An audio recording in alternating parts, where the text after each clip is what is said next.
Our first-hand experience of the Earth as a stationary realm is at odds with their fabricated narrative of space and spinning planets.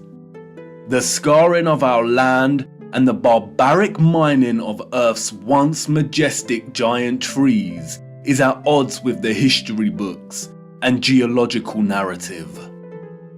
And the awake are left wondering, what on earth happened? If they've lied about the Earth, space, and the destruction of our flat realm, then how can we trust the official, mainstream historical narrative? The historical narrative, like the heliocentric model, does not make sense. It doesn't add up. And all it takes is a closer examination, and their lies, which have governed our understanding of history and the world since our birth, begin to fall apart. Let's stir the mind with a few contemplations. We are told that the first true power tool was invented in 1895, when a German company combined an electric motor with a manual drill. The drill weighed 16.5 pounds and required multiple operators. It wasn't until 1957 that a company called Bosch began designing power tools in bulk that were both economical and powerful.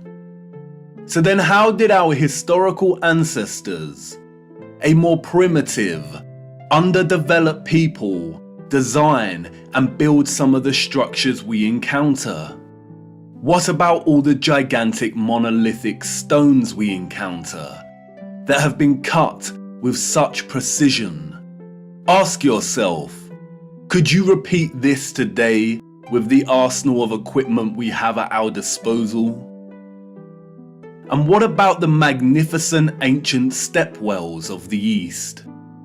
Stepwells, we are told, were multi-storied wells built by our primitive ancestors as ways to preserve the water supply during droughts. But look at the intricacy and complexity of these structures. Look at the glory and the finesse. Look at the geometric precision. All dug out and crafted from using hand tools. Yeah, right. What about the gigantic canal networks we find all over the world? The Erie Canal in America was allegedly built between 1817 and 1825. There were no civil engineers in America at this time. The people responsible for planning construction were novices, we are told.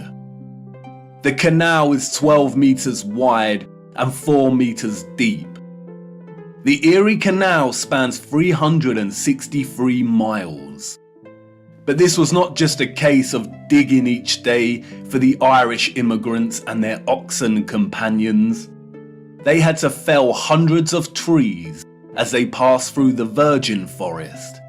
They had to build complicated aqueducts and locks, and they had to pass through the Niagara Escarpment, an 80-foot high wall of hard limestone. They had to use black powder to blast through this, we are told, as dynamite had yet to be invented.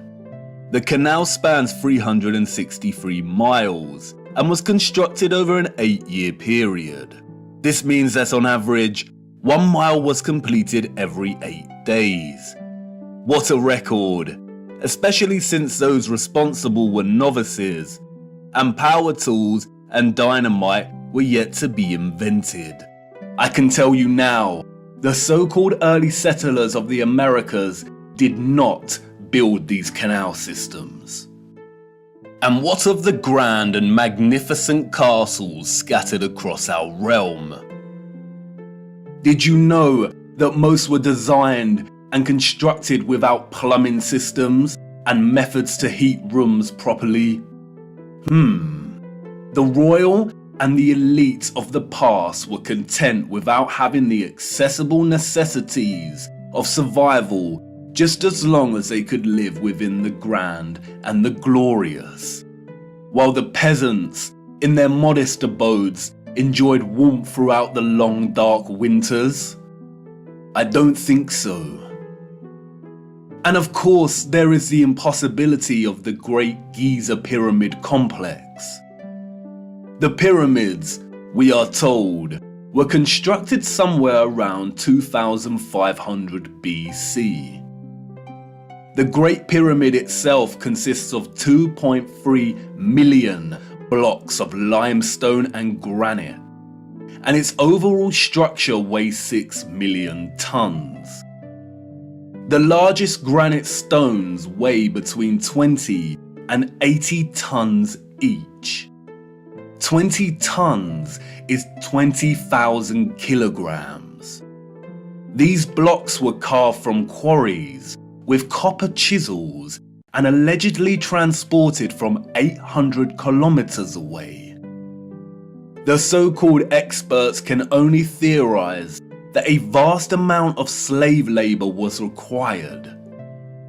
Being gullible and falling for the official narrative of slave labor is one thing, but can someone please explain how the air shafts of the Great Pyramid align so neatly with the circumpolar stars? And then there is the curious case of star forts, or what the official liars of the world call bastion forts. Developed in the late 15th and early 16th century, these forts, we are told, were designed during an era of gunpowder and the cannon.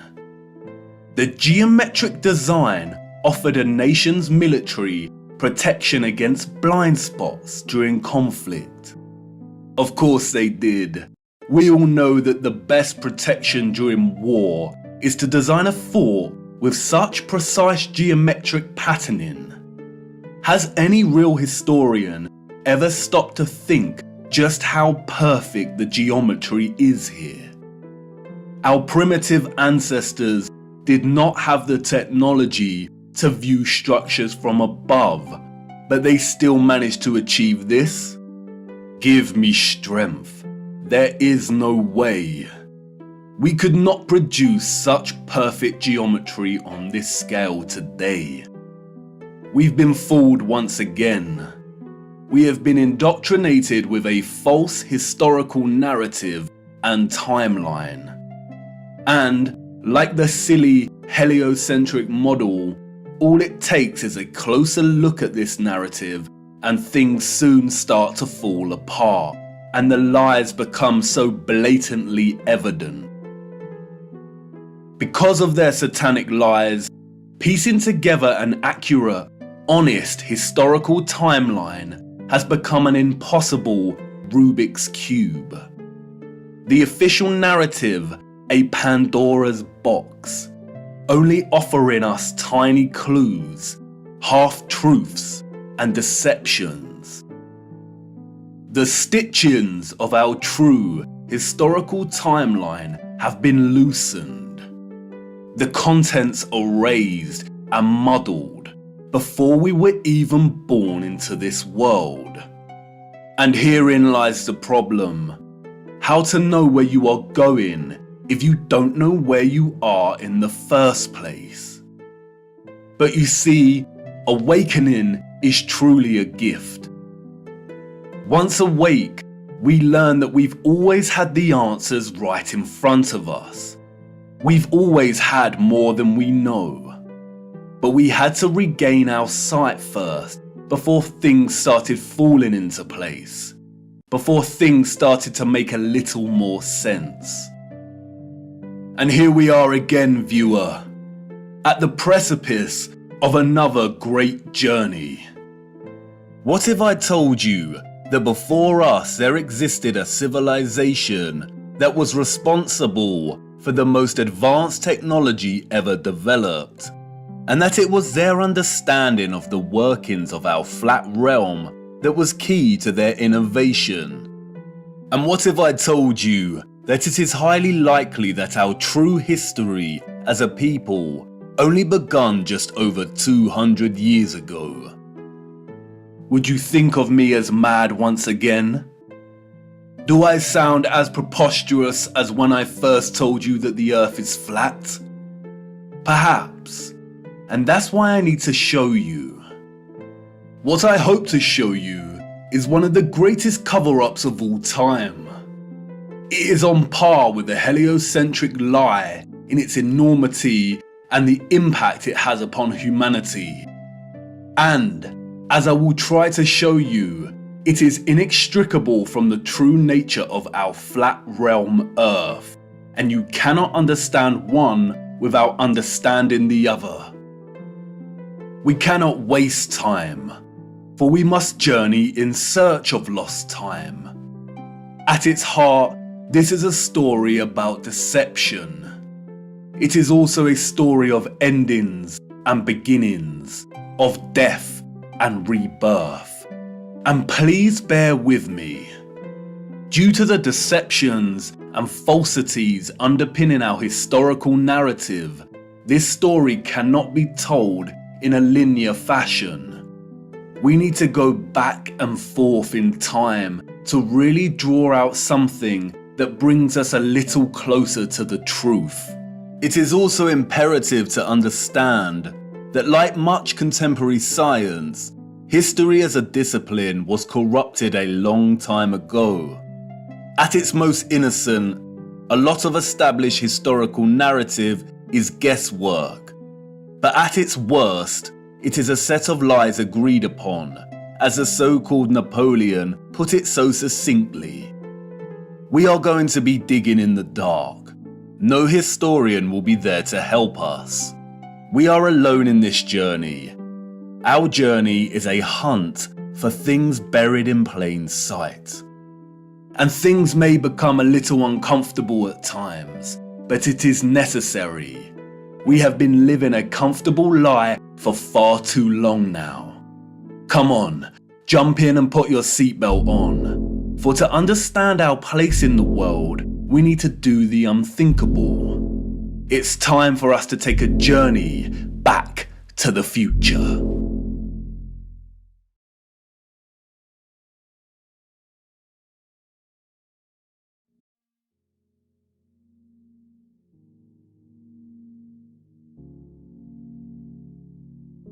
Our journey begins in the unlikeliest of places. 19th century St. Petersburg, at the entrance to St. Isaac's Cathedral. The city cold, the early morning mists dissipating with the approach of the sun, and our boots caked in mud. The year is 1860, and while St. Petersburg stands regal and proud, its inhabitants are nowhere to be found. It is quiet, too quiet.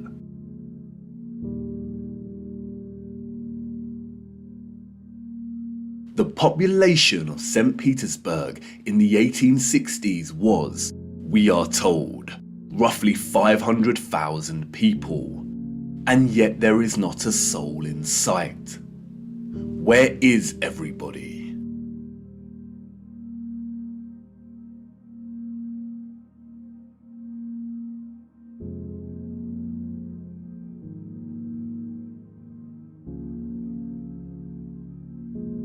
The long shadow of Alexander Column gives us a clue as to the time of the sun's journey above this region.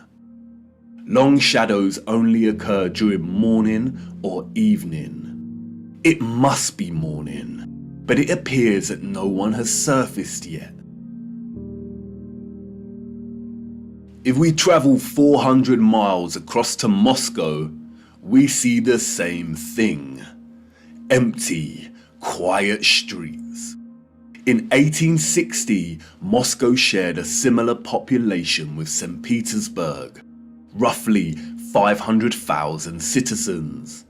But again, where is everybody?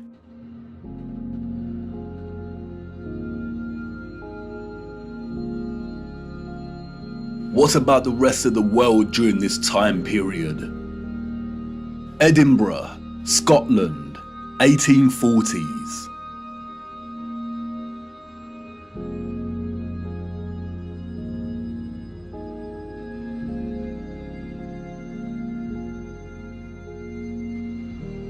Copenhagen, Denmark, 1840s. Dresden, Germany, 1860s.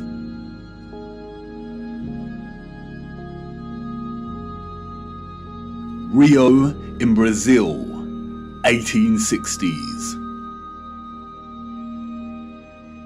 Toronto, Canada, 1860s.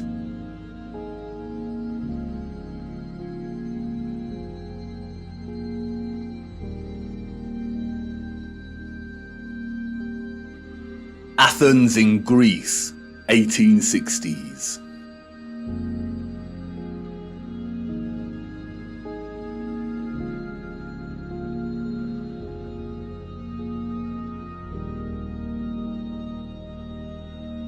And then London, finally, people.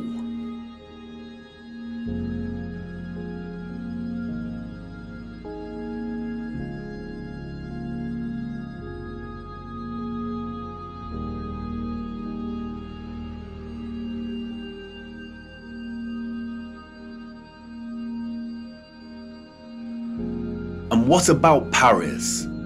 People, life.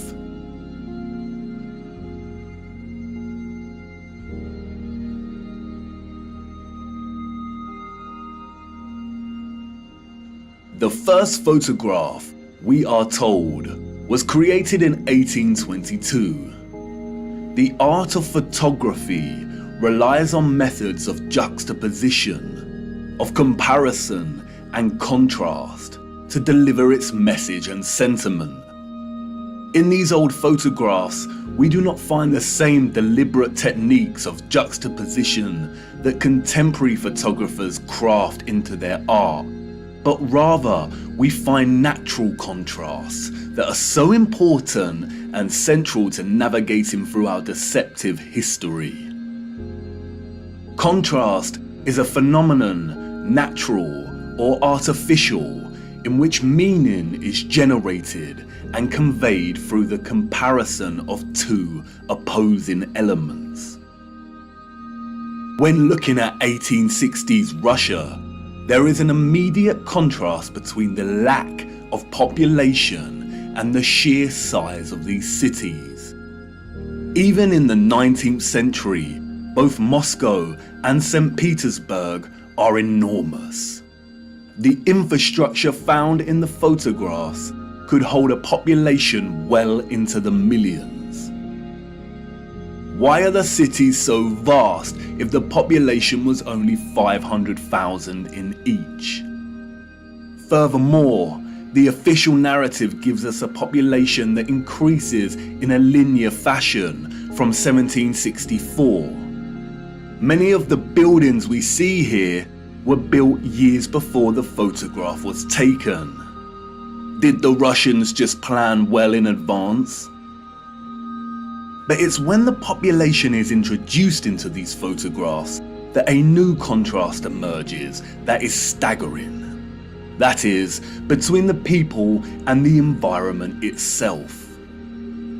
It may be the reduced population numbers, or it may be the monochromatic starkness of the black and white images, but they present to us something that we've lived amongst our entire lives and never paid any mind to. That is, the enormity and impossibility of the architecture. As we engage with the industry and act of tourism, we journey from place to place and observe, taking it all in, learning, hearing, and being told what we are looking at and how it came to be. And standing in front of a structure like the Arc de Triomphe in Paris, we might even exclaim, "Wow, how did they do this?" But the moment, inextricably wrapped up in the busyness of the scene, perhaps prevents us from really asking that question with sincerity. Standing in front of a structure like the Arc de Triomphe while the crowd frantically takes pictures on their smartphones makes it all a reality. And we conclude, before being shoved away by new tourists, well, they had to have done it somehow because I'm here and looking at it. During our indoctrination at school, we are seldom shown old photographs of the grand cities scattered around our flat realm. And perhaps for good reason. Because when we marinate on images like this and are presented with the visual evidence of a very primitive Victorian people dotted around like grasshoppers within the shadows of the most magnificent, grandiose, brilliant architecture a human could ever imagine, we begin to have doubts. Indeed, how did they build this? The Arc de Triomphe is made from 36,695 cube meters of limestone and weighs 95,407 tons, or just over 95 million kilograms. They tell us it took 12 years to build the giant arch in two different periods, between 1806 to 1814 and between 1832 to 1836. How did they transport this amount of limestone with the same horse and carts that we see in the photographs? Look closer at the four sculptures that adorn each of its sides. Look at the intricacy of the sculptures and the patterning of the ornamentation that frames the arch. Each section is perfectly repeated without any deviation or inconsistency. The first true power tool was not invented until 60 years after this arch was completed. They tell us this was crafted by hand. Is that even possible? And then there is the ceiling of the arch. Immaculate, 3D sculpted roses, perfect in their geometric symmetry. The nuance of the detail and finesse of each petal and cross-section borders is overwhelming. Look at the rest of Paris during this time. Again, a plethora of unbelievable, gigantic and magnificent structures. The city's infrastructure glorious, and the people and their means of transport primitive, unsophisticated, and seeming not at all developed to the point of producing a city like this. The roads are improperly paved and uneven. They are dirty and muddy. We also see buildings during this period in which the architecture aligns with the inhabitants.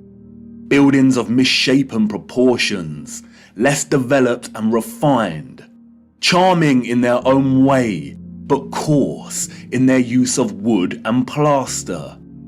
This is exactly the type of architecture we expect of a generation of horse and cart. A generation ignorant to the discoveries in technology that would follow in the years to come. Furthermore, at the time of this photograph, the arch is roughly 40 years old since its completion. Yet can you see how worn some of the parts of the structure are? We see weathering on the stone that suggests the arch is much older.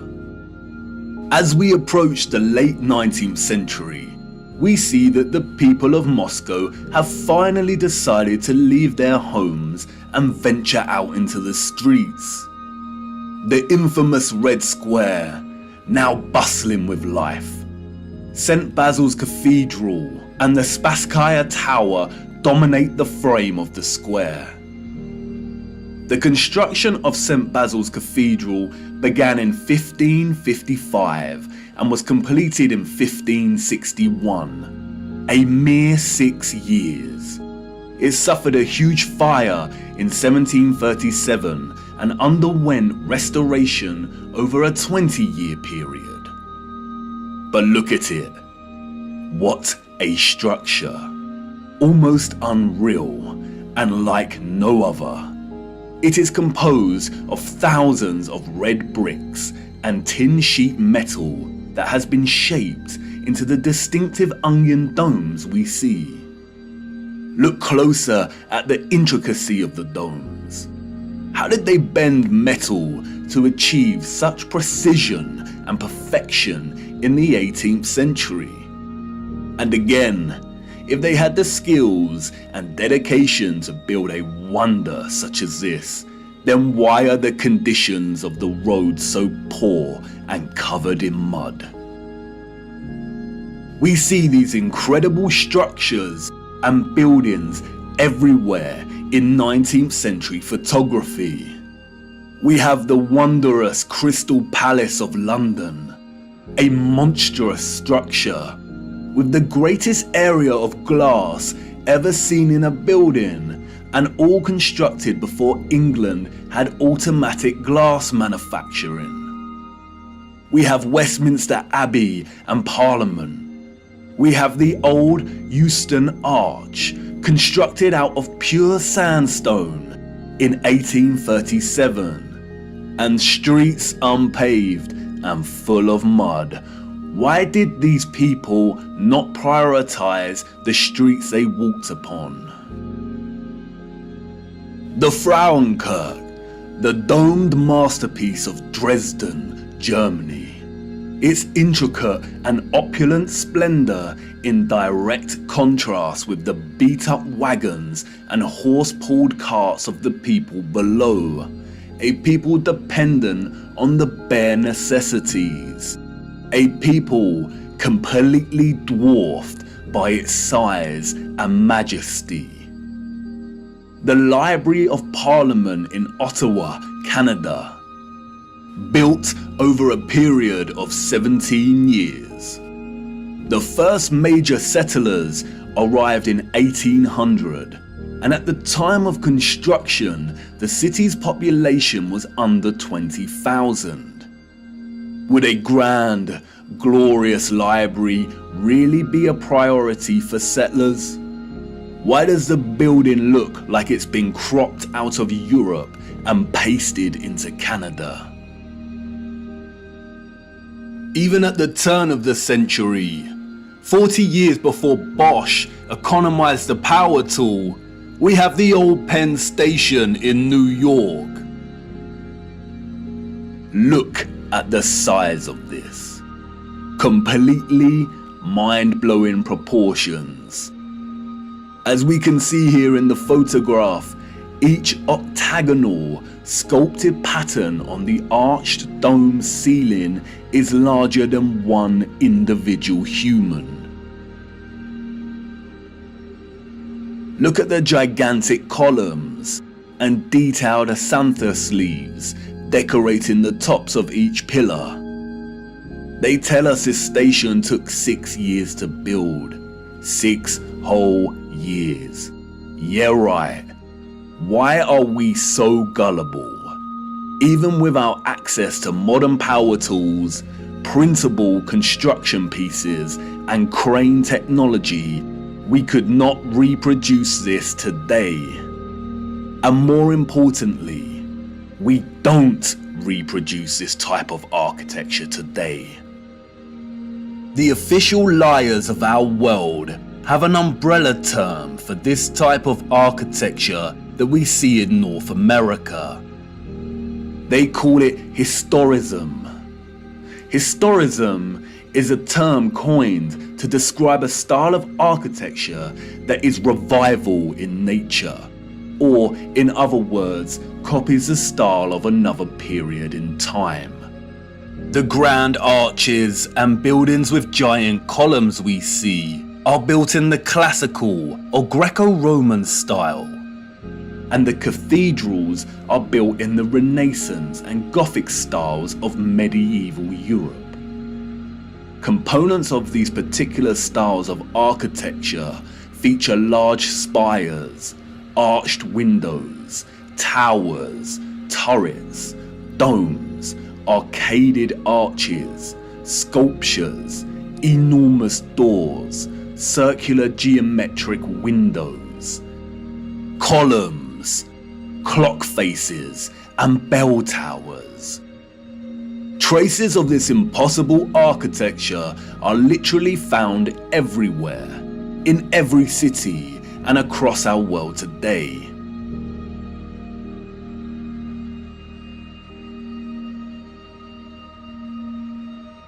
Some preserved and maintained, like the Parisian Arc de Triomphe and Notre Dame, and others lost and long forgotten to time, like the Euston Arch and the Old Penn Station in New York. We as a people travel miles to take our own photographs of these wonders. But the photographers of the 19th century gift us with something they would never have expected to give a future generation: perspective. We see a primitive people against a backdrop of clearly advanced architectural infrastructure. The official historians of the world tell us tales of Darwinian evolution and progression between time periods. The people that came after were always more advanced in their ways, refining and redefining the methods of the generation that came before. If the height of innovation and industry during the 19th century was still the horse and cart as a means of travel, then, as these photographs tell us, this style of architecture was just as impossible for those living in the centuries before it. Anyone with a predisposition for thinking and questioning can immediately sense when looking at these photographs that something is rotten in Denmark, that something is off with the mainstream historical narrative, that something is not adding up. In a panoramic image of San Francisco in 1877, we see a collage of historicist architecture. We see columns adorning the entrances to very regal buildings that stand out like sore thumbs from some of the timber shacks surrounding it. We see Gothic spires and towers in the distance. We see domed cathedrals and buildings. We also see just how sprawling and huge the city has become. In 1846, there were under 500 Mormon settlers living on the area of land in which we now call San Francisco. It was frontier land and ready for the taking. Between 1848 and 1849, with the start of the California Gold Rush, the population increased from 1,000 people to 25,000 people. 28 years later, this panorama was taken. The population at this time, we are told, was getting close to 200,000. Who in their right mind would believe this story?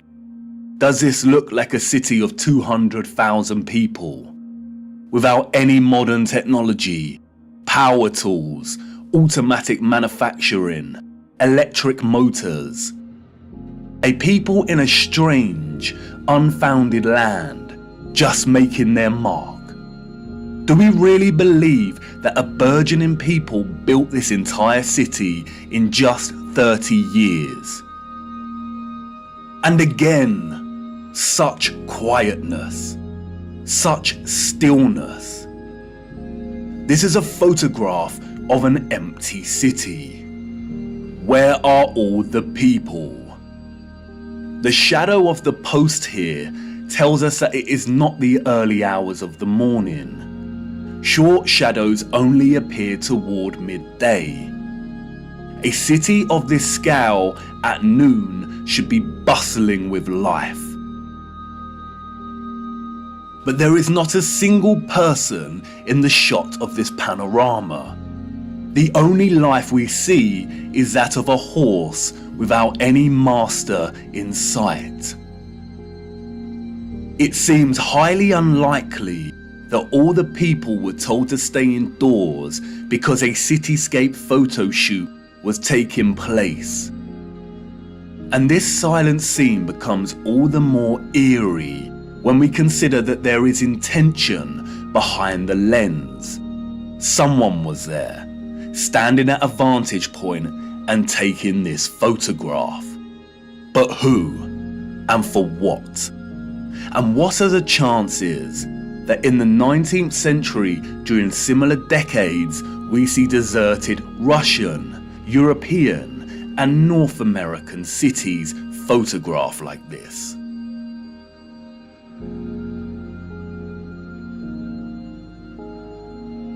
And then only a few years later, we find the same locations bustling with people. A people clearly incapable of building the architecture found in these cities. And what to do with these photographs? If we accept the narrative and these strange anomalies, then we stop here and get back to our busy lives. But the narrative we've received is not the truth. And we shouldn't accept any narrative, no matter how official and certified it is, unless it makes sense. The people we see in these photographs and their early ancestors could not have built the magnificent architecture we see. It is an impossibility. Come on, jump in. We must venture further into these cities and look a little closer. There must be some clues waiting to be uncovered that helps us understand why these cities are empty. Wait, what's that you say? You want to wipe the mud from your boots first? Do not bother, it's a waste of time. Come on, jump in and let's go. For it is the mud that offers us some small clues as to what could have occurred during this time period.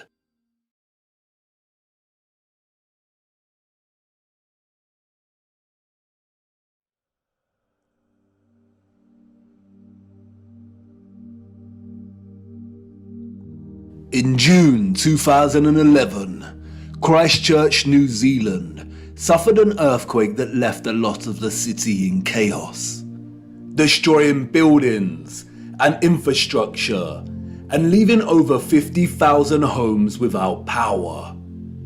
As a result, there were collapsed houses, ruptured water mains, flooding, and fires due to disrupted electrical lines. Due to the strong ground motions and intense shaking, part of the city experienced a strange phenomenon known as soil liquefaction. Sand boils emerged from asphalt roads, toppling and sinking cars, and causing boulders to fall from hills, resulting in more home damage.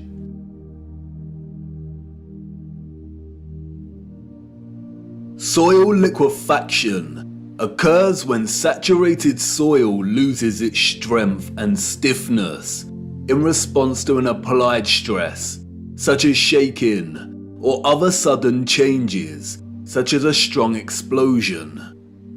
Loose, saturated soil or sand has a tendency to compress when a load is applied, but in the event of a stress, such as shaking or an explosion, we see the opposite.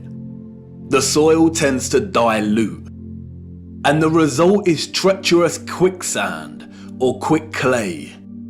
The land turns to liquid, causing structures of heavy mass, such as buildings, infrastructure, and cars to start sinking, topple over, or collapse. It can also affect dams and bridges. Turbidity currents can also form huge landslides that are impossible to stop. In the worst case scenario, entire cities may be destroyed. As you can see, liquefaction can move entire areas of land. The mud can rise dramatically and rapidly, and its destructive force is unstoppable. It is a well-documented phenomenon. The 1964 earthquake in Nagata, Japan caused liquefaction, and we can see the effects very clearly in these photos. The same here with the 1964 Alaska earthquake. Buildings toppling, cars sinking, infrastructure collapsing. Once the stress has subsided, the soil begins to solidify once again, and we can see the aftermath. Uneven, muddy streets remain where there was once road paving. Returning to photographs of 19th century cities, we see a similar situation here. The roads are unrefined and full of mud. We see unsophisticated, uneven, coarse, and muddy roads everywhere against a backdrop of refined, sophisticated, and magnificent architecture. Could these cities have suffered the similar fate of soil liquefaction that we see in more recent times? Perhaps. But unfortunately, muddy roads is not enough evidence to base any conclusions on, is it? Children ask the most vital of questions, and adults, in their foggy stupor, usually provide the most unsatisfactory answers, often regurgitating learned nonsensical information that leave the child's imagination unfulfilled. Squelching along these muddy 19th century roads, observing their surroundings, a child may ask, why did they build the windows so low to the ground?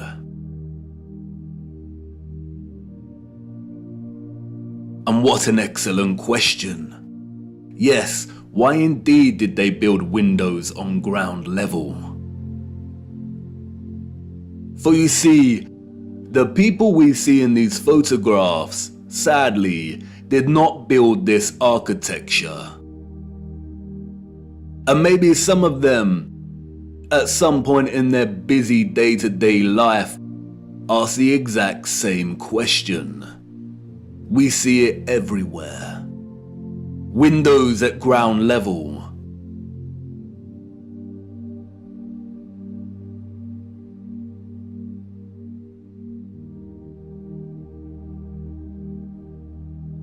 Windows partially below ground level.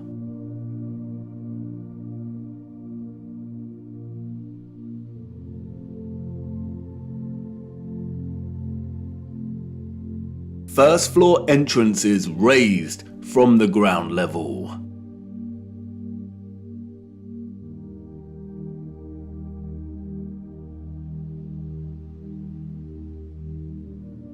Steps leading down to entrances below ground level.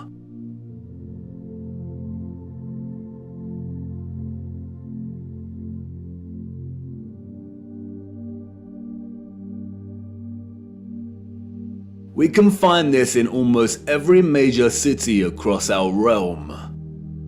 In both old photographs and when we walk in the streets today. And what does it tell us? That a society with access to modest construction tools and horse and cart constructed their infrastructure by first spending countless amounts of hours and energy clearing land with a depth of over 3 meters to begin their construction? Building basement floors is incredibly hard work. Since the 20th century, large powered excavation machines, such as backhoes and front-end loaders, have reduced the time and manpower needed to dig a basement dramatically as compared to digging by hand with a spade. Perhaps you could say that our historical ancestors were just that dedicated to the architecture they built. And you could say that many of the sunken buildings we see are actually due to elevations and depressions in the natural landscape. The official narrative, which is always full of inconsistencies, perhaps would suffice if it was not for contemporary excavation. When we look at photographs such as this, it immediately dawns upon us that what we are seeing are windows and doors 2 to 3 meters below the ground surface.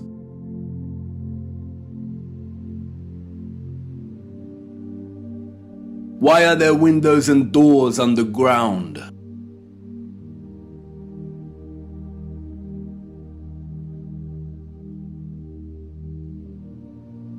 What is this that we see in our cities?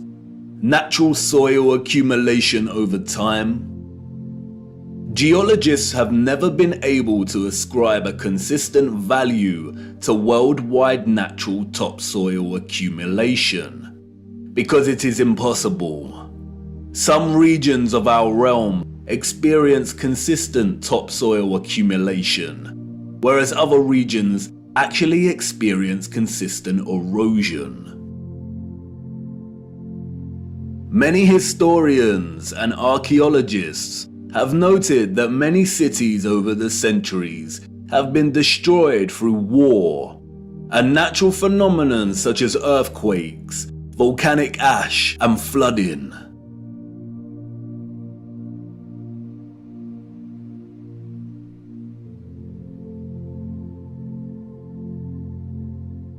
Aren't these just the layers of previous civilizations?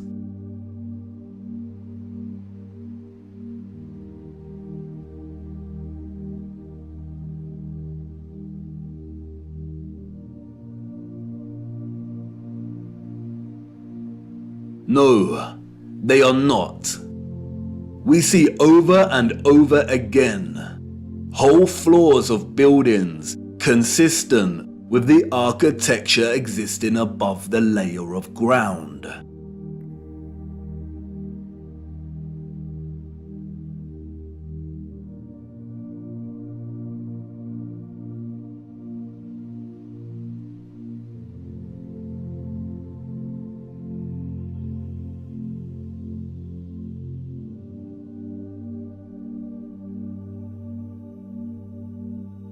You see, what lies beneath is not the unfamiliar traces of previous generations, but of the same generation that built these structures.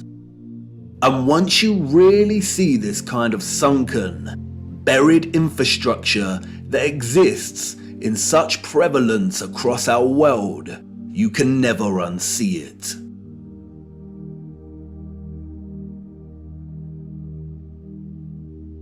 We see that the foundations of old churches are actually the original first floors with consistent entrances and windows.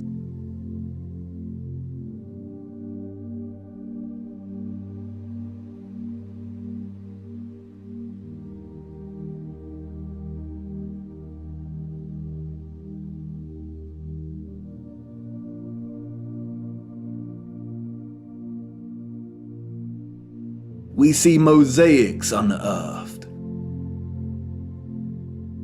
We see pillars, columns and arches that were originally much larger, and it was the layer of soil that reduced their size, as if they weren't big enough to begin with.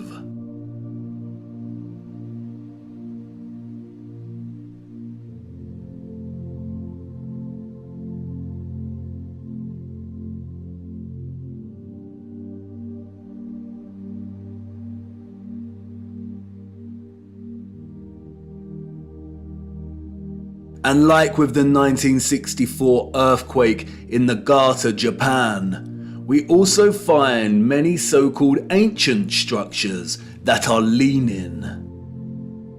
As if at some point, the soil beneath these structures loosened and liquefied. We have the Sachsenhausen Church Tower and Our Dear Lady at the Mountain Church Tower in Germany. The Tiger Hill Pagoda in China.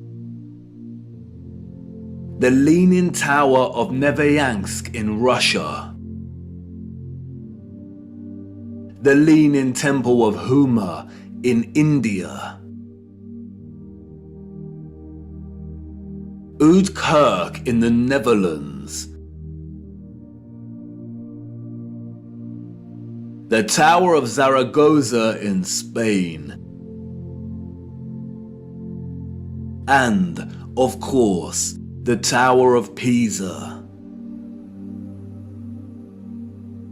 The official liars of the world try to justify the buried and tilting structures we see, filling our heads with stories of antiquity and ever-changing geology. But it becomes trickier for them when we turn our attention to America.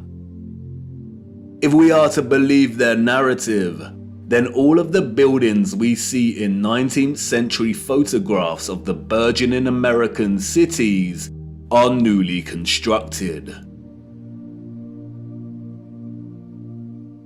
Why do we see famous structures, such as the Washington Capitol building, with consistent infrastructure that buries very deep into the ground?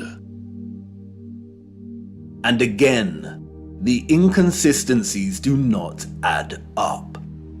Why would an underdeveloped people waste resources, energy, and time constructing the foundations of the Capitol building to be consistent with the column style we find above the surface?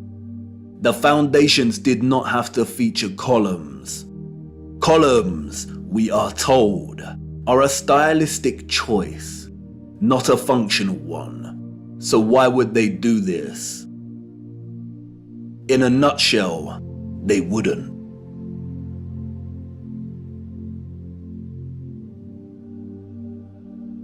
We see images that suggest that the people of the 19th century were actually concerned with moving a lot of the vast amount of mud we see, leveling the ground and excavating existing structures.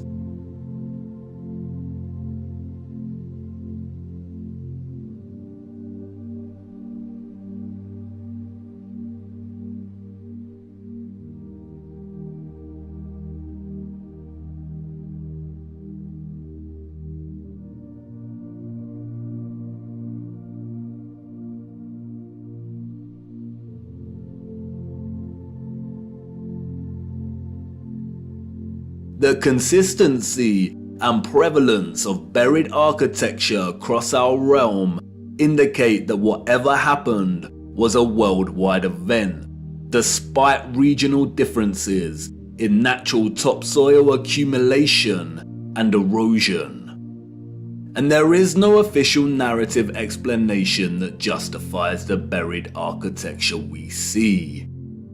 No explanation provided to justify the amount of mud we see in 19th century photographs of our cities. On the roads, mud piles from clearing, the roads uneven, the land ravaged, but the architecture grand, perfect, and intact. Applauded by literary scholars for his use of fog as an opening simile and metaphor to paint a portrait of London as a corrupted hub amidst burgeoning industrialization. Many often overlook that Charles Dickens's 1852 novel Bleak House actually opens with a different image.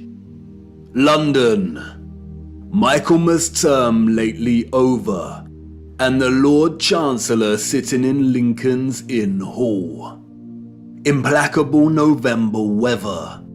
As much mud in the streets as if the waters had but newly retired from the face of the earth. Liquefaction caused havoc across Christchurch and the Garter.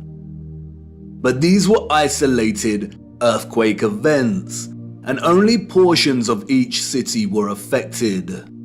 It is not possible for there to have been huge, simultaneous earthquakes around the world during a similar period. Or is it? Even Wikipedia tells us that liquefaction can occur naturally or artificially, from an earthquake or other sudden change in stress condition. Even if this was the case, we do not see the same structural damage to the buildings in the 19th century like we do in cases such as Christchurch and the Garter. Most of the buried architecture we see is intact. It has either sunken or the ground level has been raised at least 3 meters, sometimes in a uniform manner, and other times partially buried in rolling mud hills, as if there were huge landslides. The strange case of the buried architecture provides the following conclusions: that what lies beneath are not the remains of previous civilizations. More often than not, the buried structures are consistent with the architecture we see above ground. That the structures are much larger than originally suspected, and therefore they are even more of a construction impossibility for a Victorian generation of horse and cart, and those existing before them. That natural topsoil accumulation and soil liquefaction are not satisfactory explanations for what we see here. Whatever took place had to be something much larger and widespread, such as a natural or artificial earthly cataclysm of sorts. As many of the photographs show, many citizens of the 1800s were responsible for moving much of the mud, leveling the ground, and excavating buildings, which suggests that whatever happened had happened very recently in their past. The complete absence of a reasonable mainstream justification for the buried architecture we see suggests that the controllers of our realm are deliberately trying to hide whatever happened. And what of the deserted cities we see in the earlier photographs? If these cities were truly empty, then we must ask why. We must also ask how all the people got there in the end. In the space of 30 or so years, we see a city go from barren to bustling. Interestingly, it is Charles Dickens and 19th century literature more generally that offers some clues. 2 central themes run throughout 19th century Victorian literature: that of marriage and female chastity, and that of orphans and adoption. Many of the fictional characters we've come to love over the years are orphans. We have Oliver Twist and Pip from Great Expectations. We have little orphan Jane Eyre and Heathcliff from Wuthering Heights. We have Mowgli from The Jungle Book, Cosette from Les Miserables. We have Heidi, Rapunzel, Peter Pan, Snow White. We have Tom Sawyer and Huckleberry Finn and Anne of Green Gables. And these books were of their time, as far as orphan prevalence goes. The only issue is that these novels romanticize the orphan as a figure dislocated from society by default, and therefore paved their life's path as one of unforeseen opportunity. This was not reality. The theme of marriage and chastity that we find in so many 19th century literary works, such as those by Jane Austen, the Brontes, George Eliot, Dickens, Thomas Hardy, Leo Tolstoy, Victor Hugo, and more, was nothing more than carefully disguised, well-written propaganda, with the sole purpose to solidify and justify a social value framework that would separate children from their mothers. Children born outside of marriage or wedlock were regarded as illegitimate, meaning they did not have a legal status. Illegitimate children was a serious stigma throughout the 19th century. The majority of employers would not hire women with an illegitimate child. Many unwed mothers with illegitimate children ended up without a home, in poor health, starving, exhausted. Their only place of refuge would be the workhouse, where they would carry out the most unpleasant duties. In some places, women with illegitimate children were singled out and had to wear a special uniform, which alerted everyone to their status as an unmarried mother or fallen woman. As a result, a vast amount of orphanages and foundling institutions were established. This is the London Foundling Hospital that was very active in the 19th century. Look at the size of it. Charles Dickens was obsessed with this place. Inspiration, they say. The official narrative tells us that an estimated 4,500 women handed over their children to this huge building. But this was just one institution. Wikipedia gives us a partial list of over 64 orphanages that were founded in the UK during the 19th century. The list is only partial. The peculiar case of the vast amount of parentless children in the 19th century is well documented by many researchers. And most of them agree it is almost impossible to establish figures that really do justice to just how many orphans there were during this period. Their footprint did not enter the record books. It formed in the mud and was then washed away. It wasn't just the UK. This was a worldwide phenomenon. New York City had 4 foundling asylums alone that processed thousands of children annually. By the beginning of the 20th century, Italy was reporting 32,000 children per year. Spain and Portugal were reporting 15,000 annual foundlings. Before 1860, 374,000 recorded infants were processed by the asylums in Milan, Naples, and Florence alone. Historian David L. Ransell states that Moscow was receiving between 16 and 18,000 infants annually by the 1880s, and sending over 10,000 of these each year to outlying villages for care. In 1882, there were all told 41,720 foundlings from the Moscow home living with 32,000 foster families, scattered throughout 4,418 villages. A dozen villages had over 90 fosterings each. One thing that is often overlooked is that there were a series of laws passed in the 1800s, making it almost impossible for unwed mothers to keep their babies. The 1833 Poor Law Reformation introduced bastardy clauses that shifted the entire responsibility for the illegitimate child onto the mother.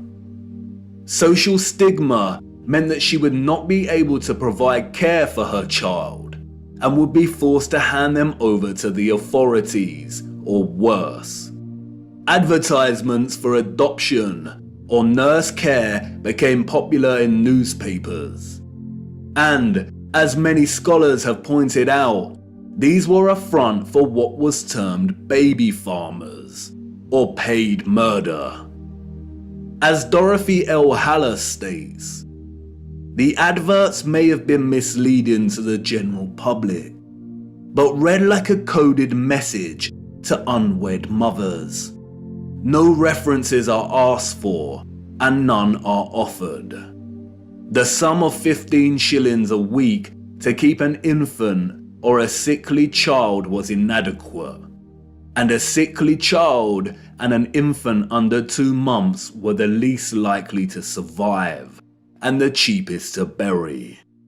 Infants were taken, no questions asked, and it was understood that for £12 no questions were expected to be asked. The transaction between the mother and the baby farmer usually took place in a public place, on public transportation, or through a second party. No personal information was exchanged. The money was paid, and the transaction was complete. The mother knew she would never see her infant alive again. Most children, however, were not murdered, but were dropped off at the doorsteps of orphanages or the workhouse. All children taken into these institutions were given entirely new identities. They were provided for with shelter, food, and clothing temporarily, and then sent off to workhouses or another location. Photographs in the 19th century were scarce, but towards the end of the century we see more photographs, and the last continent to experience such mass exodus of orphans was the United States. And it is here that we see evidence of the orphan trains. The first group of these orphans arrived in Michigan in 1854, and from that moment on, the movement shipped hundreds of thousands of children across the states until it ended in 1929. Officially, there were over 97 institutions involved in orphans and orphan trains in the 19th century. And again, this was not just the United States. Annie McPherson will go down in history as a woman who scammed more than 100,000 foundlings and shipped them from the United Kingdom to Canada, New Zealand, and South Africa, and even to the outer edges of the earth in Australia, so that they could be sold into child labour. Why do we see so many photographs of orphans in workhouses? Why are they working with machinery created for adult use? Were there not enough adults during this time to carry out this work? And then there is the strange case of the burgeoning American amusement parks at the turn of the 20th century. In addition to rides and exhibits, many of these parks featured an unusual attraction: infantoriums. Visitors of these parks could stroll around with ice cream and swing by these stations, a visit equivalent to that of a fully functional neonatal intensive care unit, complete with incubators filled with sleeping, premature babies. History has been kind to Martin Cooney. Touted as a hero, Cooney was the German mind behind the incubators. His first encounter with premature babies, we are told, was at the 1896 World's Fair. He knew immediately that the exhibition would save babies' lives. The technology to keep premature babies alive was expensive, and he knew the public would pay to see the babies in incubators. He would charge an entrance fee at the amusement parks to generate funds to help these babies live. Nurses tended to the babies as an enraptured public looked on. Like any other amusement, the premature baby exhibits included carnival barkers who tried to lure the public to come and see the babies. I don't know about you, but I find something very off about these incubators. Advertised as featuring living babies, a lot of the fairs where Cooney showed his babies also featured eugenics exhibitions. Eugenics is a field of corrupted pseudoscience that endorses selective breeding to improve the genetic quality of the human population. Eugenics was inspired by Darwinism and was a driving ideology that fueled the Nazis. Why are people paying to see living babies as if they had never seen a living infant before? Did people of the time not have their own babies? And where are these infants' parents?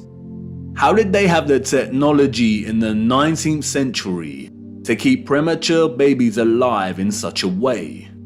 Or is something off, once again, with the official narrative? There were 80,000 premature babies who were treated in these amusement park incubators. 80,000. The hundreds of thousands of orphans in the 19th century are just barely believable. Were women really that carefree?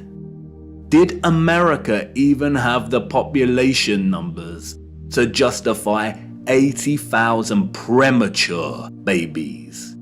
We are not talking orphans here, but infants born prematurely.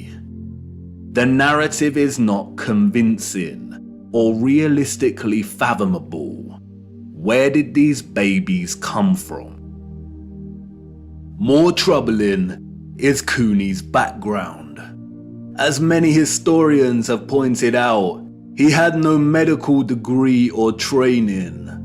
His story is a very similar one of unconvincing philanthropy that we find surrounding some of our contemporary figures today that also do not have medical degrees.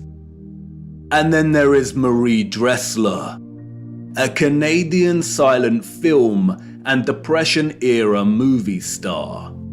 She adopted one of these incubator babies. Celebrities and adoption. The official narrative conveniently leaves this out of her story and tells us that she may have had a daughter who died as a small child. But the photographs suggest otherwise. Did she adopt her incubator baby at one of these fairs? Were the fairs a front for illicit adoption of premature babies? Even if they were premature, did that mean they had no parents? Who owned and was responsible for these parks? And what happened to the babies once they grew and left the incubators? If something feels eerily wrong about the entire narrative surrounding these parks and orphans, it's because we are not being told the truth. Why were there hundreds of thousands of parentless children in the 19th century? Where did they come from? They were relocated all over the world. Europe, America, Russia, Australia. Canada. Why? Especially when most still had a living parent. If pregnancy out of wedlock was such a social stigma that resulted in such trauma, why would so many people put themselves in that position in the first place? Did the government really care about social morality enough to pass laws? And all the effort to build and maintain orphanages and orphan relocation networks, would this not burden governmental finances and administration systems?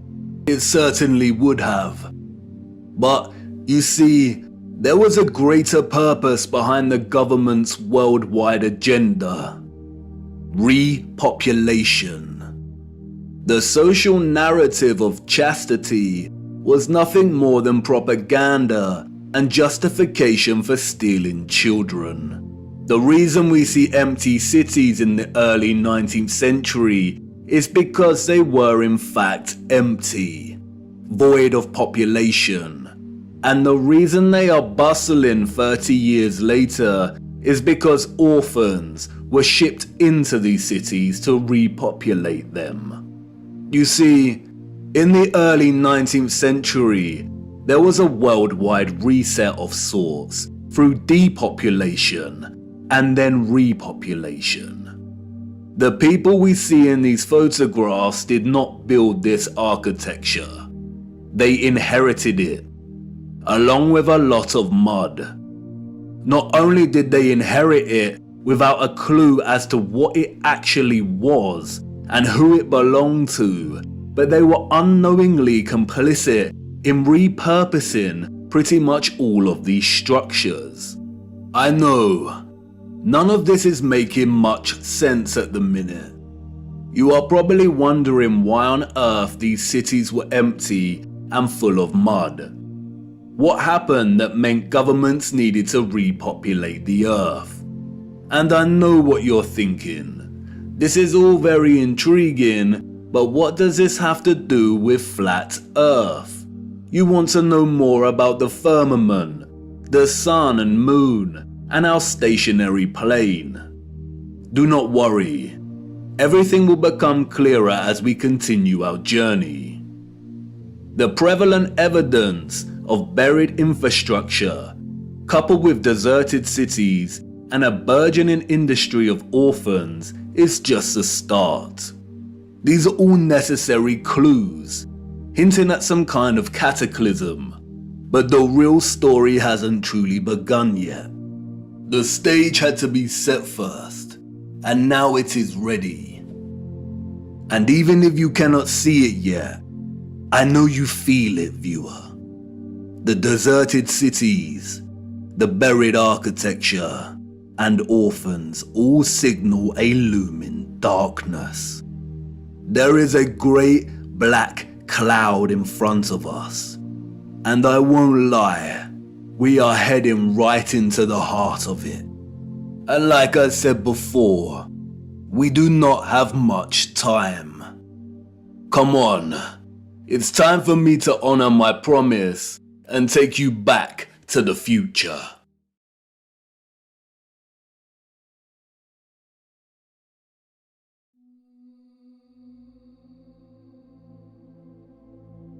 Water, an inorganic, transparent and odorless chemical substance that covers 70% of the known Earth's surface.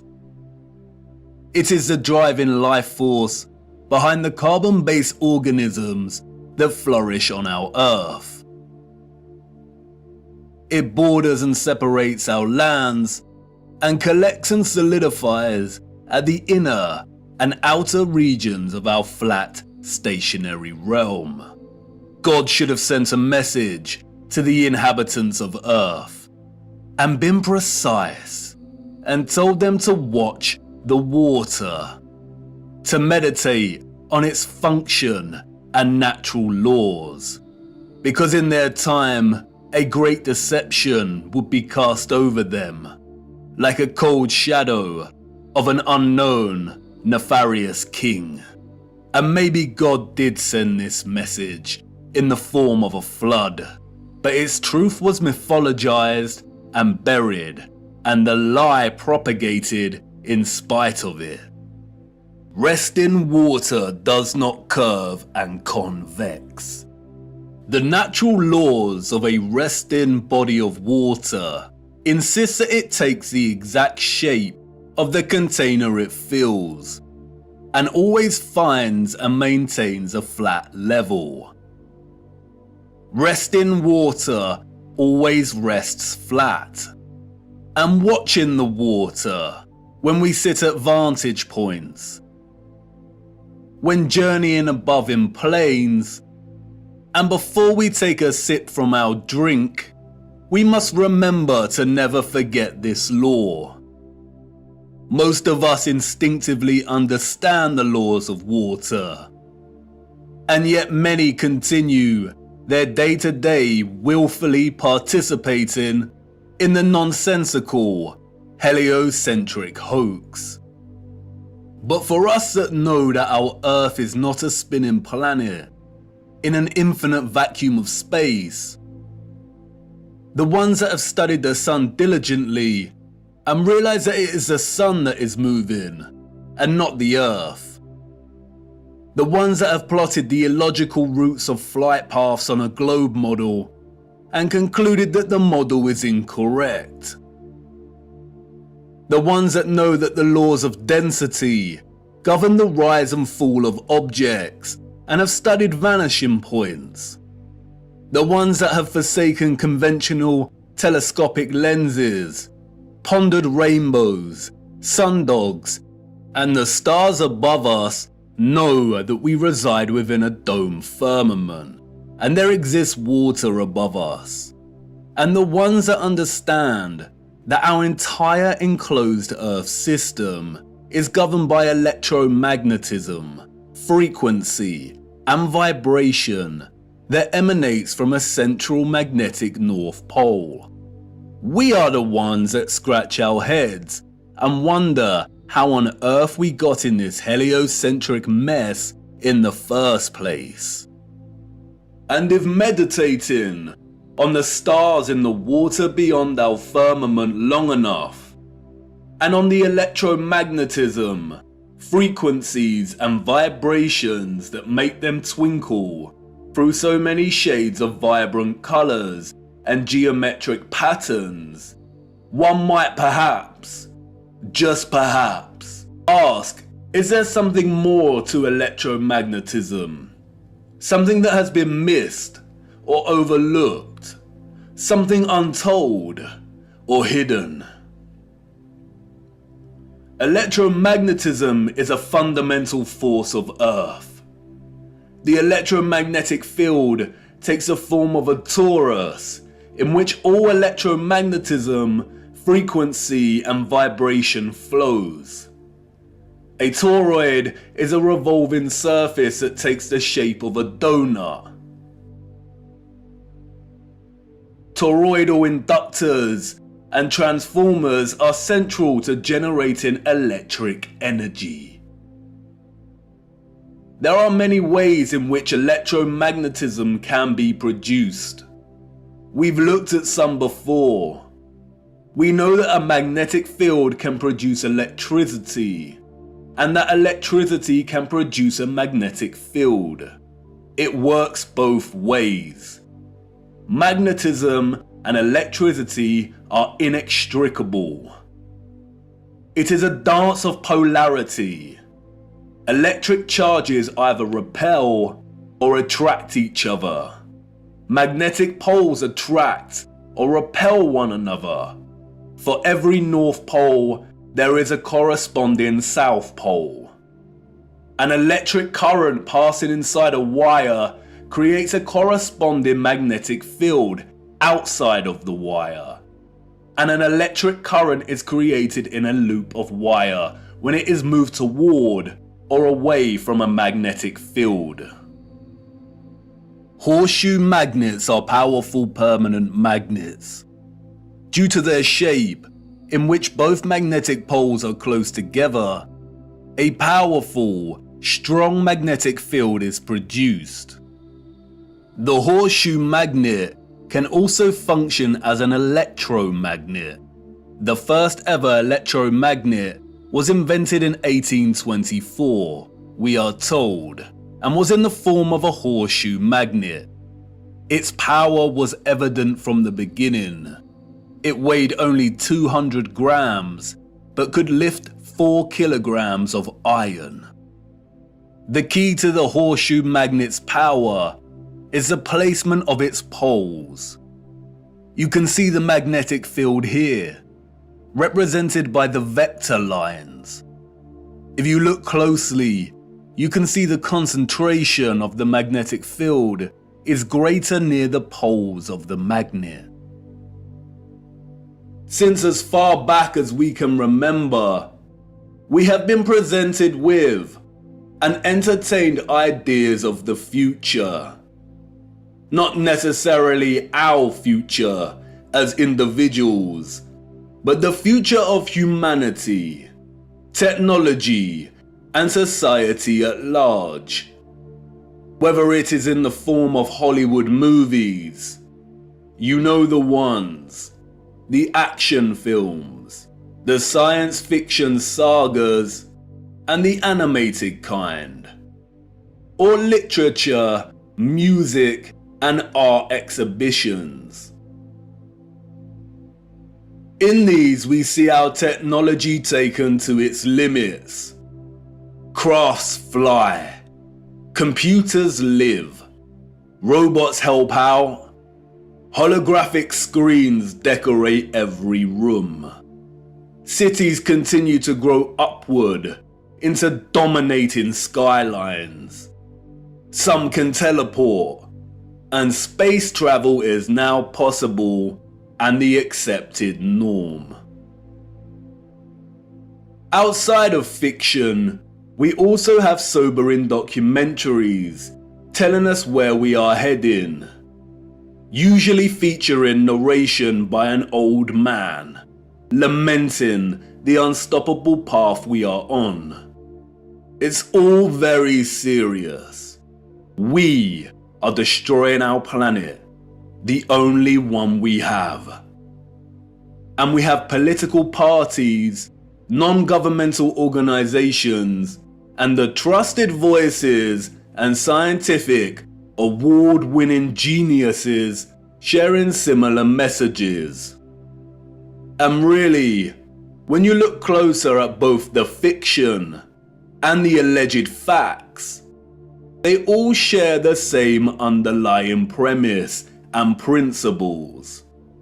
We are becoming so technologically advanced that the planet we reside on is no longer enough, or can no longer sustain our activity. The advanced artificial intelligence systems, the flying crafts, the breakthroughs in cloning and medical beds mean that the natural world has suffered as a consequence. And depending on the type of genre you are entertaining, the solution is either 1. For humanity to perish as a result, perhaps destroyed by the very artificial intelligence systems it created in the first place, or perhaps by a natural, lung-choking virus that has mutated and is sweeping the earth to restore natural balance. Or 2. For humans to say goodbye to their lonely little blue ball and head off into space in search of a new home. But you see, there is no globular planet, and there is no space, and therefore all visions of the future are purely fictional, and not particularly innocent. What we don't see emphasized in these visions of the future, however, is the potential of electromagnetism to transform all human life, technology, and society. Which is strange when you consider that all life, and the Earth itself, is impossible without electromagnetism. Why wouldn't visionaries want to explore this in more detail? Could it be that they are not allowed to? Could it be that they are afraid of something? Afraid of us connecting one too many dots, perhaps? And again, horseshoe magnets can act as powerful electromagnets. If a civilization was to advance technologically through the use of electromagnetism, then the horseshoe magnet would certainly have a tremendous role to play in that development. Yes, it certainly would. And it certainly did. The horseshoe magnet. The Arc de Triomphe. Yes, one of the most powerful electromagnets ever constructed.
Welcome to the future. Except it's the past. The future came and went and we missed it. The magnificent architecture we see throughout our realm, in which the official liars and controllers of our world have termed historicist, neoclassical, Renaissance, Gothic, and so on, all belong to one whole unified civilization. A civilization so developed they had harnessed the power of electromagnetism to such a high degree that they not only built these huge structures, but also crafted them with utter finesse and beauty. A celebration of their own technological advancement. The structures were designed with the sole intention of harvesting and generating electromagnetic energy and distributing it across the world.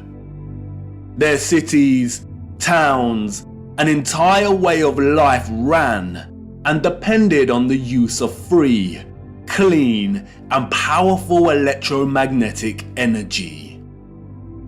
The energy was harnessed and collected from the ionosphere above our heads through the use of antennas, spires, domes, and towers. All the impossible structures we see today have been repurposed and rebranded by our controllers and the citizens of the 19th century.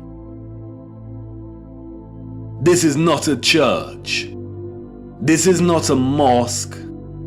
This is not a castle. And this is not a government building. These are generators, powerful and gargantuous.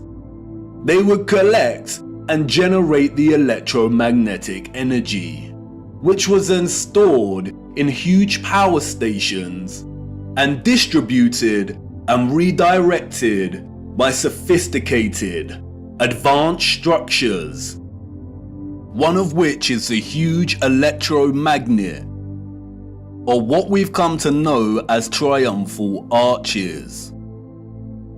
The energy was stored in batteries and capacitors, such as towers and obelisks.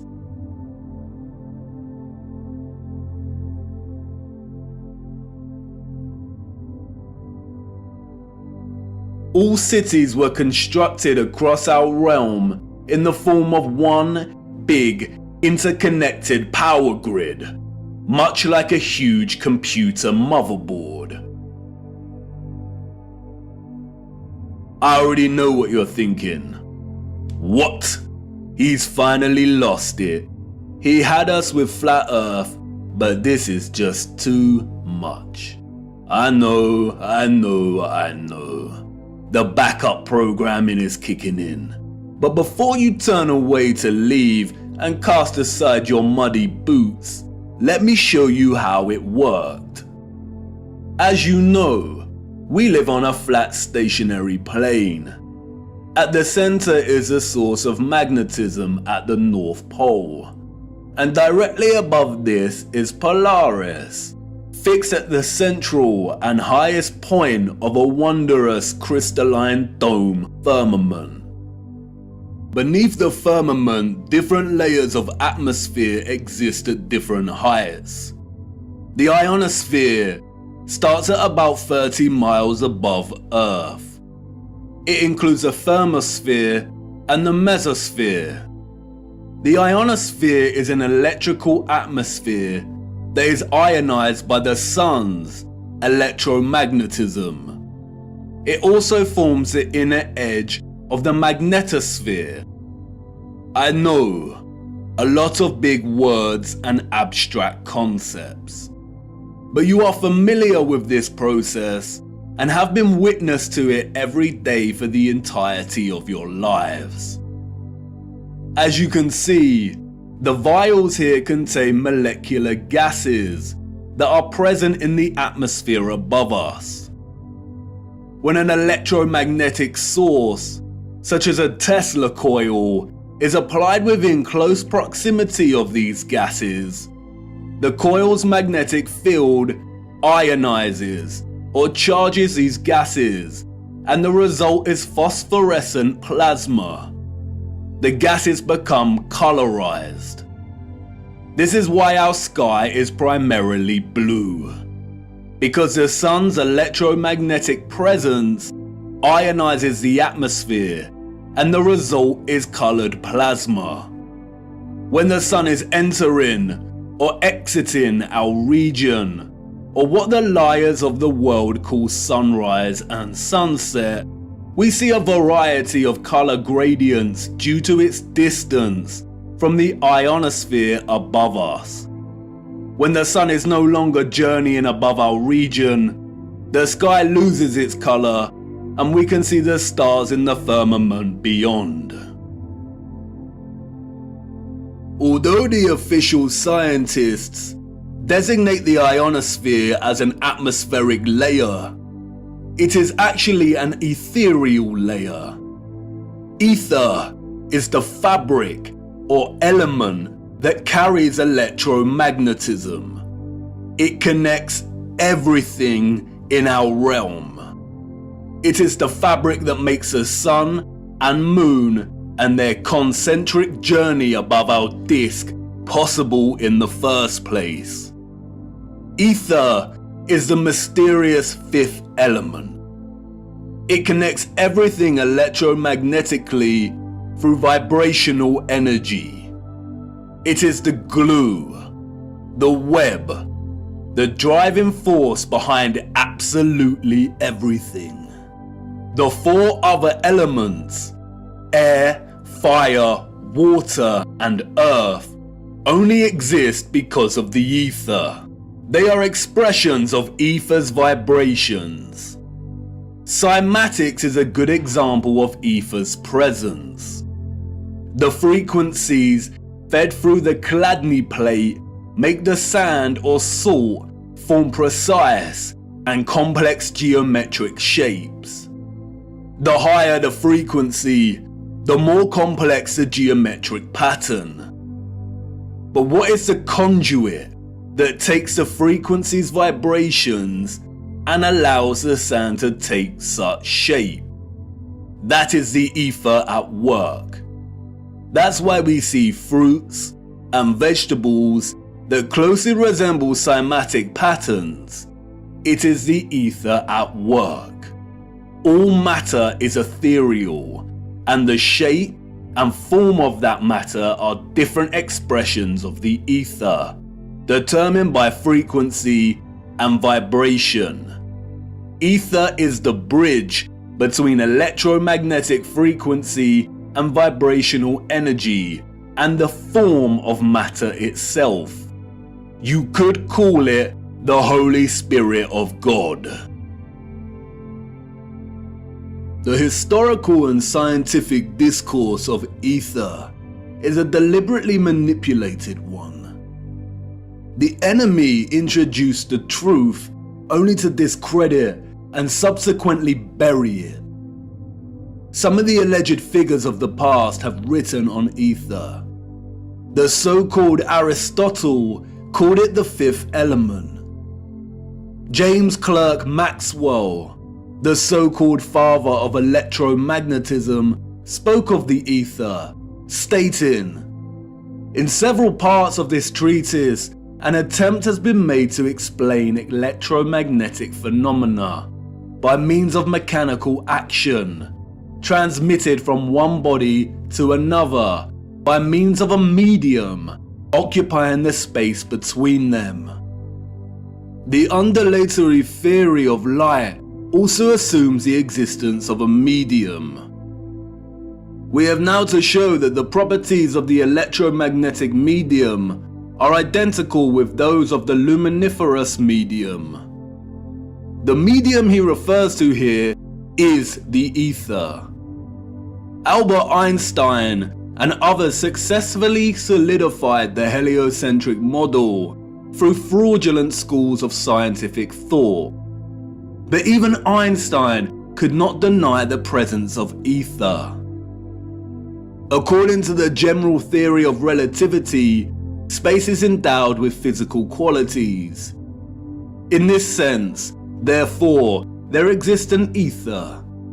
According to the general theory of relativity, space without ether is unthinkable.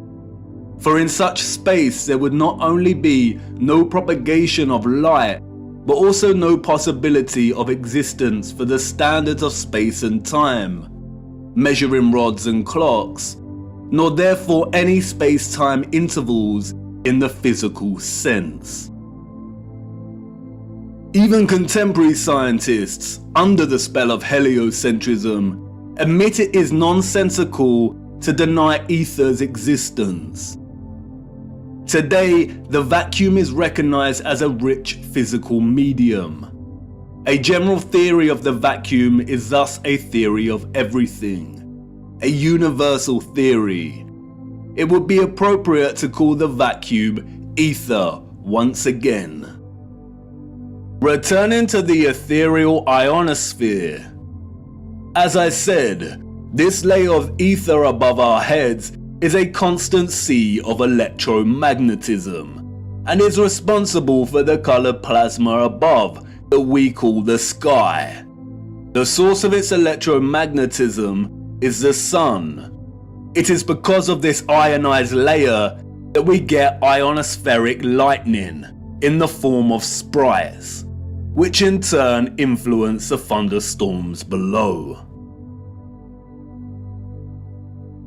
An ion is a particle, atom, or molecule with a net electrical charge. Electricity is a continuous flow of ions. The electrolytes in our body are ionized. Everything is connected by electromagnetism and the ether. Our highly developed and sophisticated historical ancestors not only understood the workings of the ionosphere and the ether, but they had developed methods to masterfully harvest it as a fuel to power the entire Earth. And while the exact process by which they were able to extract the ether is deliberately hidden from us and remains unknown, the structural remains that humanity has since repurposed and reused as architecture offer us many clues as to how it all worked.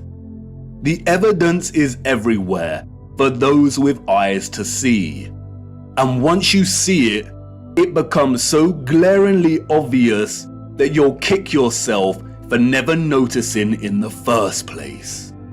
The matter is very complex, and it would take time to really flesh out. So for now, let's have a closer look at some of these structures, and I will introduce some basic concepts. As we continue our journey, we will explore everything in more detail. We see them everywhere. On top of all these magnificent structures, towers, spires, and pinnacles that rise into piercing antennas. It was through these complex antennas that the ether was harvested. You see, after the Great Reset of the 1800s, the enemy fractured the old world's unified understanding of God and created multiple religions to try and hide God and justify the existence of such grand and beautiful technological structures.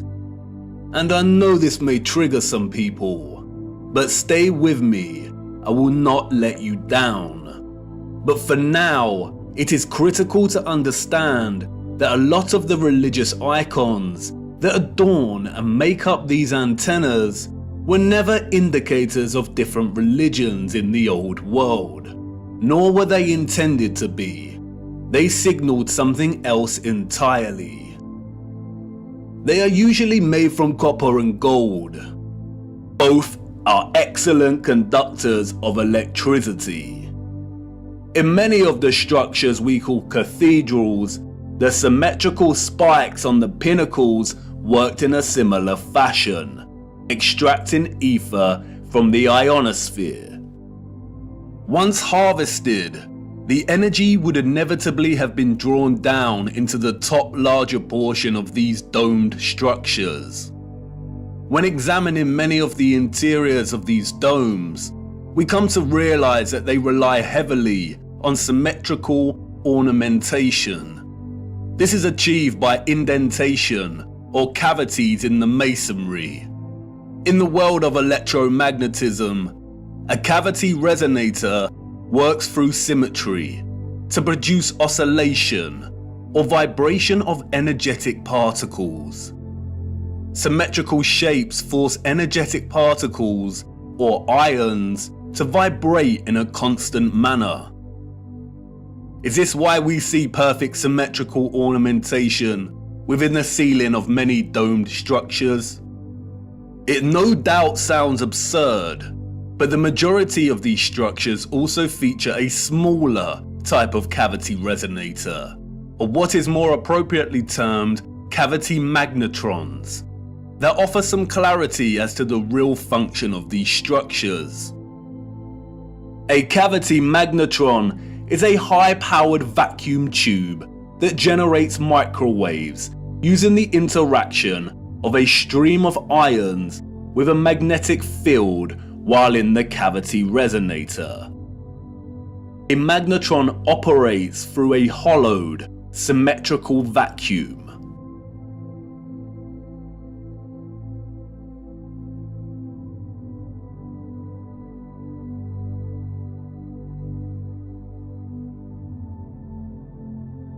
It emits powerful microwaves that can act as a source of free energy. If you break the symmetry or close the vacuum, it no longer functions. But can you see the resemblance? These structures were never intended to hold glass within them. The controllers added the stained glass to the rose windows to shut off the magnetron's function. They closed out instruments of free energy. And they are everywhere in these structures.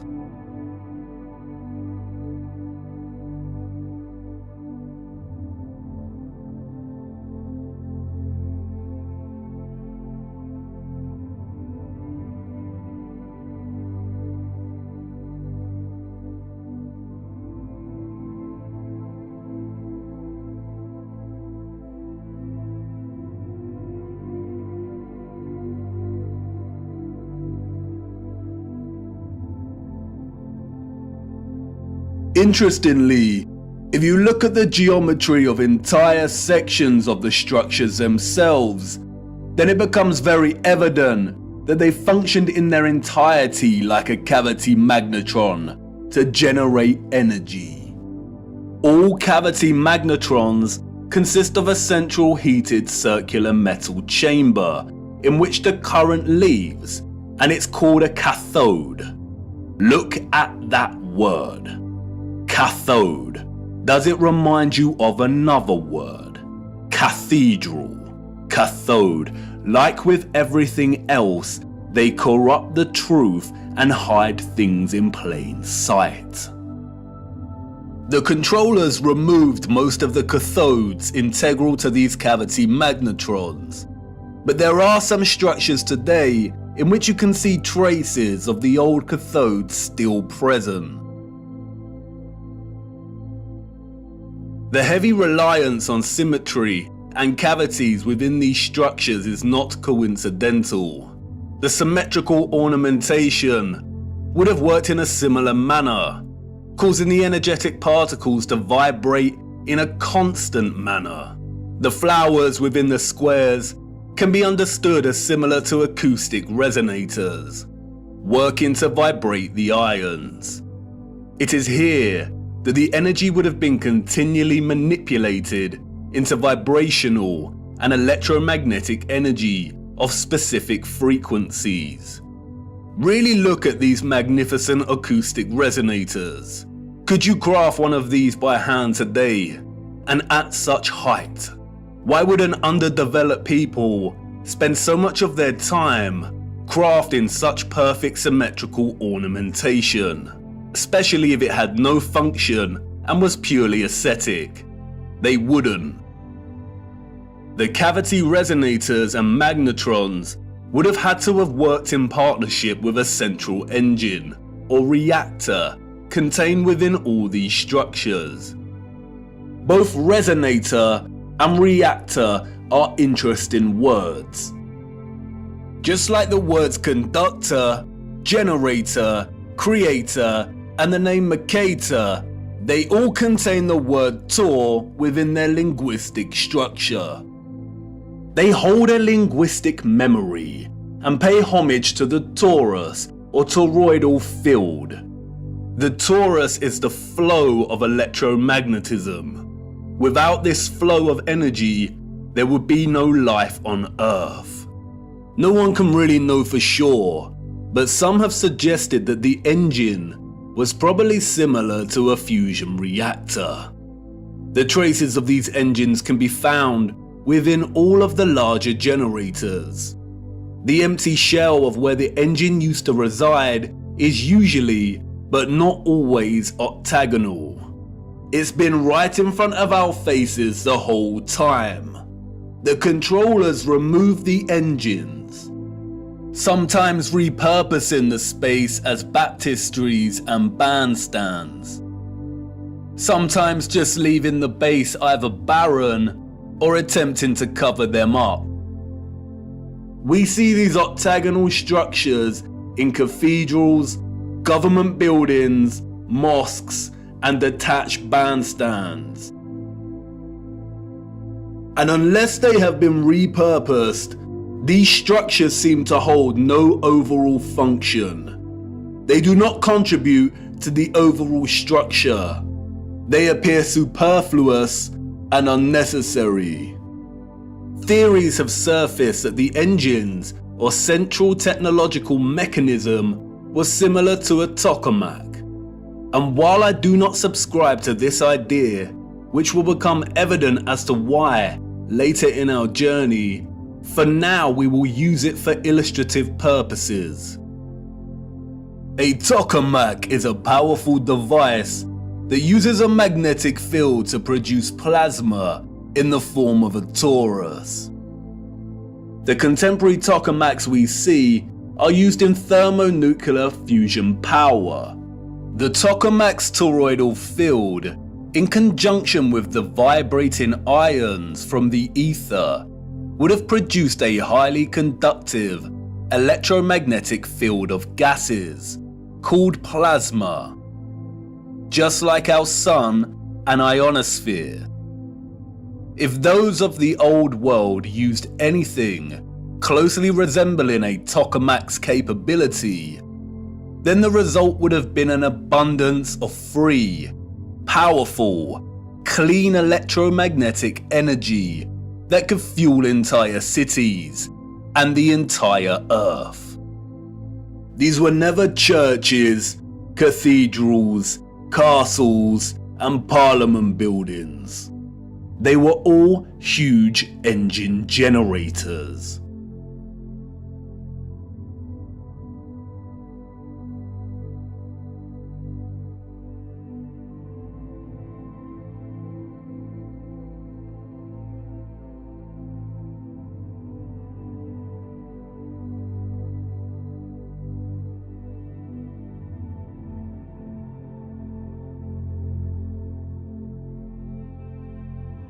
The controllers invented labels and terms such as Renaissance, Greco-Roman, and so on to describe the style of these structures.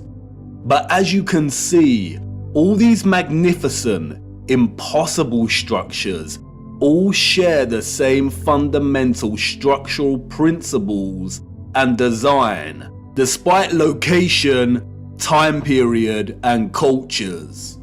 And this is because they were created with the sole purpose of generating energy. And just because these structures were never used for prayer and worship does not mean they were not holy sites.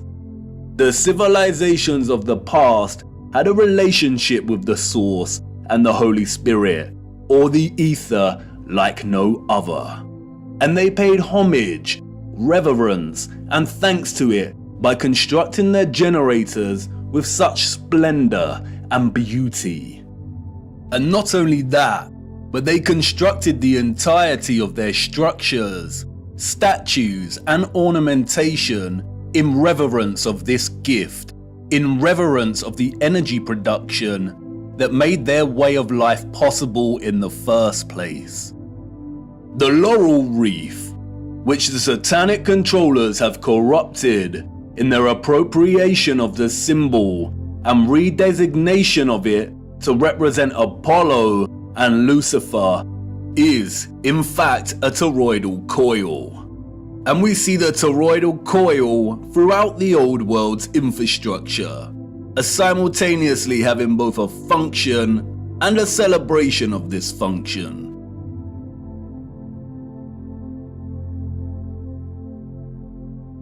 Electromagnetic coils are electrical conductors. They are used in applications where electric current interacts with a magnetic field. In devices such as generators, motors, inductors, and transformers. Most coils take the form of a toroidal coil or spiral. Wire coils are used in conjunction with a magnet to produce powerful electromagnetism. The more turns of the wire, the stronger the magnetic field. Coils generate vortexes, which in turn create an electromagnetic field. It's all one interconnected system.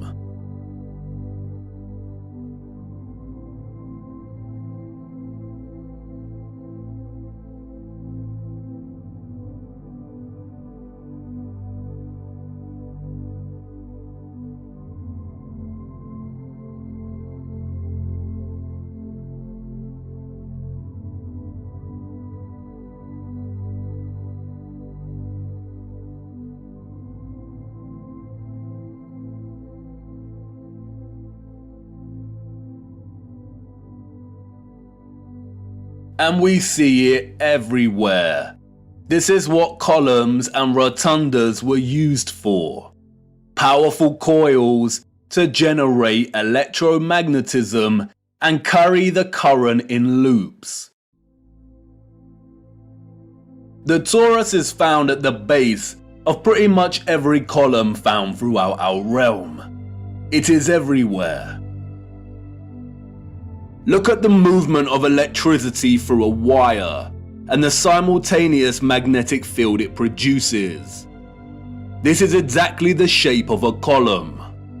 And we see this present in all of these gigantic and meticulously crafted columns.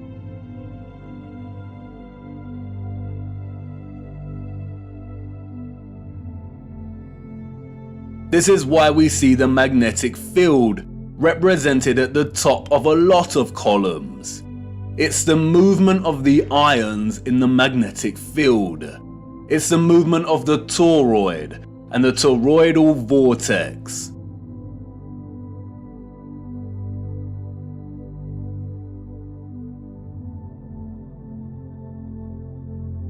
As you saw, coils of copper wire are essential in electrifying the magnet. And I know what you want to say. That's great, but the columns and other structures you are referring to are made of stone. But you see, all of these impossible structures are made from a mixture of stone and metal. They used iron bars in their construction. Iron is magnetic.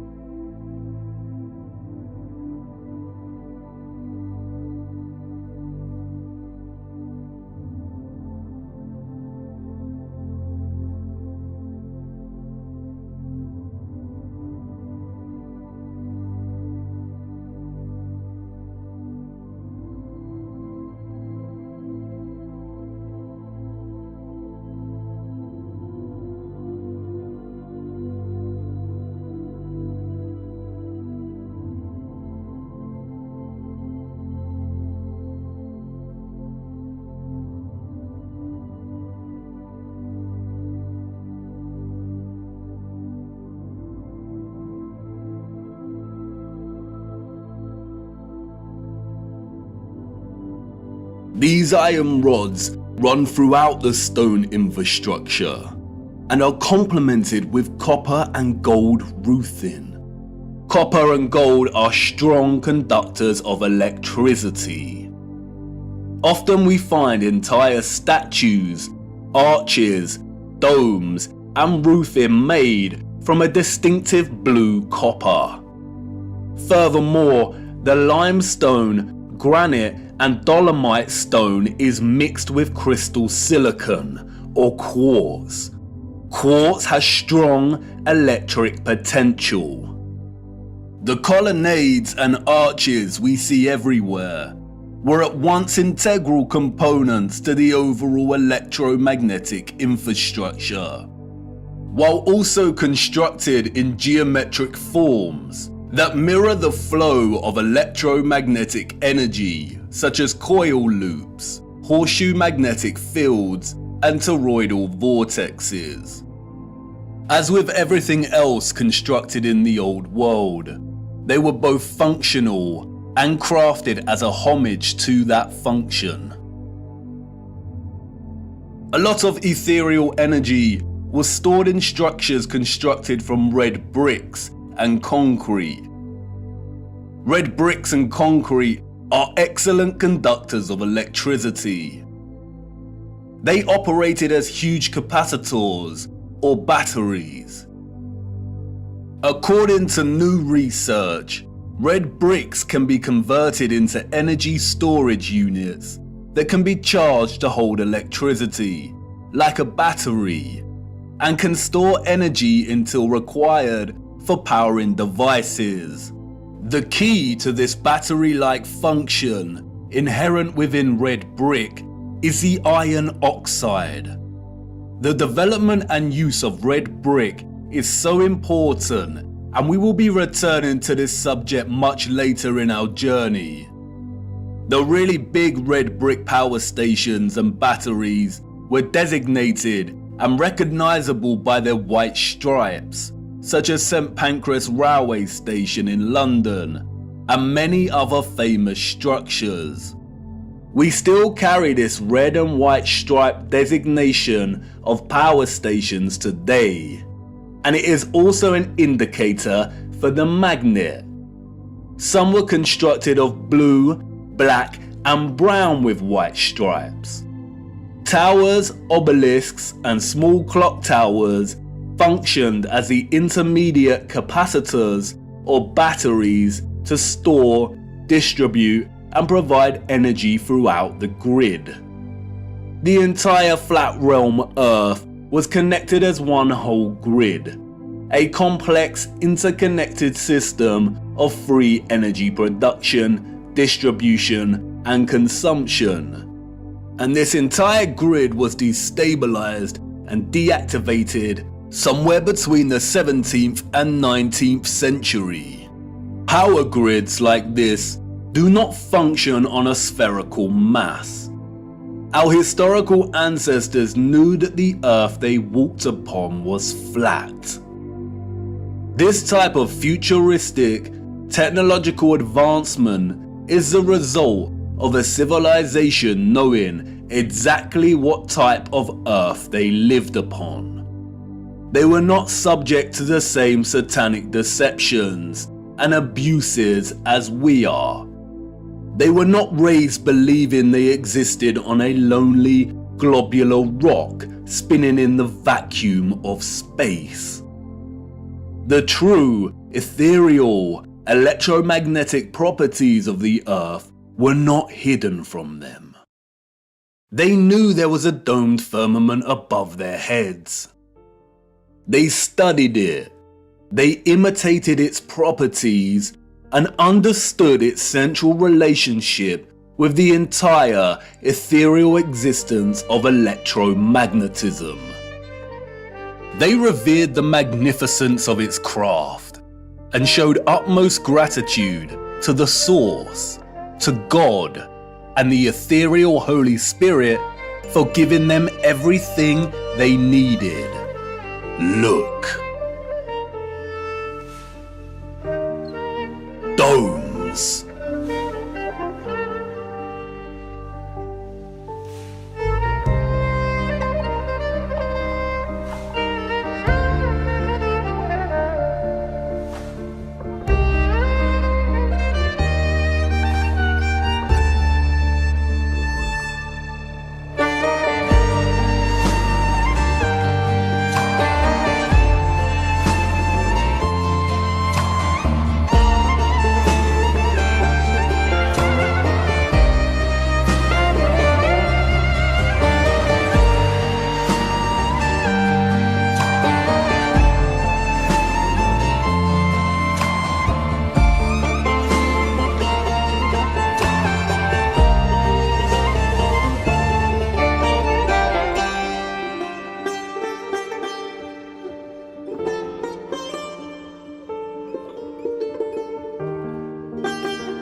Have you seen anything as overwhelmingly exquisite as this before? How have we lived our entire lives and not seriously considered the impossibility of these structures? How have we lived our entire lives walking amongst the skeletons of the future long forgotten? I know this is all a lot to take in, and I know that the picture has not formed properly in your mind yet. It is hard to imagine an interconnected electromagnetic power grid of this size across the Earth.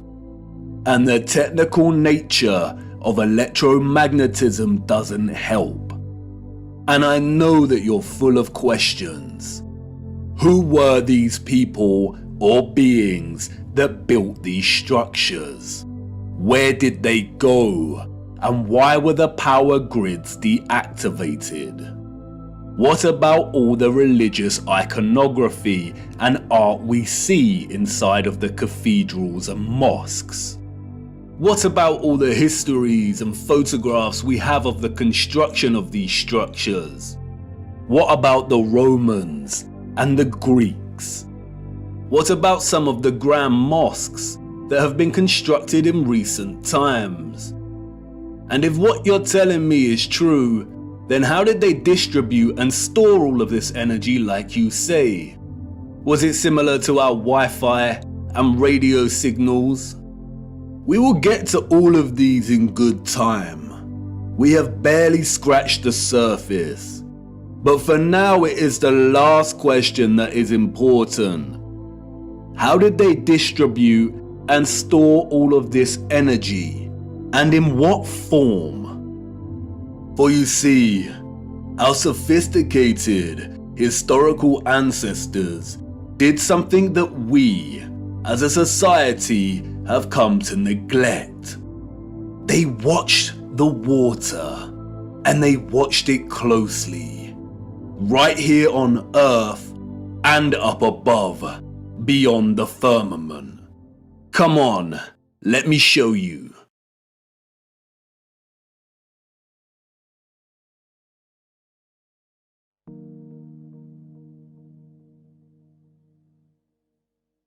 Tip-tap goes the rain, spitting on my window pane. Drip-drip from the trees, sodden earthy and soggy leaves. Splosh, splash, puddle pools, jumping on their way to schools. Onomatopoeia, the formation or use of words that imitate the sounds associated with the object or actions they refer to. The property of a word of sounding like what it represents. Water has many. The interdependent relationship between water and sound is so fundamental to our connection and understanding of water. The rain patters and drums, the waves roar, the brook murmurs and whispers, the puddles of mud squelch, that it is intrinsically woven into the very linguistic code of our language. Many have explored the powerful connection between sound and water. We have Masaru Emoto and his study exploring the impact of sound on the molecular structure of water. We have those that like to play around with cymatics. There is Peter Davey, a saxophone player who invented a device that boils water with sonic waves. The innovative use of sound coupled with water seems to have no end.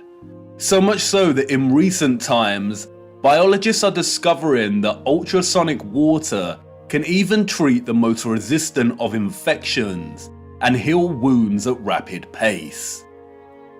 And in a future where electromagnetism was harnessed with the utmost innovation, water, sound and frequency had to have a major role to play. And of course it did. They wanted us to know that it did. And not just the water here on Earth. They were telling us to look up and above. They wanted us to know that what they had achieved right here on Earth was only possible because they had studied what existed above. In the beginning, God created the heaven and the earth. And the earth was without form and void, and darkness was upon the face of the deep. And the Spirit of God moved upon the face of the waters. And God said, "Let there be light." And there was light. And God said, "Let there be a firmament in the midst of the waters, and let it divide the waters from the waters." And God made the firmament, and divided the waters which were under the firmament from the waters which were above the firmament. And it was so. Some criticize the King James translation of the Bible for its use of the word firmament. But in the original Hebrew, the word is rakia, which translates directly as firmament. In the New International Version, it is called the vault. In the English Standard Version, it is an expanse. In the Good News Translation, it is dome. What is important, however, is that in all translations, and in the original Hebrew, the notion of the firmament or vault separating the waters above from the waters below does not change and remains consistent. There is water above our realm.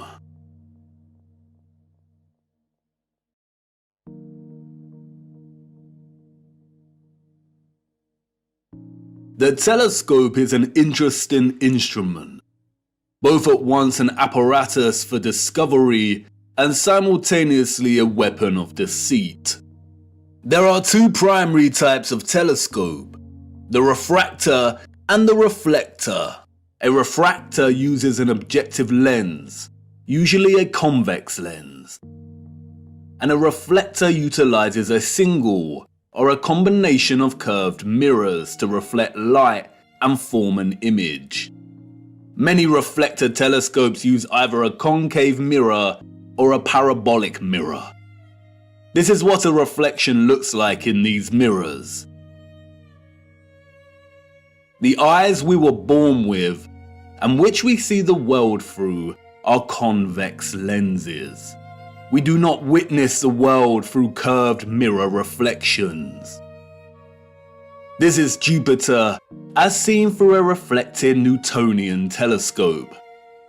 And despite the slight spherical distortion caused by the reflected mirrors, this is still not what NASA has shown us.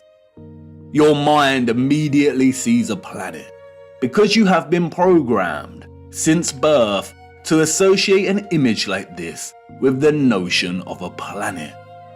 Just in the same way you associate the moon with a ball of rock by default.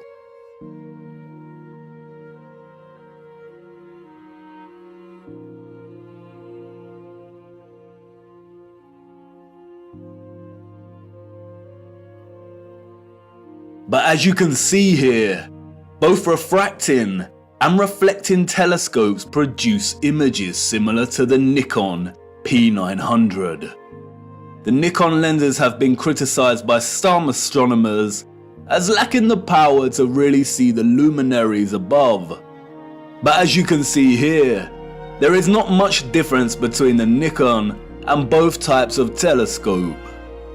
And in each we see that Jupiter is radiating some kind of light of its own.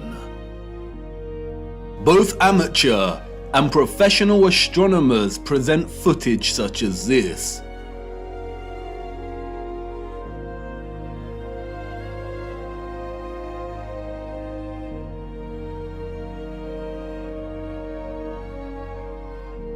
But look what happens next.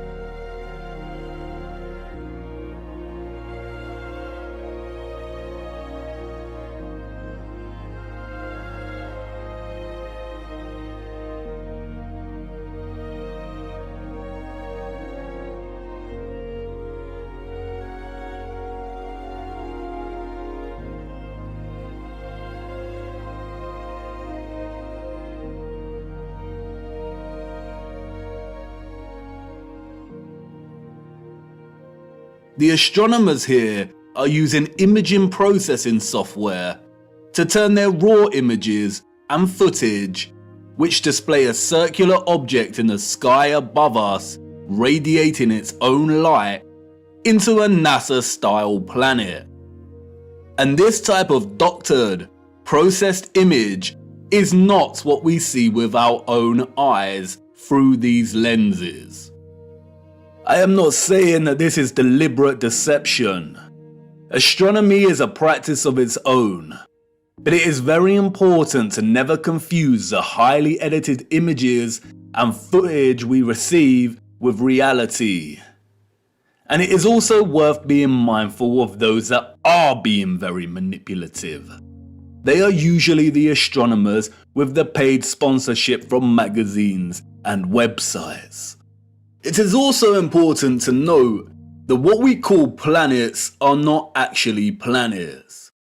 They are wandering stars, and all of the wandering stars are of a similar nature to the moon. Unlike the rest of the stars above our firmament, their course and journey above us is not fixed and consistent. Their paths deviate from the concentric paths that the rest of the stars consistently make around Polaris. And the reason for this is because they are not located within the waters beyond the firmament. They are very different, and their function is way more occult, and their significance to life here on Earth much more important than we realize. We will be returning to the true nature of the so-called planets and moon later. Back to the waters. Arcturus is one of the brightest stars in the sky. Here is Science magazine's artistic impression of the star. And now here is Arcturus as seen through a refracting telescope. There is no resemblance. What we see through this telescope footage is really similar to what we see when you zoom in on the stars above with a powerful Nikon camera.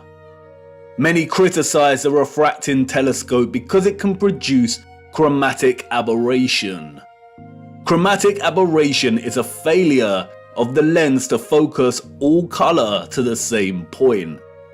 The result can be purple fringing, and we see that here. Photographs can suffer from chromatic aberration. Interestingly, the Nikon does not produce the same chromatic aberration when zooming in on Arcturus.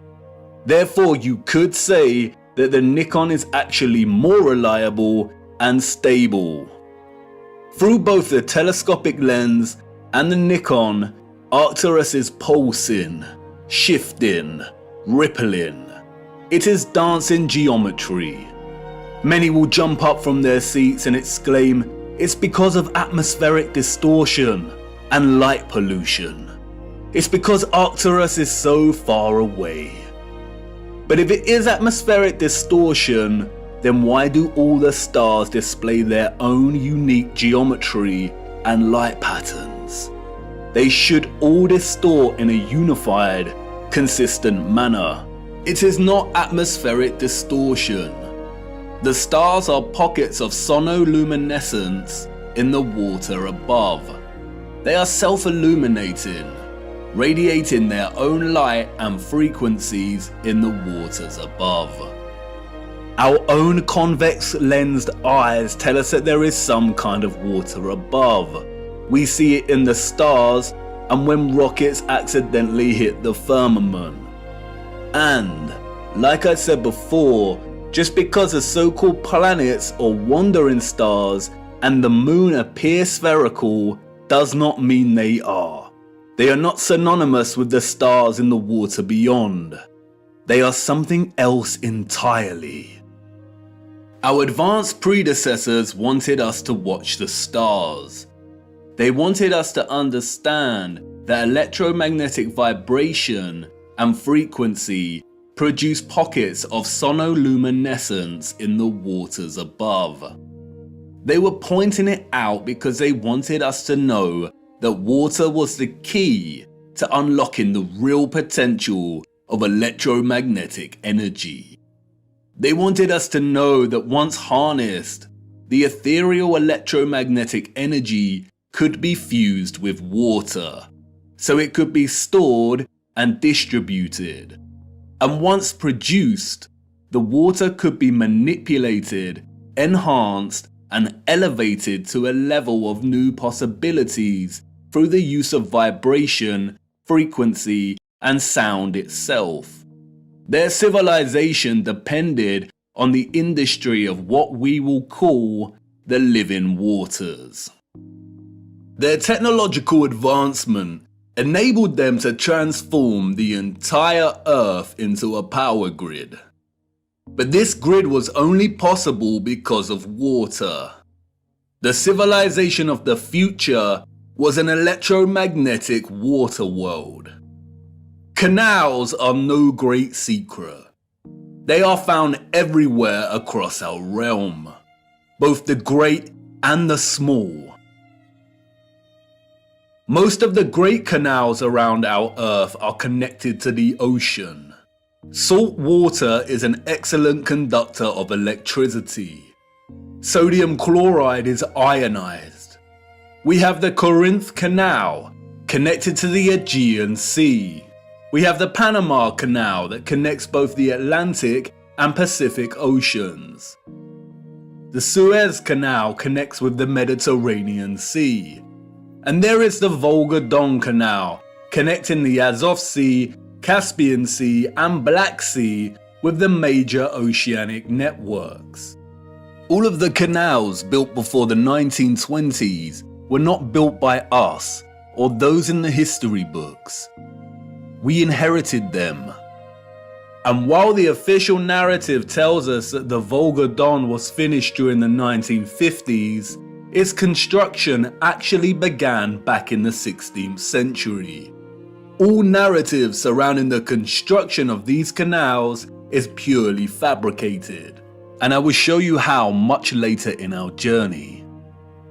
Once you start paying attention, it becomes very evident that most continents and countries feature a combination of canals and rivers that span the entirety of the land itself.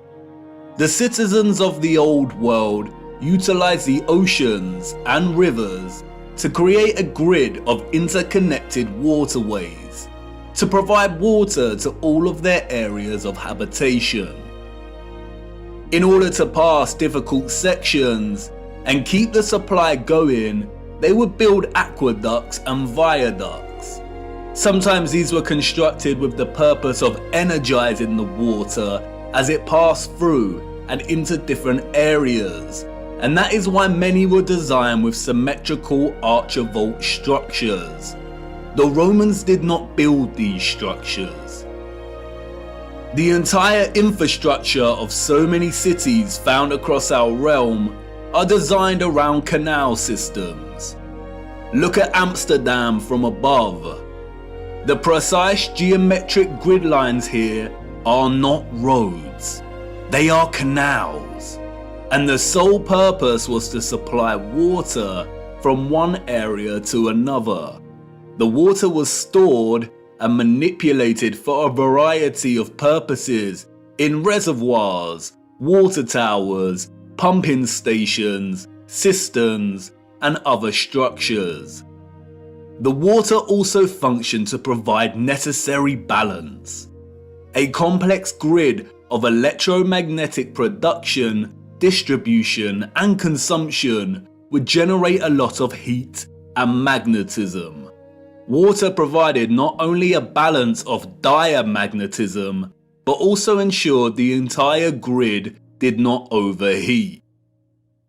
When looking at all the magnificent generators and other instruments of power from the old world, we can always find water nearby, or the remains of water storage. Sometimes this is hidden primarily underground. Many do not realize that many so-called Victorian cisterns and reservoirs run very far under a lot of our cities, and other times it is a central characteristic feature of these structures. an example of which is what the controllers have redesignated as castle moats. The electromagnetic water grid was not just an energized version of what we are already familiar with in our cities and towns. It was much, much, much more. It was way more magnificent, impressive, and futuristic than we could even imagine. The grid was connected to central, bigger power stations, or what is more appropriately termed star stations. Sometimes these were isolated stations, and other times they comprised entire cities. We are going to have to fly to a higher altitude for this. I need to show you. Hold on tight now and keep your eyes open. Look.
The sole existence, let alone construction, of these star structures is almost beyond our comprehension. As you saw, they are found everywhere across our realm, with undeviating geometric consistency. A wondrous impossibility. Perhaps they had some kind of technology that allowed them to view huge areas of land from above while planning and building. They were never forts. That is a fairy tale invented by our controllers. The stunning geometric precision and symmetry of the star structures would most likely have functioned to enhance the power of the generators and to etherize the water, or turn the water into living, energized water. We can see from comparing some of these ruined sites, and some left a little more intact, that water would have been present throughout the structure. Before the controllers destroyed and drained most of these structures, they were full of water. They were connected to rivers and canals and the oceans. They were a key component of the entire power grid. The star structures are fractals of symmetrical geometry, just like many of the ceilings of these huge energy generators. And, like the acoustic cavity magnetrons and resonators, the symmetrical sharp diagonal walls would have caused the ions to perpetually vibrate. Old plans and illustrations, which have no doubt been edited or manipulated in some way or another, offer suggestion as to how complex, integrated, and essential the star geometry was to the entire grid. Look at Paris here. It isn't obvious at first glance, but upon closer inspection, we come to realize that the entirety of Paris was itself a star station, or a star city. And like with everything else constructed in the old world, these structures were at once functional and a celebration of the source of their innovation. Look closer at the star geometry here. Can you see the resemblance? The snowflake. Do you remember what happened in Masaru Emoto's experiment on water? Ethereal vibration expressing itself through water's molecular structure. Those of the old world had perfected this science. They knew the key to releasing electromagnetism's potential was through sound and water. Just imagine what they were able to achieve. Sound, vibration, and frequency was just as integral to the success of their technology as water was. Those of the old world did not hide their adoration for sound. Traces of this love for sound are everywhere. These structures were literally instruments of power. Or as the so-called Goethe put it so succinctly elsewhere, music is liquid architecture. Architecture is frozen music. This is why so many generators, capacitors, power stations, and intermediates feature holes, pediments, dentils, indentations, and complex 3D ornamentation. They were structural openings to manipulate sound waves, the vibrations and acoustics, so they could tune the electromagnetic energy in conjunction with the water in a variety of ways to achieve different results. They were similar to the aerophone instruments such as the flute, the pipe, the recorder, the bassoon, and the trumpet.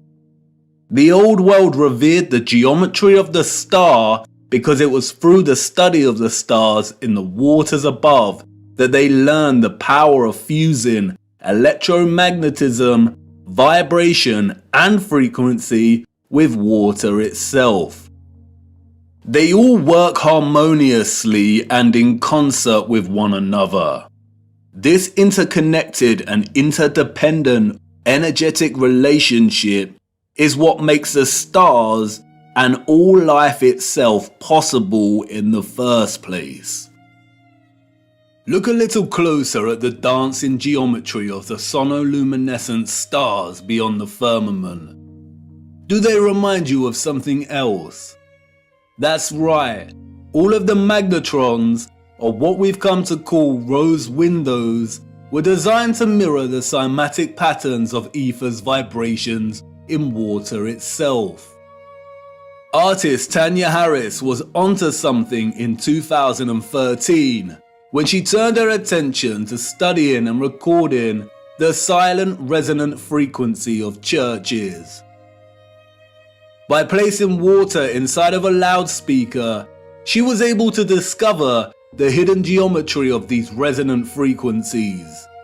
The results showed that even the silence within these structures produced strong cymatic patterns. And again, can you see the resemblance? Others have applied the same technique and studied the cymatic patterns displayed when bells chimed within the structures.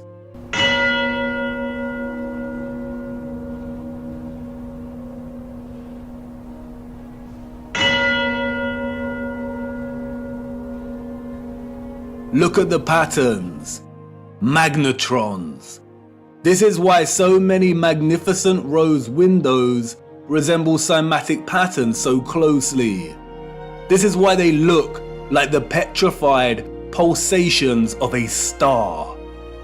The entire ceilings of many cathedrals also mirror this sacred cymatic geometry. This is why so many of the structures contain huge bells and chiming clocks. The tolling bells would emit powerful vibrations and frequencies and influence an entire area's water supply.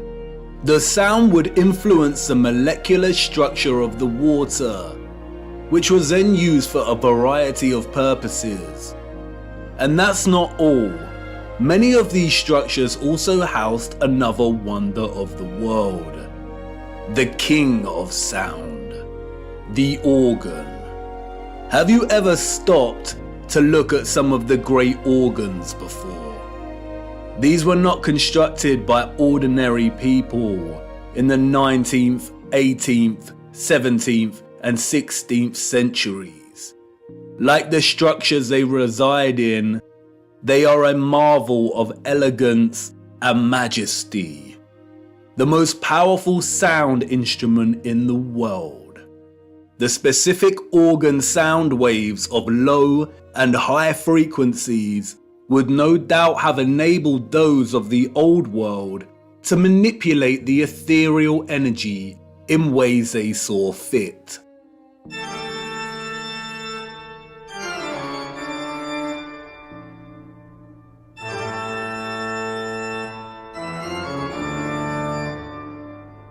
The magnetron rose windows that would not have contained glass would amplify these sound waves, which in turn would influence the molecular structure and properties of the etherized living water.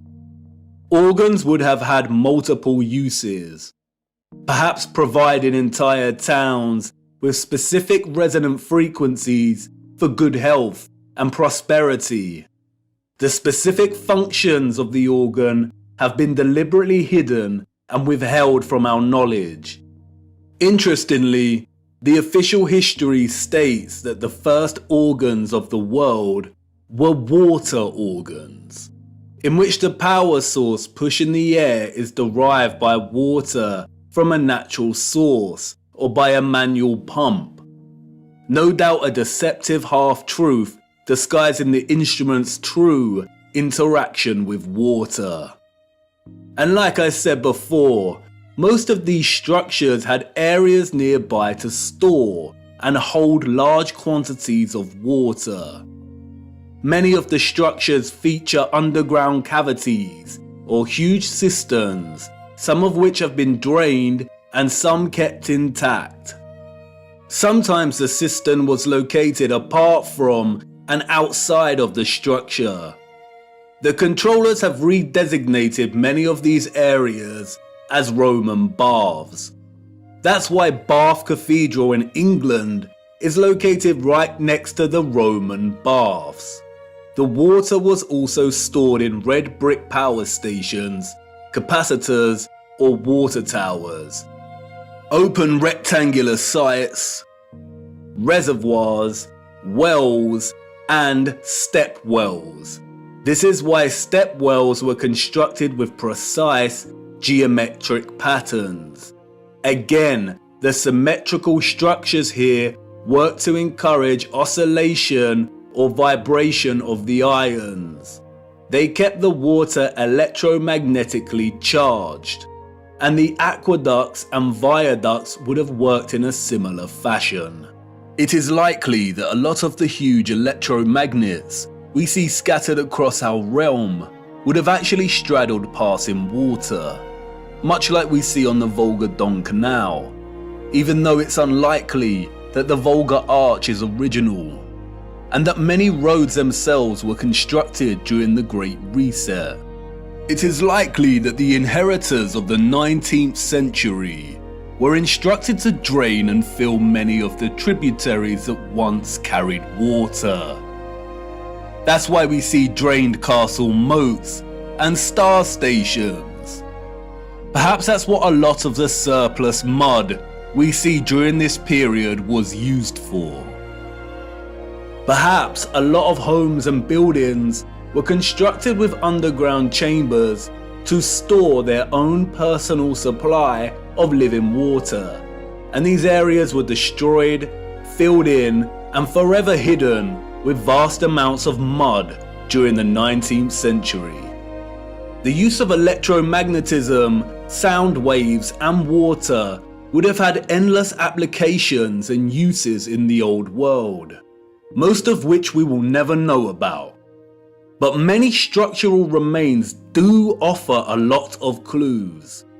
The abundance of remarkable and impossible stately homes, halls, and manors found throughout our realm all point to the mass-scale farming practices of the old world. We travel miles to marvel at their beauty and grandeur. But more impressive than the structures themselves are their gardens and water gardens. We have the Palace of Versailles, Schwetzingen Palace, the Royal Palace of Caserta, Nymphenburg Palace, Herrenhausen Palace. Even today, they still retain much of their splendor and brilliance. But it's when we look at some of the old plans of these areas that we realize just how otherworldly these sites were. They were never constructed to house the elite. They were the farms of old. Look at the gardens. They are cymatic gardens. Even from these old illustrated plans, we can see just how gargantuous these farms were. Microcosmic grid systems, suggestive of the entire larger power grid itself. The cymatic gardens were likely grids cultivated with sound and the living water to grow food, herbs, and who knows what else. Even contemporary scientists openly acknowledge that sound waves strongly influence the growth of fruit, vegetables, and crops. And to this day, some of these structures retain a lot of their glory when viewed from above. The Palace of Versailles, a wondrous geometric marvel. A collection of impossible structures, extraordinary cymatic gardens, and water systems. Let's venture closer into the Palace of Versailles and have a look. Hold on now. Wait, what? This is not the Palace of Versailles. I really need to fix this thing. It's been acting up a lot lately. Where are we? Wait a minute. I recognize this place. Memories from a long time ago. This is Chatsworth House in the Peak District, England. Oh well, this should do. Come on, let's see what we can find. Chatsworth House was completed in 1708, we are told. Its story, much like the story of the entire Peak District, is a fabrication, a complete lie. The place has changed much over the years. It is situated beneath two large bodies of water, the Emperor and Swiss Lake. The water from the lakes is channeled across a broken aqueduct before falling 79 feet and meandering gently down the hills in complex waterways and running right into Chatsworth Estate. The waters feed the estate's own lakes, rivers and streams through a series of runways and a multitude of complex tunnels beneath the estate and the structure itself. Due to the estate's repurposing, much of this remains hidden, but you can see the tunnels quite clearly here, snaking their way down. It is one interconnected water system. Waterways deliver themselves into waterfalls at the impressive rockery before continuing on their journey. All of the water gathers into a central, rectangular front piece which feeds the Emperor Fountain. The water then continues underground until it pours into the River Derwent, a 66-mile-long tributary of the River Trent, which runs throughout the Peak District. While much of the estate has undergone some serious restoration, which is actually a fancy, deceptive word for criminal gutting and destruction of technology, there are a lot of haunting remains of its former glory. It is important to note that unlike many of the huge energy generators, Chatsworth House was probably partially occupied. By farmers, that is. The central engine was located off-site and has been subsequently removed and repurposed as a larder to store hunted game. This magnificent, gorgeous structure would have functioned as a small generator, which also contained a small engine in its centre. It was repurposed as the stables. The horses of the 19th century clearly lived better lives than most of the population. Above, atop of the hill next to the Emperor and Swiss Lake, we can see the quadruple capacitor or water tower. This was repurposed as a hunting tower. But stalking the 105-acre grounds, a visitor with eyes to see might spot some unusual sights. One of which is the half-ruined obelisk hidden away in the tangled overgrowth at the bottom of the hill below the lake.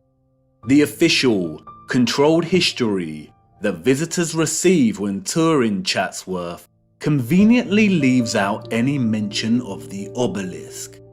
For you see, the hunting tower was not Chatsworth's only capacitor. The entire estate needed constant water storage to fulfill its energetic requirements and purposes. There are many odd structures dotted around that remain unexplained. And then there is this, the Cascade, a true little wonder. The dome, a series of toroidal circles that rise to meet the smaller copper dome. They tread carefully here, making sure they force a distorted history on you.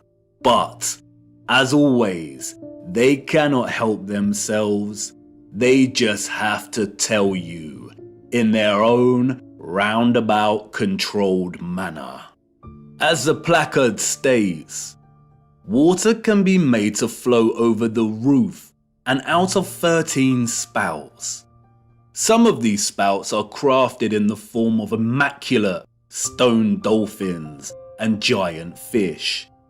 There are even hidden jets in the floor, they tell us. The water is received from the lakes above and is used twice more in its journey to meet the River Derwent below. Once in the South Lawn Fountain and again the private West Garden. But look closer at what they acknowledge. Each step of the cascade is different from the one below and above it to vary the sound of the falling water. This was allegedly built in 1703. Why would an 18th century people be concerned with varying the sound of falling water? How did they even have the knowledge and skills to manipulate the sound of water like this? And it's everywhere in the estate. The waterways, streams and rivers all meander gently down to rest briefly at ponds and lakes before continuing their journey toward the River Derwent. Their journey is one of such splendid sounds.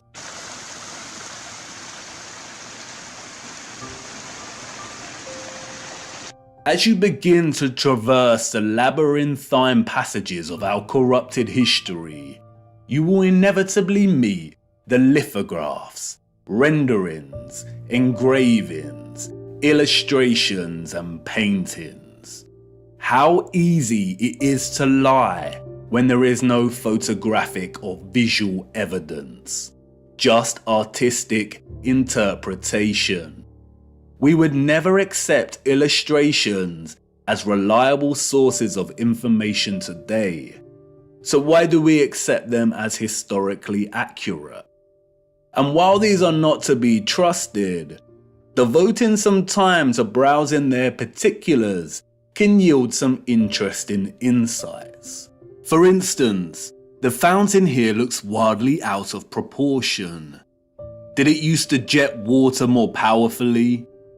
And some would claim artistic exaggeration. But if you dig a little deeper, you come to learn that the original Emperor Fountain, constructed in 1843, was able to jet water at a height of 296 feet. What? How? This is the 19th century we're talking about. And like I said, they cannot help themselves. Even Wikipedia states that the water power of the fountain found a practical use in generating Chatsworth's electricity. There it is, barely hidden in plain sight. And as we continue browsing these little illustrations, we stumble across it. An old engraving of Chatsworth from above. Look at the size of this. Cymatic gardens, rows and rows of crops, large bodies of water that are no longer there. And again, many would claim artistic exaggeration, the unreliability and inaccuracy of illustrations, and rightly so. But when we look at Chatsworth from above on Google Earth, what is this we find? Shadows on the ground across from the river? No, these are the markings of old infrastructure that was torn down. The markings suggest there was once a bridge here, a bridge we see in the illustration.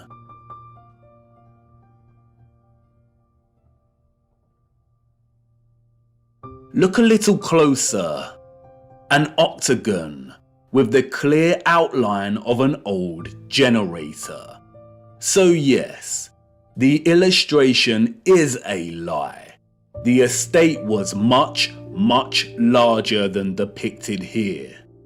In 2018, there was a heatwave in England, and the old markings of Chatsworth's former glory started appearing in the grounds themselves.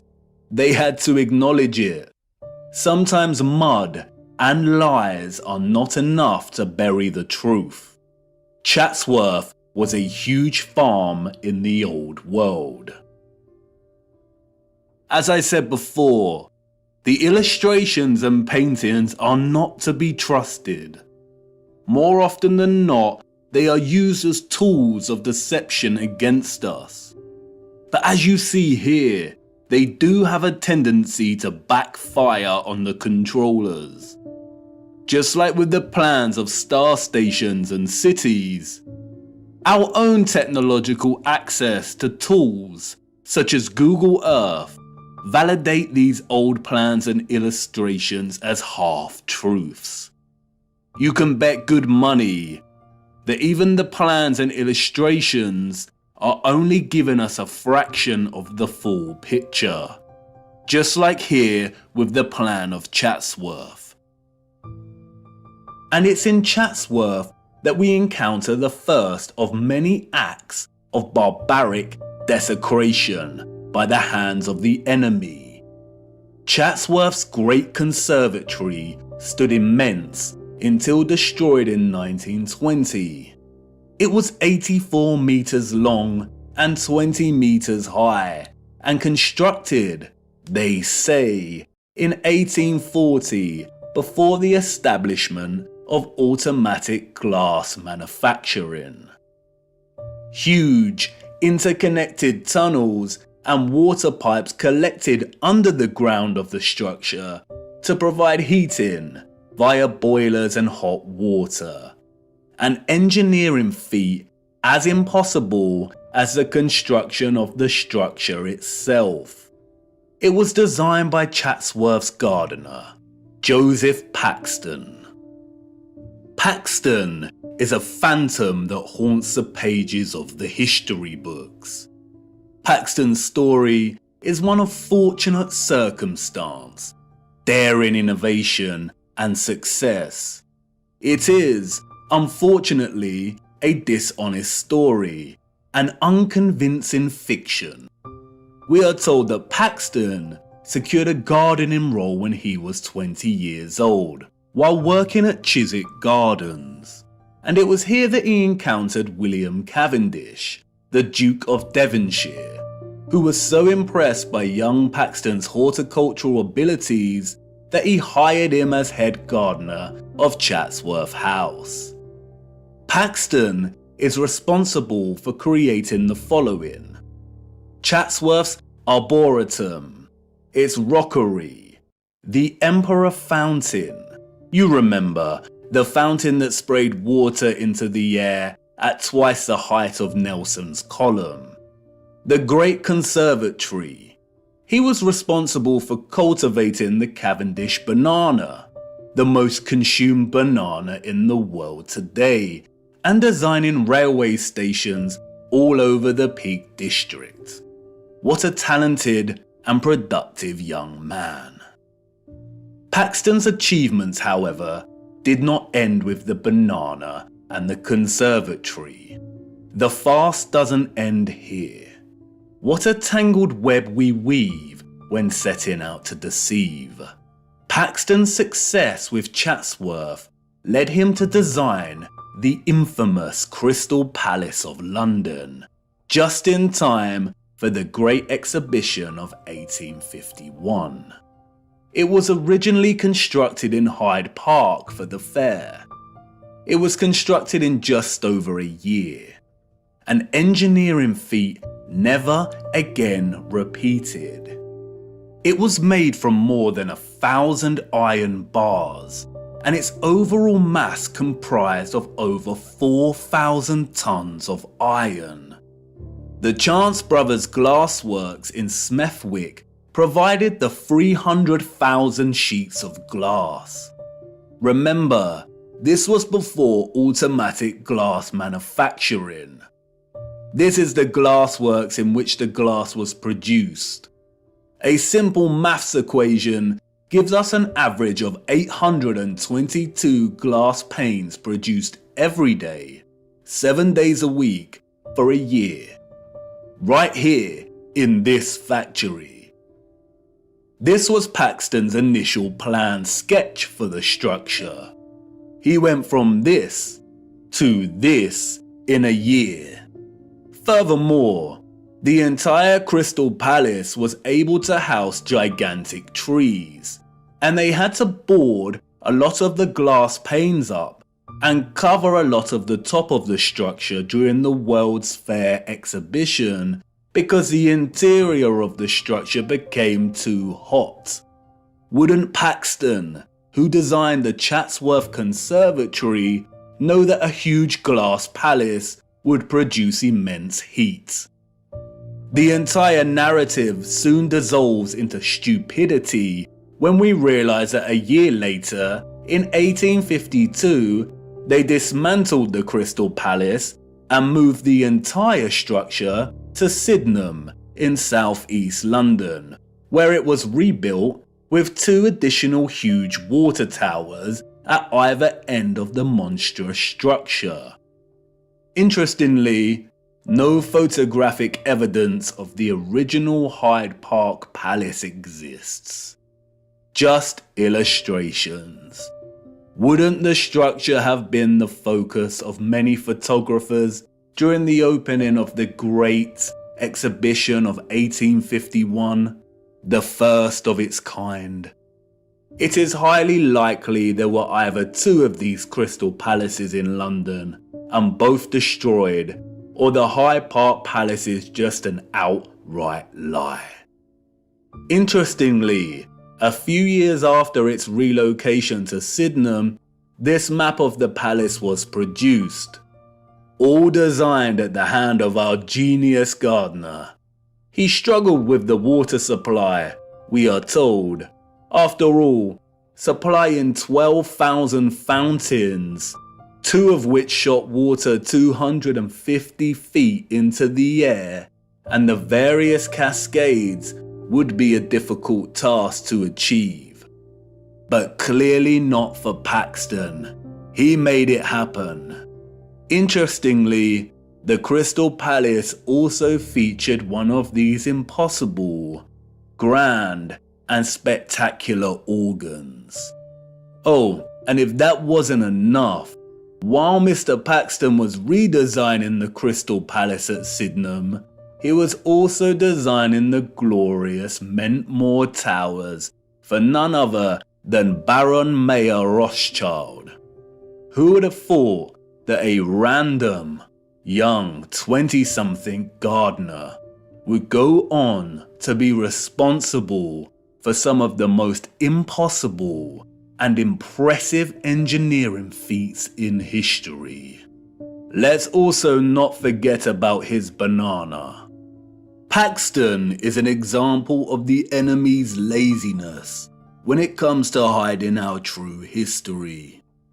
It is not fathomable or even possible for the citizens of the 19th century to have even built these structures, let alone assign their inception to one sole man.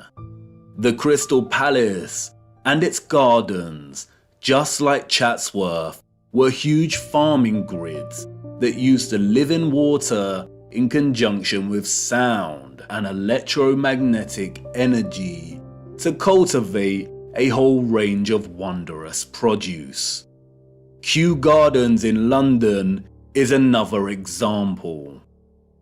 The abundant electromagnetic energy was able to produce conditions of heat with ease, and the vibrational frequencies encouraged growth. Perhaps that's why Crystal Palace housed a grand organ, utilizing frequencies and vibrations to enable the growth of produce. And that's why the controllers were able to assign the cultivation of the banana, an exotic fruit, to a fabricated Englishman. The technology already established in England was able to grow many things with ease. Among other impressive horticultural achievements attributed to Paxton's genius were the perfect pineapples, another tropical fruit he grew at Chatsworth. He grew enormous lily pads, which could hold the weight of a human. He grew gigantic sequoia redwoods at Chatsworth, which usually only thrive in humid conditions. He grew them with ease, and many of these redwoods remain today, a spectacular sight to behold. It's probably worth noting that among Paxton's many other talents, Wikipedia also tells us that he became quite skilled in moving gigantic trees, as well as gigantic crystal palaces. The largest of these trees weighing 7,000 kilograms. How? With horse and cart? Why are humans so gullible? They destroyed the beautiful and impossible Chatsworth Conservatory in 1920. As the Duke's son said in a letter to his father, they blew off well over 200 pounds of explosives to tear it down, so it must have been well built. The structures of the old world were built to stand for centuries. What a great shame. The lies surrounding the Peak District do not end with Paxton. The entire national park was one gigantic interconnected electromagnetic water system of the old world. It was most likely one of Britain's primary suppliers of farming goods. The national park boasts one of the largest collections of stately homes, halls and manors, all of which would have functioned as huge farms. It was also a regional retreat that specialized in healing. Yes, that's right, healing. The Peak District is home to two large towns, Matlock and Buxton. Buxton is famous for its bottled water, and Matlock is renowned for its historical baths. Even today, both towns boast an enviable collection of old world structures. We see an abundance of old generators, domed pavilion structures, capacitors, colonnades, columns, bandstands, gardens and water systems. Overlooking the town of Matlock is Ribber Castle. Its silhouetted frame and turrets stand regal in the distance. It is a derelict structure and has been derelict for over a century. The curious public are not allowed near the structure. They tell us it was built very quickly by a Mr. John Smedley. Smedley was, we are told, an industrialist. By the 1850s, he had become the driving force behind Matlock's hydropathic industry. Hydropathy is the practice of healing and curing diseases through the use of water. The official narrative states that Smedley built Smedley's Hydro, which sits on Smedley Street in Matlock. It is now a government council building. Smedley's Hydro was just one of the hydropathies in the region.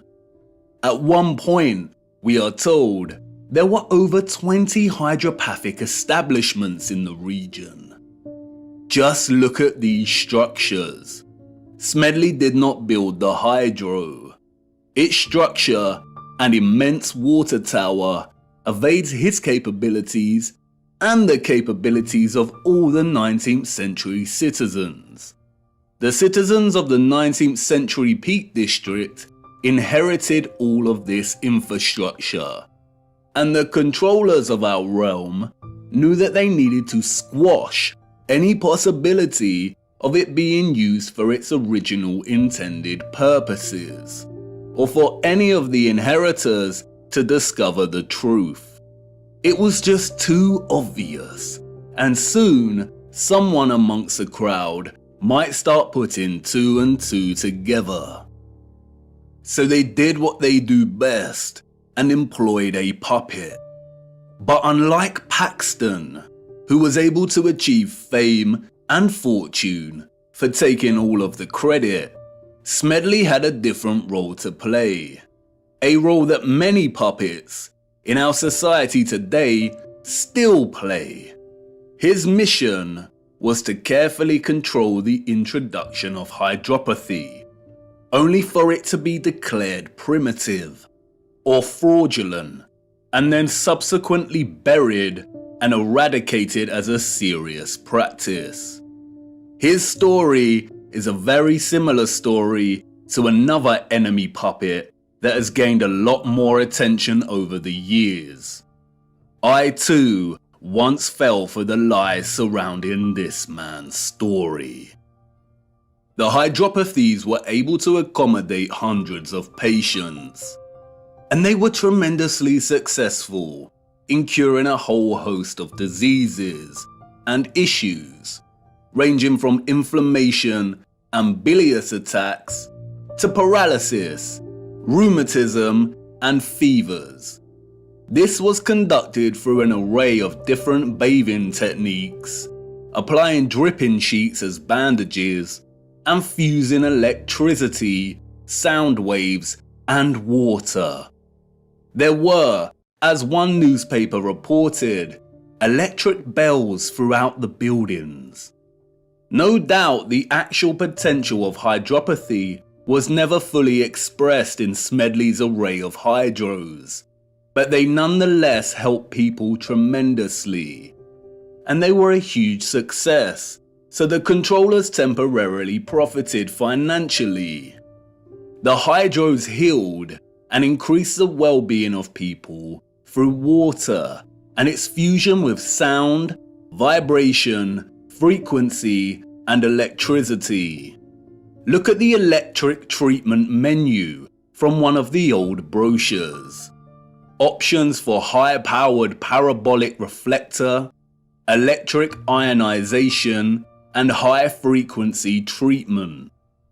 Smedley also demonstrated the ability of etherized water to heat entire rooms in a profound way. The fernery at the hydro had a water heating system built into its walls and always maintained a constant temperature of 65 degrees, even when the room was filled with a crowd of 350 or so visitors. The temperature never deviated. How was this kind of technology available in the 19th century, and yet today we do not have access to this kind of sophisticated heating? Historians and journalists of the time would deliberately smear Smedley, casting hydropathy as pseudoscience, comparable with homeopathy. Smedley had many battles with the burgeoning medical industry, and after his death, the hydros were purchased and the structural alterations began. Like Tesla, Smedley played his role and successfully introduced the science of the old world to have it debunked, tarnished, and sidelined forever. Hydropathy today is regarded as nothing more than a relaxing spa venture. All of its original applications of frequency and electricity have been eradicated from the practice. Smedley's role-playing allowed the controllers to justify the entire water grid system of the Peak District, successfully preventing the current 19th century and further subsequent generations from questioning its presence. The remains of the grid today are so evident. You can sit and relax to the soothing sound of water falling over the turreted regal Derwent Reservoir, which connects the entire region through its branching rivers and canals. You can stroll around shopping inside of old power stations and at old pumping stations. And in every area of the region, there are wonders waiting to be discovered. Not only in the larger towns do we find old fountains that once provided the living waters, but also in the remote villages. Tucked away, we find an old dry fountain. Look, the Lord's gift, a bittersweet joy to behold. The citizens of the old world unlocked the power of electromagnetic water by studying the stars above in the firmament. The stars above taught them that the key to manipulating the ethereal energy they harnessed from the ionosphere was through water, sound waves, vibration, and frequency. They honored this gift by constructing domes, by crafting star cities, cymatic magnetrons, and praising the Lord and Holy Spirit for the living waters they received in return. They understood the firmament as both scientists and disciples. Viewer, I am hoping the picture is starting to become clearer in your mind, and you will inevitably start to see things in a different light when pondering all of these impossible structures. It is not a coincidence that some structures like the Colosseum are also referred to as amphitheaters. Have you seen them from above? They look like speakers. Amphitheater is an interesting word. An amp is a unit of electric current, and an amplifier is a device that increases signal, especially microwaves and audio. And no doubt you will start to put two and two together in terms of some of the inventions that we were allowed to play around with before they were discarded as antique in their efficiency. But time is of the essence.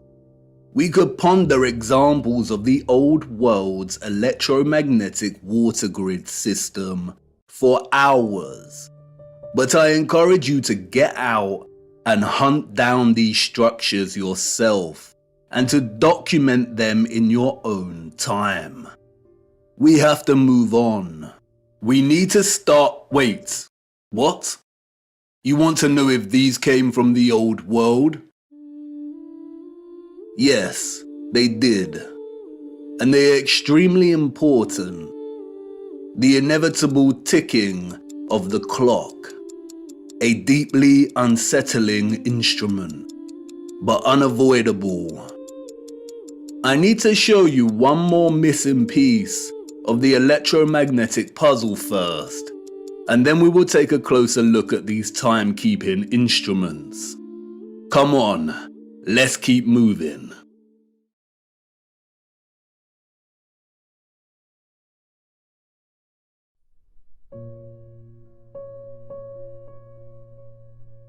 A missing piece of the puzzle. When observing the old world structures today, there is a great sense of absence and alteration. Structures have evidently been altered and changed drastically over the last 200 or so years. And when journeying across our realm and studying these structures, a tremendous sense of absence persists. Something is missing. The concept of ethereal harvesting through these wondrous antennas is not enough. It is not concrete enough to complete the picture. something else was once present that made the entire technological grid possible. This, of course, is the key technological component of these structures, the engine, and the central mechanisms that made them function in the first place. The engines were, of course, not tokamaks. A tokamak is a crude and base instrument.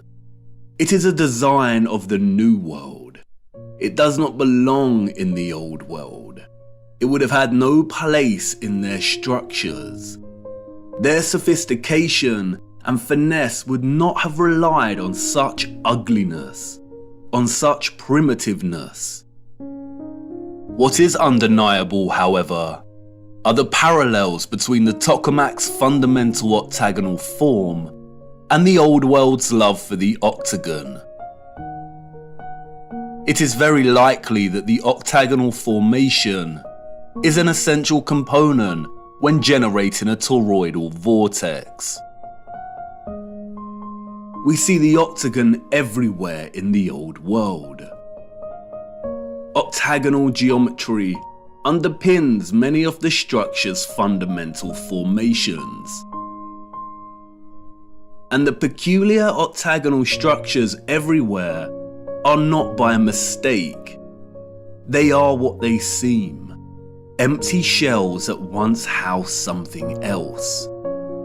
This sense of emptiness is everywhere and remains unexplained. So many towers and domes rise to smaller, hollow domed cupolas. Why are they hollow? Why would an earlier civilization waste so much time and energy constructing such a seemingly superfluous and useless structure? But they didn't, did they? A lot of these empty areas are always directly below the antennas. And although not all of these crucial empty structures are octagonal, most are, and they are always situated in key areas, like under central antennas, beneath domed resonators,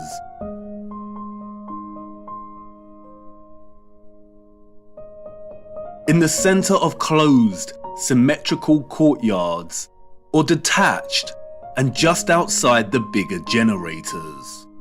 And when reflecting on such perfectly wrought geometry, the absence is tangible. There used to be some kind of cylinder or apparatus contained within this space.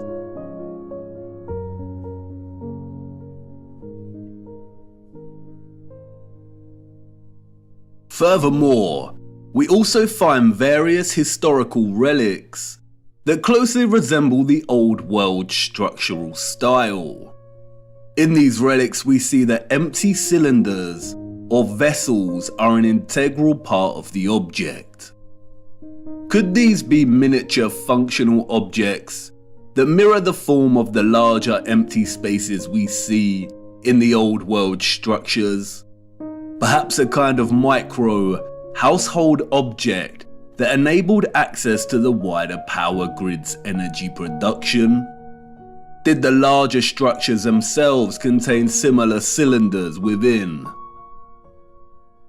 In many old photographs, the cupolas and octagonal spaces are already emptied.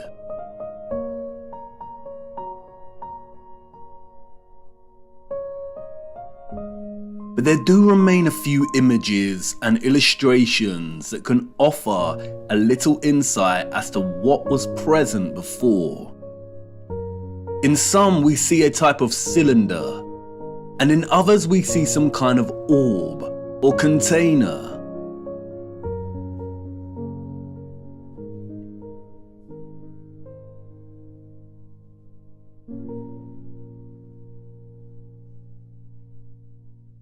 Due to the lack of images, it is hard to present a consistent finding.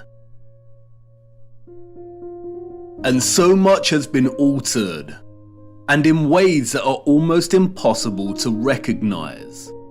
For instance, This is an 1880 illustration of the so-called completion of Cologne Cathedral. It focuses on the top of one of these spires. The wooden boards here are scaffolding.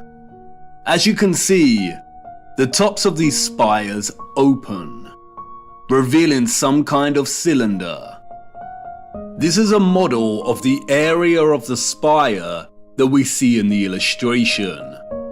It was put outside of the cathedral to give tourists an idea as to just how large these spires are.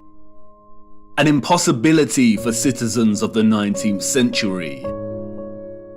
The men in this illustration are not completing the final spire of the cathedral. They are removing whatever existed in the container at its apex. And it begs the question as to how many other aspects and features of these structures open in similar ways. And why do they open? What did they contain? Interestingly, it is the esoteric and occult that provide some clues. Alchemy was an arcane natural philosophy or proto-scientific tradition. Its central focus was chrysopia, or the transmutation of base metals into noble metals. From its inception in ancient Egyptian, Greek, Indian, and Middle Eastern culture, the field of alchemy, we are told, was obsessed with turning base metals into gold, and a maniacal obsession with creating the elixir of life to achieve immortality. We have all heard of the medieval Nicholas Flamel and the Philosopher's Stone. It is a field of inquiry steeped in a rich fabric of occultism, Kabbalah mysticism, and magic. It wasn't until the mid-18th century that alchemy was divorced from its occultism and transformed into the burgeoning field of chemistry. But there was a small occult revival during the 19th century that continued into the 20th century. In 1922, a mysterious text was written by an equally mysterious figure. The Mystery of the Cathedrals by Fulcanelli, a French alchemist, we are told. To this day, the identity of Fulcanelli is still debated. No one knows who he truly was. And like many mysterious figures in the history books, his name appears to be an anagrammatic play on words. Fulcan is a reference to Vulcan, the Roman god of fire, and Eli, a reference to El, the Canaanite word for God. It is evidently a work of one or more Freemasons, but nonetheless, its alchemical reading of the wondrous and magnificent structures we call cathedrals is potently original and offers many insights and half-truths. And it's in Fulcanelli's reading of the statue of Offerus that was taken from Notre Dame Cathedral and destroyed that he begins to offer the reader some truths. As the legend goes, Offerus was a strong giant, but with a dull mind. His intentions were always good. He wanted to serve the most powerful king on earth. He was sent to the court of a mighty king to serve him. One day, the king, hearing a singer say the devil's name, made a sign of the cross with terror. "Why do you make that sign?" Offerus asked. "Because I fear the devil," the king replied. "If you fear him, you are not as powerful as him," Offerus reasoned. "I want to serve the devil." And so he did, and enrolled among Satan's servants. One day, the servants met a cross by the side of the road. and the devil ordered them to turn around. "Why is that?" the curious Offerus asked. "Because I fear the image of Christ," the devil replied. "If you fear him, you are not as powerful as him," Offerus reasoned.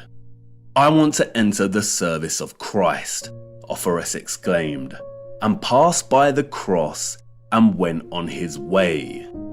On his way, Offerus met a hermit. He asked the hermit where he could find Christ. "Everywhere," the hermit replied. The hermit knew the type of dull giant he was dealing with, and he knew he would not take to prayer. So he led Offerus to a violent river and said, "The poor people who have crossed this water have drowned. Stay here and carry them on your strong shoulders. If you do this, Christ will recognize you as his servant." And so he did. Offerus spent his days and nights carrying people across the river. One night, overwhelmed with fatigue, Offerus received a knock on his door. It was a child who wanted to cross. Offerus took him on his shoulders and began crossing the river. But as he reached the middle, the river became a furious torrent. The waves swelled and Offerus began to buckle. In fear of letting the child fall, Offerus uprooted a tree to lean on, but the child was becoming heavier and heavier. Offerus began to fear the child would drown. He lifted his head up and asked, "Child, why do you make yourself so heavy? It seems to me that I carry the world."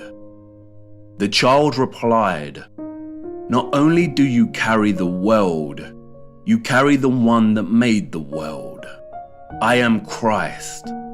As a reward, I baptize you in the name of the Father, in my own name, and in the name of the Holy Spirit. From now on, you will be called Christopher." Christopher walked the earth for the rest of his days to teach the word of Christ. Christopher, the one who bears Christ for the masses. In his focus on Offerus, however, Fulcanelli reveals a certain key to unlock another layer of meaning in the legend's symbolic expression. In his enigmatic manner, Fulcanelli writes, "Christopher stands for Chrysope, who carries the gold. From then on, we better understand the great importance of the symbol, so eloquent, of St. Christopher. It is the hieroglyph of Sola Sulphur, Jesus, or the nascent gold, raised on mercurial waves and then carried by the clean energy of this mercury to the degree of power possessed by the elixir." Cryptic indeed, almost impenetrable prose. But let's look at this passage a little closer. Fulcanelli is stating that in the symbolic legend, Jesus, or Christ, is the nascent gold. Nascent means coming into being. The word's etymological roots stem from the concept of beginning or birth.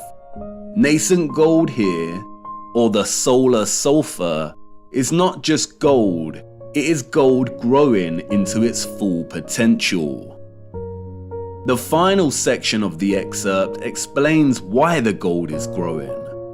Because it is being carried on the mercurial waves. The mercurial waves here refer to the metal mercury.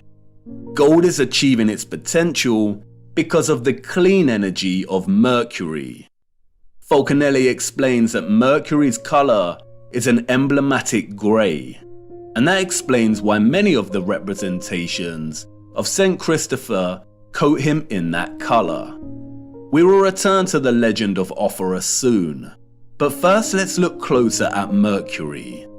Mercury is of the utmost importance when it comes to understanding not only the mechanics behind the old world's technology, but also in understanding our own contemporary time in which we find ourselves traversing the enigmatic landscape of symbols that have shaped our understanding of history and our place in it.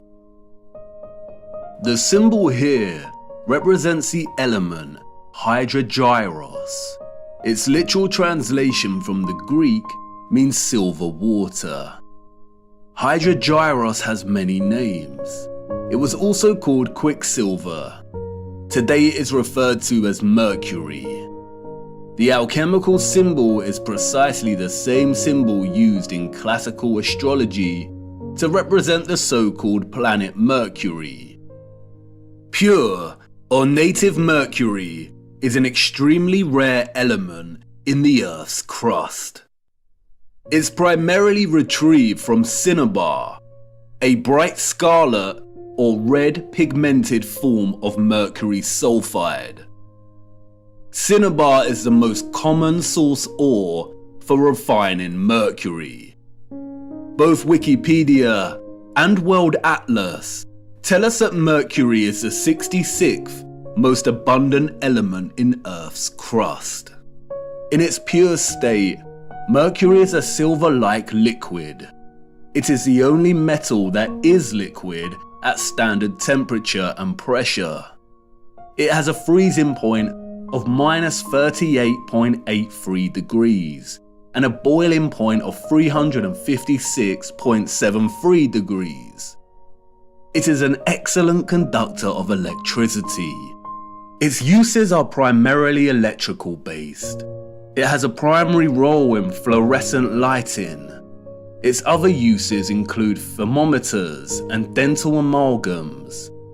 Mercury dissolves all metals, including gold and silver, to form amalgams. The only exception is iron. It is also used in vaccines.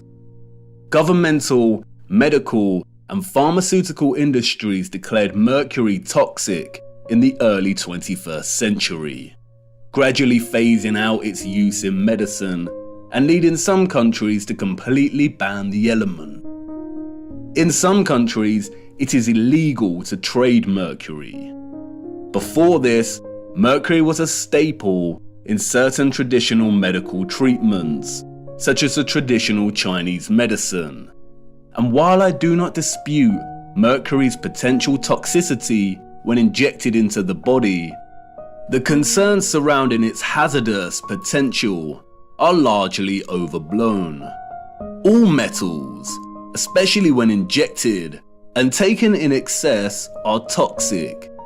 High iron, copper, zinc, and aluminium levels in the body contribute towards a whole host of disease, arguably more so than mercury. And yet the governments of our world have not banned aluminium foil. They have not stopped fortifying grains with iron oxide, and zinc and copper supplements are available to purchase with ease and without constraint on the value of dosage a person can expose themselves to with such supplements. Could there be other undisclosed reasons for demonizing and restricting mercury? Let's look a little closer at this extraordinary element's electromagnetic potential. Mercury is an electrically conductive liquid, and because of this, it has historically been applied to create light switches, electrodes in some batteries, as a gas to create fluorescent lighting, and, most interestingly, it was used, we are told, in lighthouses. According to the mainstream historical narrative, lighthouse keepers were responsible for keeping the massive lens at the top of the lighthouse spinning all day, every day. A spinning lens turning at a set speed made the light flash. They usually achieve this by setting the lens on wheels or bearings attached to clockworks that the keeper would periodically wind. In the late 19th century, some keepers, sick to death with having to keep winding the clockwork, began floating their lenses in liquid mercury. The lens's metal base spun more easily in the mercury, which helped the light rotate faster with less frequent winding. It is a practice still in use in some lighthouses today. It is evident from its structure that the lighthouse's sole function was not just to light the way for ships. It was either one of its functions among many others, or just an inherited act of repurposement. Many lighthouses are constructed in the familiar octagonal structure. Many have the red and white stripes, indicative of power stations. Many still have their antennas, and they were situated right next to the water. It is obvious that they had a similar role as many of the old world's power stations we find repurposed and rebranded all across our realm. Lindau Lighthouse in Germany is a fascinating example.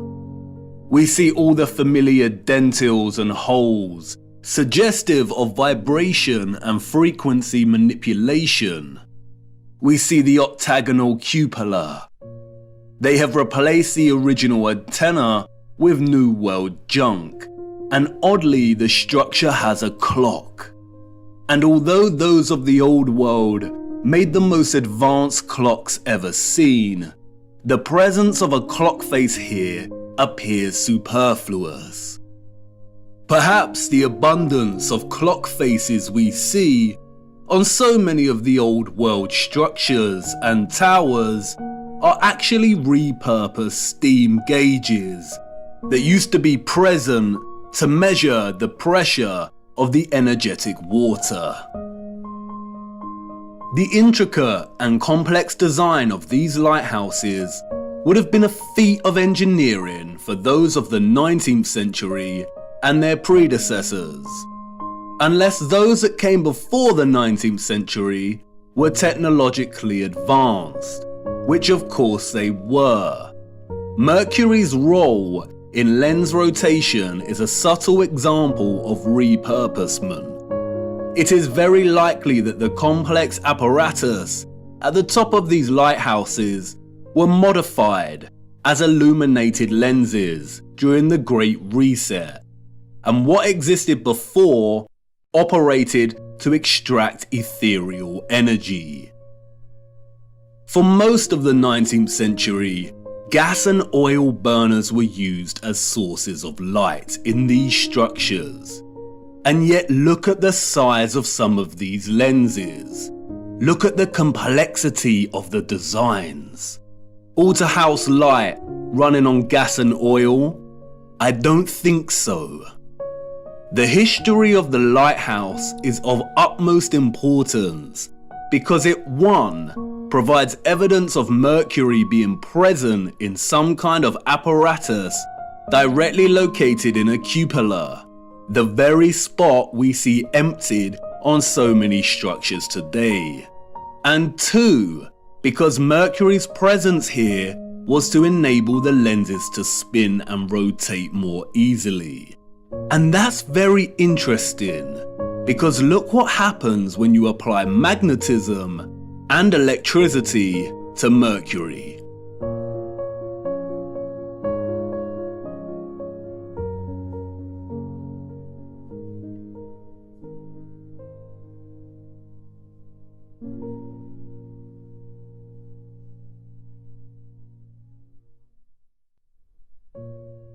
It rotates and creates a vortex, either clockwise or anti-clockwise, depending on the application of the current.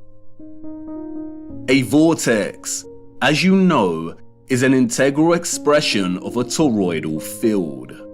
There are 3 main types of vortexes: electrical, magnetic, and electromagnetic. In addition to Mercury's electromagnetic potential, and its susceptibility to form a vortex when under the influence of current. The silver water also has another unrecognized application. Look.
No wonder mercury is demonized and illegal.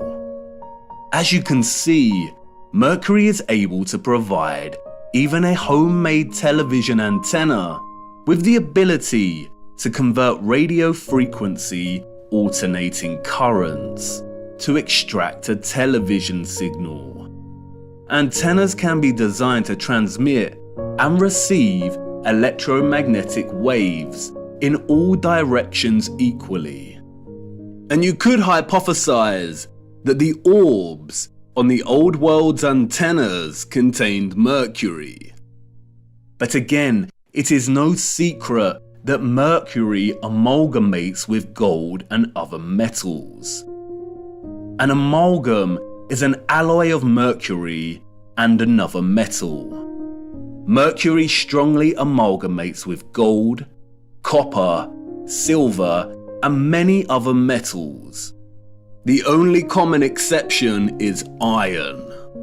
The orbs could not have contained mercury because, as you saw, mercury would have scavenged the gold, silver, and copper and amalgamated with the metals. We do not see any evidence of that here. They function strictly as aerial antennas.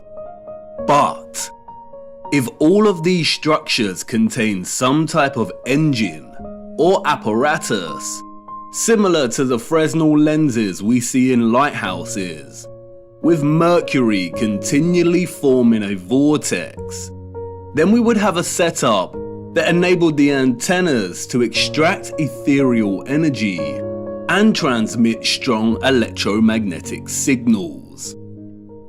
Just as Falconelli reveals in his reading of St. Christopher, it was the mercury that enabled the gold to achieve its potential.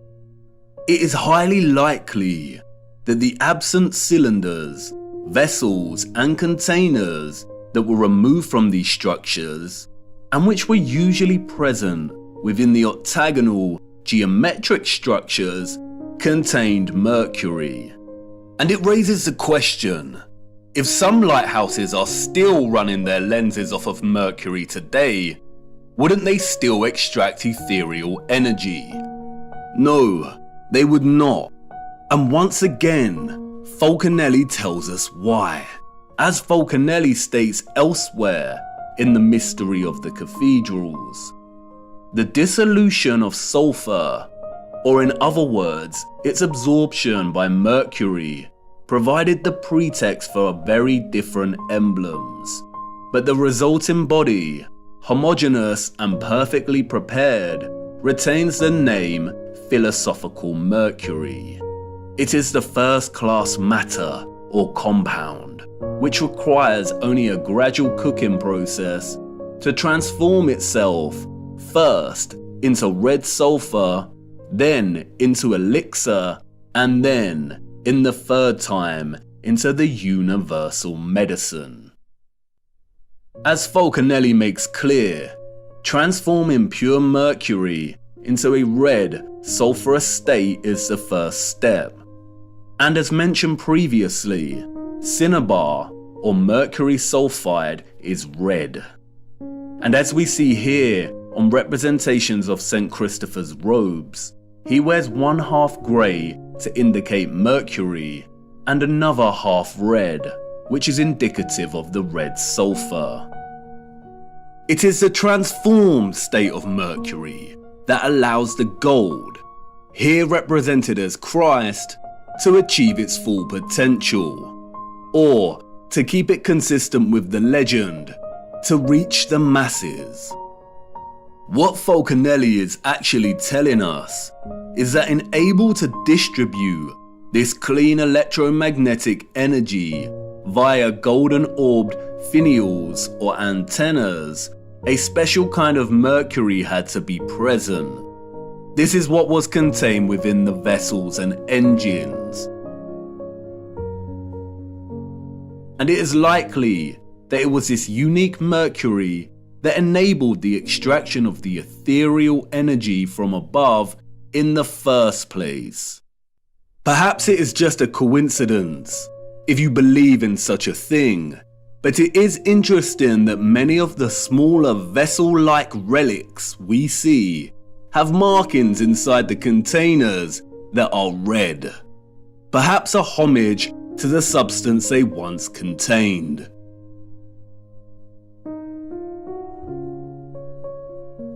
Now I know what you want to say. Come on, you are turning a molehill into a mountain. You're basing this off a few passages from the ramblings of a Masonic deceiver.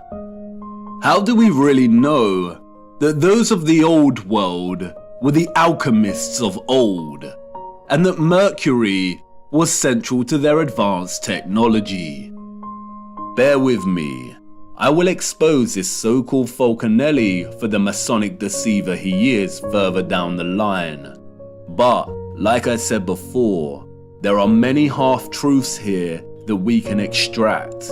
And you must ask, why this cryptic text about the mystery of the cathedrals focuses primarily on explaining the structures and their symbolism in alchemical terms. For you see, St. Christopher is not the only symbolic expression of Mercury and gold's relationship. Like with their adoration of sound and water, the old world expressed this alchemical relationship in many symbols. In fact, the symbols were so prevalent that the enemy had to appropriate them and use them as weapons of control and deceit, otherwise the Great Reset of the 19th century would have failed. The enemy's genius stems from its appropriation, redesignation, and deliberate obscuring of symbols, to the point where tracing the history and true meaning of one symbol in particular becomes a monumental feat. The abundance of lions and eagles we see throughout the old world, primarily in the form of statues, relates to the elements of gold and mercury. As Falconelli states, the lion is the sign of gold. It represents a terrestrial and fixed force, while the eagle represents the airy and volatile force, or the mercury. When the two champions come together, they attack, repel, and tear each other apart with energy, until the antagonists become one body, the animated mercury. The fusion of the fixed gold and the volatile mercury create the griffin, in which the lion, or the gold, represented the fixed, basic part of the compound, which in contact with the adverse volatility loses the best part of itself.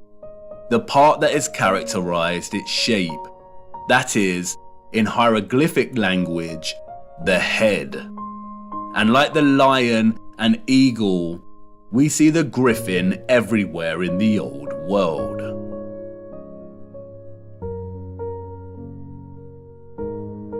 Like St. Christopher, the griffin is symbolic of the alchemical concoction and combination of mercury and gold that powered the old world's technology. The symbolic association of animals and beasts with alchemy has been eradicated from history, primarily due to the appropriation of these animals as heraldic symbols of royalty and nobility. These are the animals that adorn national imperial seals, as we see attributed to the Roman Empire, the British Imperial Empire, the United States, and so on. An act of post-colonial domination over the old world, the appropriation of its symbolism and eradication of its history through falsified narrative. Furthermore, the chemical, alchemical, and cosmological symbol used to represent Mercury is immediately recognizable for its conflation of two of the most widely used symbols throughout history and culture. That is, the cross and the crescent moon. It is openly acknowledged that at one point, all religious symbolism predated its current religious use and application, and belonged to another culture and represented something different during different historical eras. But just because this is openly declared does not mean it makes any sense. Were our historical ancestors and their own historical ancestors really that uninspired that they needed to recycle already established symbols, or are we not being told the truth once again? The conflation of Christian and Islamic symbolism and culture is so prevalent across our realm that upon closer inspection, it begins to appear quite absurd.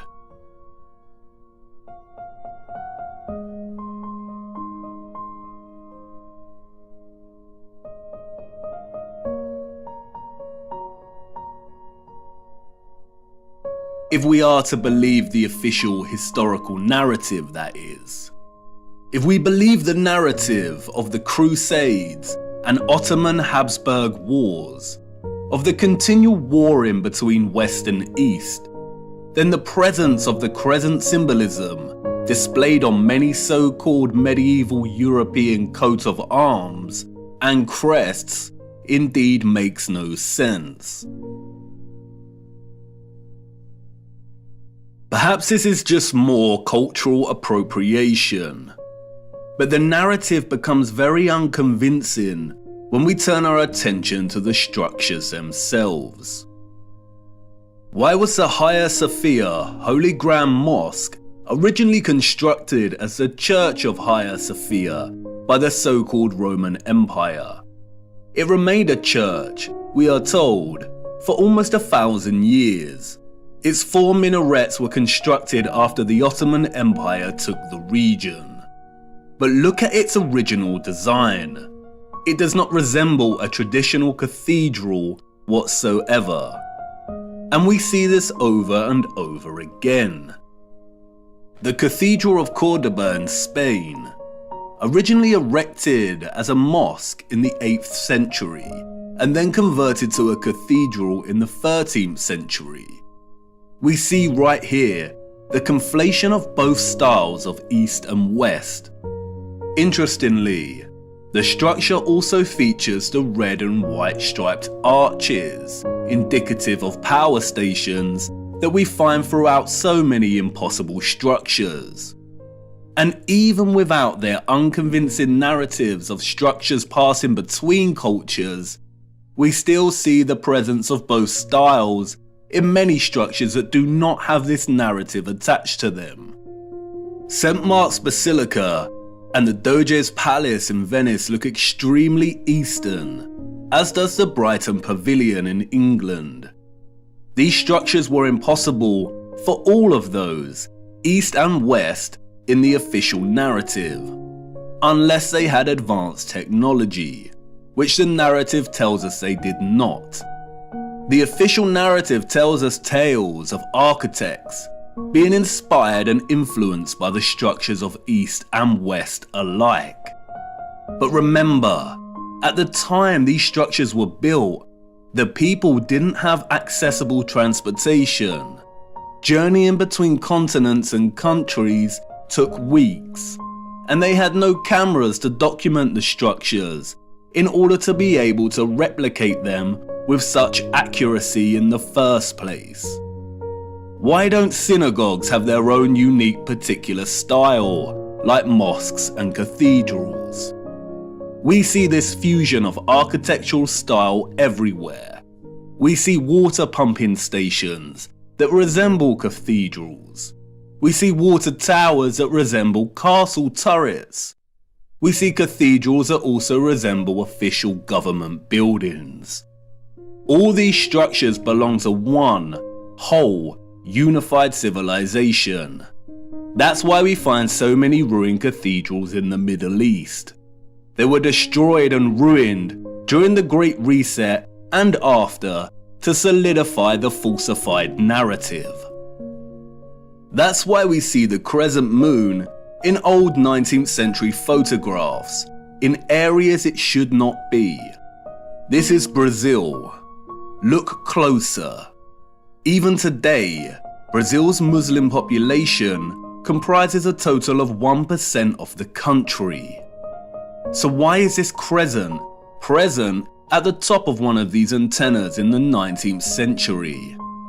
Why is it present in San Francisco in 1905?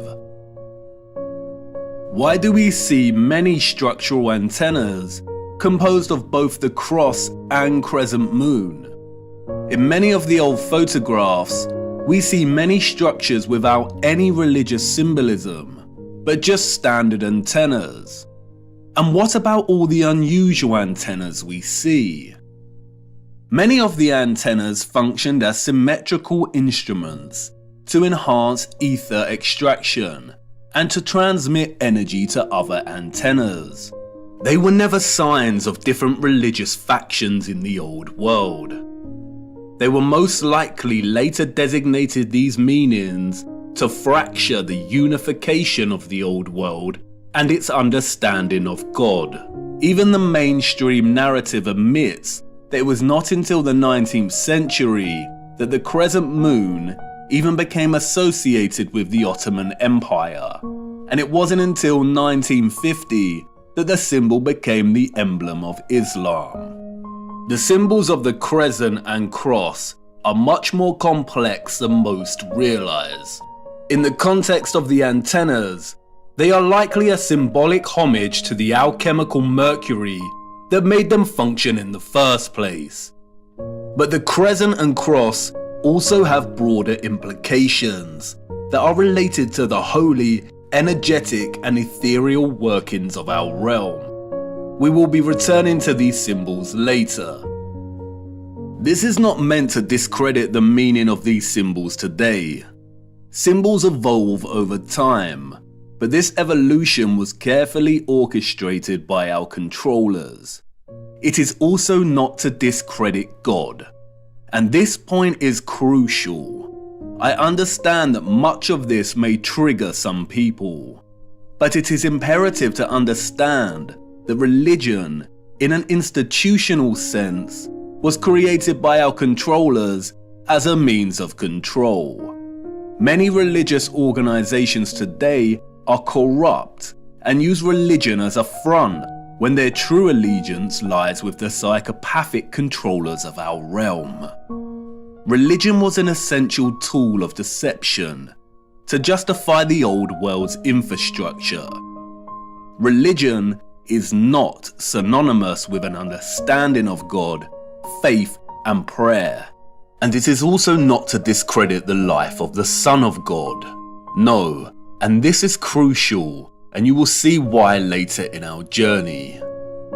And in many a sense, this is what Christ tried to teach people, to see through the deception and manipulation.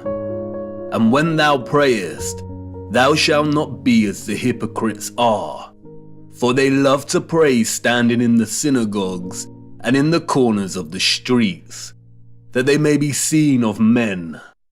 But thou, when thou prayest, enter into thy closet, and when thou hast shut thy door, pray to thy Father which is in secret.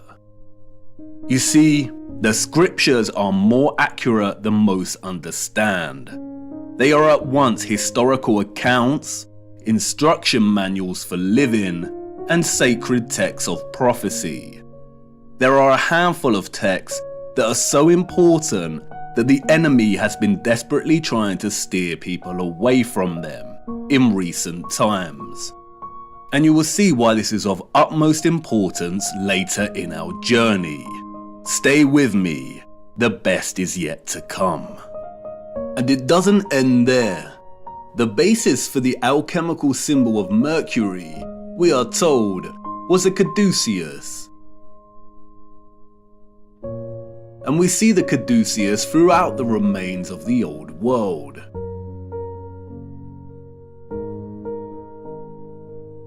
Another symbol appropriated by the enemy, adorning many coat of arms and adopted by centralized, corrupted medical industries that have been responsible for mass crimes against humanity that continues today. It is not a coincidence that the same mercury that the symbol represented is injected into humans via vaccines to disrupt their entire methylation cycle, resulting in widespread autism and a whole host of neurological and metabolic disorders. The caduceus illustrates clearly how both Roman and ancient Greek mythology serve the enemy as a tool of deception. In Roman mythology, the caduceus staff was carried in the left hand of the god Mercury. The Roman Mercury was the god of financial gain, commerce, communication and messages. In Greek mythology, the staff is carried by Hermes. Hermes was the god of travelers, merchants and commerce. The fabricated mythologies allowed the enemy to obscure the caduceus's true association with the elemental Mercury, while also permitting them the usual sick, hiding in plain sight mocking ritual by linking their medical industries with the god of financial gain and commerce. As Falconelli writes, the snake indicates the incisive and dissolving nature of Mercury. This reptile is the aspect of Mercury in its first state, and the golden wand is a corporeal sulfur added to it. It is the philosophical Mercury and the caduceus as its symbol. Not only does the caduceus represent the Mercury elixir essential for the transmission of electromagnetic energy, but the dueling snakes form a spiral coil, representative of the energy pathway and the vortex. The rod represents the gold and sulfur, but it is also reminiscent of the antennas themselves. And just as the mythologies hide in plain sight, the wings here represent the connection, the communication, the messages, the signals between antennas in the electromagnetic grid, and also the connection between the antennas and the ether itself. After all, the Roman god Mercury was known as the messenger of the gods. And it's hiding in plain sight throughout alchemical art and illustration. We see the eagle and the lion, we see the caduceus, and we see similar geometries and objects that adorn the top of the old world structures. And yet it is still difficult to imagine the energy grid. And even more difficult to imagine is the level of labour required to remove all the engines and vessels, to destroy and hide enough of the old world, and to begin rewriting history in order for the Great Reset to have been a success. What we are seeing in the 19th and early 20th century is the final stages of the reset. There was a transitory period, and like any transition phase, the period still utilized some of the old world's technology that it was trying to phase out. And like I said, the enemy is lazy. They really should have done away with these photographs and footage. Look.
Whoa.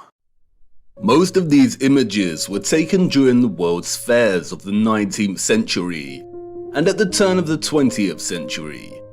Any electrician will testify to just how impossible illumination in this time period and on this scale would be. What an absolute nightmare to wire. But they didn't need complex wiring, did they? How did they have moving sidewalks during this period? We also see this technology on display in the burgeoning American amusement parks of the early 20th century. There is a reason they called them electric parks. In fact, the reference to electricity can be found everywhere amongst repurposed old world sites, even in the unlikeliest of places. Even in this transition phase of the reset, these environments look glorious. This is with most of the water grid already destroyed. Just imagine what they were able to achieve. So many of the major symbolic icons of our time can be traced back to the mercury that made this electromagnetic, technological old world possible in the first place. Interestingly, in his reading of Offerus, or St. Christopher, as a mercurial carrier, Falconelli takes his Masonic trickery of half-truths and deceptions to the limit. He begins discussing Offerus's belt as depicted by Julian Champagne, whose painting of Offerus hangs in Jean Lamant's mansion, what Falconelli calls one of the most attractive and rare philosophical residences. The painting depicts Offerus wearing a belt stitched with crisscross lines. It is important to note that none of the other famous artistic renditions of Offerus depict him wearing this belt. Falconelli exclaims that the artist did even better than the rest. Under the inspiration of the Hermetic scientist who has commissioned the painting, the artist depicted Offerus tightened by a wide belt at the level of his abdomen. It is this belt, Falconelli writes, that gives St. Christopher his true esoteric character. Listen very carefully to what he states next. According to some documents kept in the archives of the Lallement mansion, we know that Jean Lallement belonged to the alchemical brotherhood of the Knights of the Round Table. What we are going to say here cannot be taught. Offerus's belt is the sign that all philosophers recognize as the external mark that indicates the extreme, intrinsic purity of their mercurial substance. It is a sign that the old authors called the Seal of Hermes, the Star of the Magi, the Bear Cub, the constellation in which the pole star is found. Comparing Offerus's belt and the Bear constellation by the pole star, or what is known as Ursa Major, or the Big Dipper, at first provides no insight as to what Falconelli is referring to. Is this just a rambling of an insane cryptic mason, or are we missing something? But if you begin to trace the pattern on the belt, then another hidden and familiar pattern begins to emerge within the pattern itself. When documented throughout the year, at each season, the Big Dipper constellation also forms this pattern, the symbol of the swastika. A now infamous symbol of evil. What many do not know is that according to the official narrative, the swastika was one of the most widely used symbols throughout history and different cultures. It is an important symbol in Asian countries, representing Hinduism, Jainism, and Buddhism. It was used by the so-called ancient Greeks and Romans, the Druids, the Celts, Native Americans, early Christians, and so on.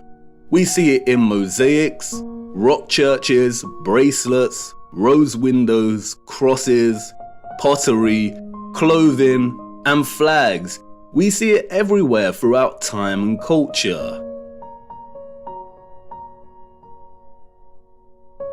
Interestingly, Swedish and Norwegian power companies used the symbol in the late 1800s and early 1900s to represent electric power stations and hydroelectric stations. This connection cannot be purely coincidental.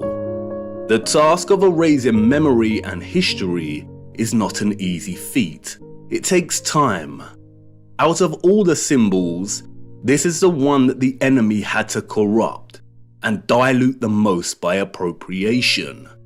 Not just because of its now lost association with electromagnetism, but because, as Falconelli let slip, its original association with Mercury's involvement in the old world's power grid. Like the Caduceus's spiraling snakes, it depicts a vortex that Mercury produces in the presence of electromagnetism. The swastika is the vortex. It also represents another vortex, the one below Polaris and the Big Dipper, at the center. The same vortex that NASA has teased hiding in plain sight here on Earth and in their representation of other planets' poles. It is the same vortex that Mercator and others documented in maps and writing. The whirlpool surrounding Rupes Nigra and located at the North Pole. Interestingly, scientists have recently discovered large natural stores of the so-called toxin mercury at the North Pole. They are worried about it melting and causing toxicity. Of course they are. As Kevin Schaefer writes in the National Geographic article, it turns out that not only is there mercury in permafrost, but the Arctic is also the biggest pool of mercury on the planet. Is this another mocking on their behalf, or is there actually a vast amount of mercury at the north? We will return to this much later in our journey. The noble metals and their original location on Earth are very important, and it is the scriptures that hold the answer. The old world knew. They knew the Earth they walked upon better than anyone else. They knew the alchemical metals, gold, iron, copper, mercury, and so on, could be fused in ways that allowed them to access the ethereal electromagnetic energy. They knew that Ophorus, the alchemical mercury, could elevate the Christ, the alchemical gold, and carry him to the masses. It is not a coincidence that the path Ophorus carried Christ was across the river, across water. The legend of Ophorus is a symbolic and metaphoric totality of the old world's energy system. You have a question, and I have a feeling I know what you're going to say. You want to ask about the maps, Mercator and such. If they have fabricated history, distorted so much symbolic meaning, and lied about those that came before, how can we trust these old maps and accounts of the North? How do we know that Hyperborea is a real place and that there is a vortex in the center? That's the spirit, an important question. Unfortunately, we cannot trust the maps, and I need to show you why. And it's now time to talk about the clocks. For you see, there is another map, hidden and long forgotten, the oldest map of them all. And it's not perfect by any means, but it's all we have. Come, it's time to lift another veil.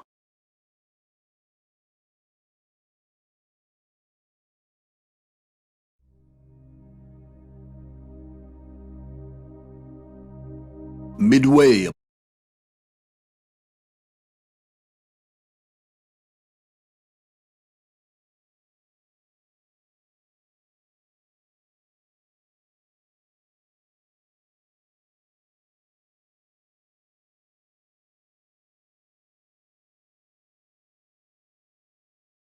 upon the journey of our life, I found myself within a forest dark, for the straightforward path had been lost. And during my journey, as I made my way through the tangled labyrinthine paths of deception, looking for the center of truth, I met a brilliant woman who taught me many a flat fact. But out of all of her flat facts, it was one fact that struck a chord. She showed me the maps of old and asked me to find the key anomaly, the one error that all maps contained. I pointed to the varying representations of unknown land masses, to Hyperborea. She shook her head. No, find the glitch. We live on a flat plane. Our world is an electromagnetic terrarium, surrounded by an ethereal sea of water. And like all terrariums, after initial creation, they begin to form their own self-sustaining atmosphere. The sun and the moon journey above our flat realm in concentric spirals. There are 5 prominent circles of latitude, we are told. We have the Arctic Circle, closest to the center, the Tropic of Cancer at 23.5 degrees latitude in the northern hemisphere, the equator at 0 degree latitude, the Tropic of Capricorn at 23.5 degrees latitude in the southern hemisphere, and the Antarctic Circle. The sun journeys from the equator at the March equinox up in concentric spirals to the Tropic of Cancer. When the sun is in this position, the northern hemisphere experiences summer and the southern hemisphere experiences winter. After which, the sun turns and begins making its way back to the equator. The word tropic stems from the Latin word tropicus, which means pertaining to a turn. The sun journeys back, taking the same concentric spiral path, and reaches the equator again. It then keeps going and reaches the Tropic of Capricorn. When the sun is in this position, the southern hemisphere experiences summer and the northern hemisphere experiences winter. After a time, the sun turns and begins making its way back to the equator for the March equinox. The equinox occurs when the sun is journeying the circle of the equator, and those living along this line of latitude will see the sun directly overhead at a 90-degree angle at solar noon. The March equinox marks a season of spring in the northern hemisphere, and the September equinox marks a season of autumn. If you live in the southern hemisphere, this is reversed, and the September equinox marks spring and the March equinox autumn. It is important to note that the sun never reaches the Arctic Circle, nor does it reach the Antarctic Circle. It never reaches the poles. It journeys to the tropic circles and then turns back. The point at which the sun reaches its most northerly and southerly excursion relative to the equator is called the solstice. Solstice comes from the Latin word solstitium, which means point at which the sun seems to stand still. And indeed, many do note that the sun seems to stop on the solstices. And this is because, in a sense, it does. It reaches the most northerly and southerly excursion and turns back. But why the Tropic of Cancer and Capricorn? Who names these circles of latitude? Our historical ancestors did. They had clocks that not only told them the seconds of the hour, the hours in the day, but also the moment of dusk and dawn and the current phase of the moon. Their clocks understood the true time, the bigger picture. They understood the celestial clock. The stars above us, beyond our firmament, and in the waters above, revolve at a constant 1 degree every 4 minutes, from east to west, that is, anti-clockwise. This means they revolve at 15 degrees each hour. 15 degrees multiplied by 24 hours is 360, a full circle.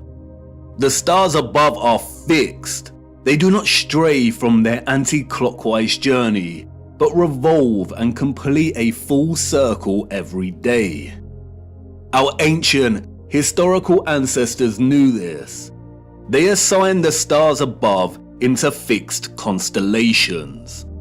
They divided the 360-degree circle of the sky above into 12 divisional arcs of 30 degrees, in which each constellation of the zodiac resides in. They designated each constellation in each 30-degree arc with an anthropomorphic symbol, most of which are animals. Zodiac is an interesting word. Zodiac, the arcs of the zoo. Yes, the parallels with Noah's Ark are strikingly obvious. Each constellation of the zodiac moves from its fixed position in the waters above at 1 degree every 72 years. The stars in the circle above us are fixed in their positions, but every 72 years, the entire circle shifts 1 degree. This is what is called the precession of the equinox. Remember, each arc is 30 degrees. If we multiply 72 with 30, we get 2,160 years.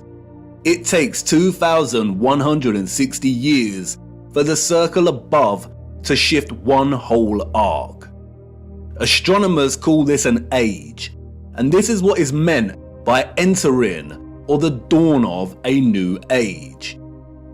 As Wikipedia tells us, the Tropic of Cancer and Capricorn were named such because many years ago, in the days before Christ, the days before BC, the sun was in the constellation of Cancer at the June solstice, and the sun was in the constellation of Capricorn at the December solstice. What does it mean for the sun to be in a given constellation during the solstice?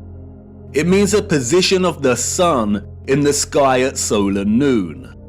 Of course, during solar noon, we would not actually be able to see the stars in the firmament beyond. Therefore, to discern the sun's position relative to the constellations requires either 1, a thorough understanding of the stars and their positions above. Our ancient ancestors, we are told, created star charts and used devices such as astrolabes. Or 2, computer technology that is able to map and overlap the sun's position against the backdrop of the stars and constellations at solar noon. The sun's presence in the constellation of a given zodiac sign means exactly as it sounds. At solar noon, on the day of the solstice, the sun should be in front of a given constellation. Look closer at the zodiac wheel featured on the dial of these clocks. Here we see that both the constellations of Cancer and Capricorn are polar opposites to one another. These are the names of the 2 lines of latitude on the maps, and that we use to discern the sun's most northerly and southerly excursion above our flat plane. All historical cartographic world maps display both these circles of latitude as Cancer and Capricorn.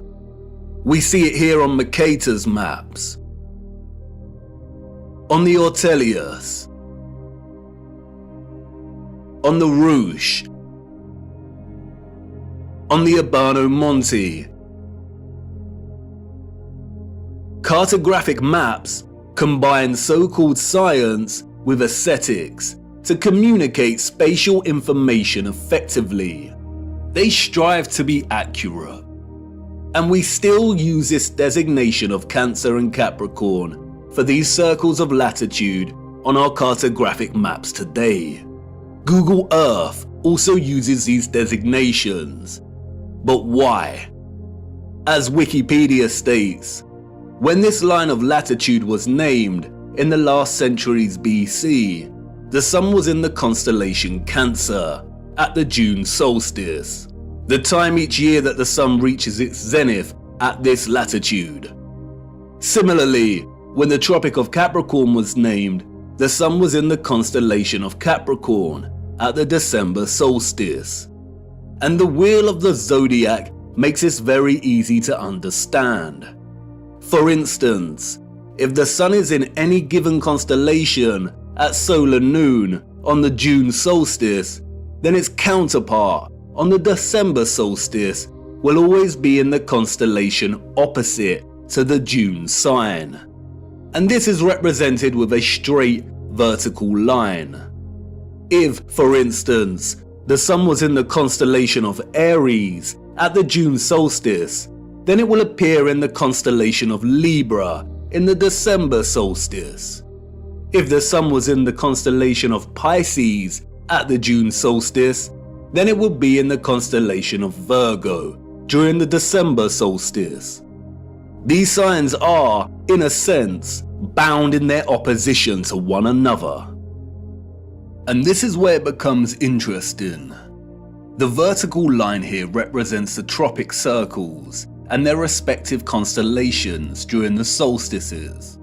But they are governed by another circle of latitude, the equator. On the wheel, this is represented by the horizontal line. And you'll see that the lines form a cross. The equator and the tropic circles are bound in unison by this cross. Remember, the zodiac is the clock face of the circle of stars above us. When one turns anti-clockwise, the rest follow. And just like the signs of the solstices, the left hand of the horizontal line here represents the constellation the sun is in during the March equinox, and the right hand side representative of the sign during the September equinox. And it is the left hand side of the cross, the March equinox, or what is referred to as the vernal equinox, and its zodiac sign, which acts as a reference point for the entire celestial coordinate system. It's called the first point of Aries. The naming of this reference point after the sign Aries is arbitrary, or so they say. We also use it as a reference point for naming the age we are in. And if we start in the age of Aries, we can illustrate the precession of the equinox and the designation of constellations to their corresponding circles of latitude quite clearly. For instance, if the sun is in the constellation of Aries during the March equinox, then we have the Tropic of Cancer and Capricorn. We also see that the sun will be in the constellation of Libra during the September equinox. Now the stars above us are revolving anti-clockwise from their usual fixed positions at 1 degree every 72 years, and a whole zodiac arc every 2,160 years. So let's jump 2,160 years to the age of Pisces. The sun is, of course, in Pisces during the March equinox. We have the Tropic of Gemini and Sagittarius, and the sun in Virgo during the September equinox. You'll no doubt have noticed that the wheel represented here turns clockwise, and that's because it's a representation of the constellations, as if your view was outside of the firmament and looking down on the stars. If you were standing underneath this wheel and looking up, it would rotate anti-clockwise. I am using the clockwise representation because it is the best way to illustrate the precession of the equinox. This rotation keeps shifting one arc every 2,160 years until the wheel makes a full circle, or what is known as a great year. Why is this important? What we see here, and what the mainstream narrative confirms, is that the tropics of Cancer and Capricorn occurred during the age of Aries. For the last 2,000 years or so, we have been in the age of Pisces. Remember, an age lasts for roughly 2,160 years. And we are now on the cusp of entering into the age of Aquarius. On June 2020, during the solstice, the sun entered the border of Taurus, and therefore the transition has already begun. And Google will tell you this yourself if you search. A new age, or a precession of 30 degrees into a new constellation on the March equinox, is not some new age, pseudo-spiritual fantasy of astrologists and yogis alike. It is an astronomical law of the stars above in the firmament, and you can track it yourself every equinox and solstice. It is a critical and integral component in the function of our realm. If we are entering the age of Aquarius, then that means that the Sun has not been in the constellation of Cancer or Capricorn during the solstice for over 2,000 years, when our realm was in the age of Aries. All the old and current cartographic maps, and even Google Earth, represent these circles of latitude as a tropic of Cancer and Capricorn.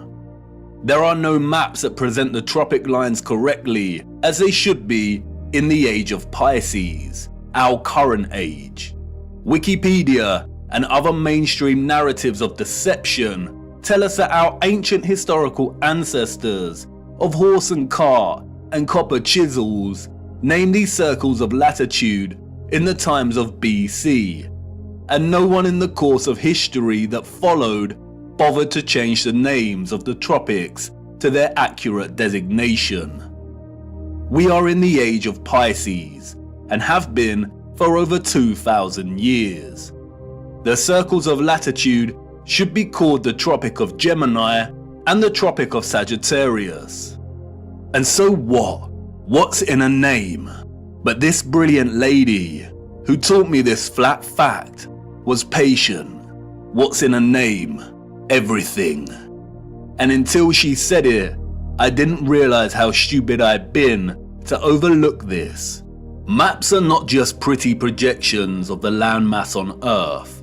They are practical instruments of navigation. Our ancient historical ancestors, we are told, depended on celestial navigation, on the position of the stars in the firmament above to guide their way when at sea. Follow the North Star. And if perchance their compasses failed, then knowing the map of the stars above would be critical. Believing that our ancestors just continued to use the designation of Cancer and Capricorn for the tropics that was established by their own historical ancestors, who belong to a different age entirely, is absurd. Celestial navigation would have been an essential skill set for anyone navigating their way across the oceans. And if they did have advanced technology, like we have our computers and GPS systems, then would they really be that lazy and neglectful to not bother designating the tropic circles to their correct constellation titles?